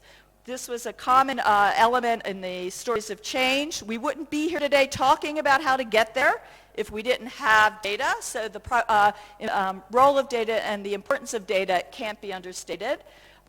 We heard just now that we can't answer all the questions we need to answer because we don't always measure all the things that we need to measure in order to be able to decompose or unpack and understand what are the things that are driving change. Without data, as we say at the Gates Foundation, we're flying blind. So I think that focusing on data as a key component and accountability as another key component, for which data is often used, are really critical to achieving accelerated stunting reduction. That's my rapid effort to try to summarize. I'm sorry I didn't get to pulling out something from everyone's presentation, but I think I had an impossible task at 4 minutes to sum up. But thank you all very much. Round of applause to Ellen, I think, for an impossible task. You did brilliantly. And I do want to come back, I think, to what you said, Ellen, of, you know, we should be feeling a bit queasy about the challenge ahead of us, but we are so much better informed, better motivated by extracting this information that can really inform our strategies going forward. May I have a huge round of applause for all the presenters, panelists. You know, this to me was one of my favorite sessions that I moderated ever in my life because I have to do no work to prepare it. I think Stuart, Ellen, and others, you did everything, and I just had to come in and play time police. So thank you very much for pulling this together. And a big thank you to our translators who kept going. Okay, thank you everyone. And stunting reduction is possible in any context.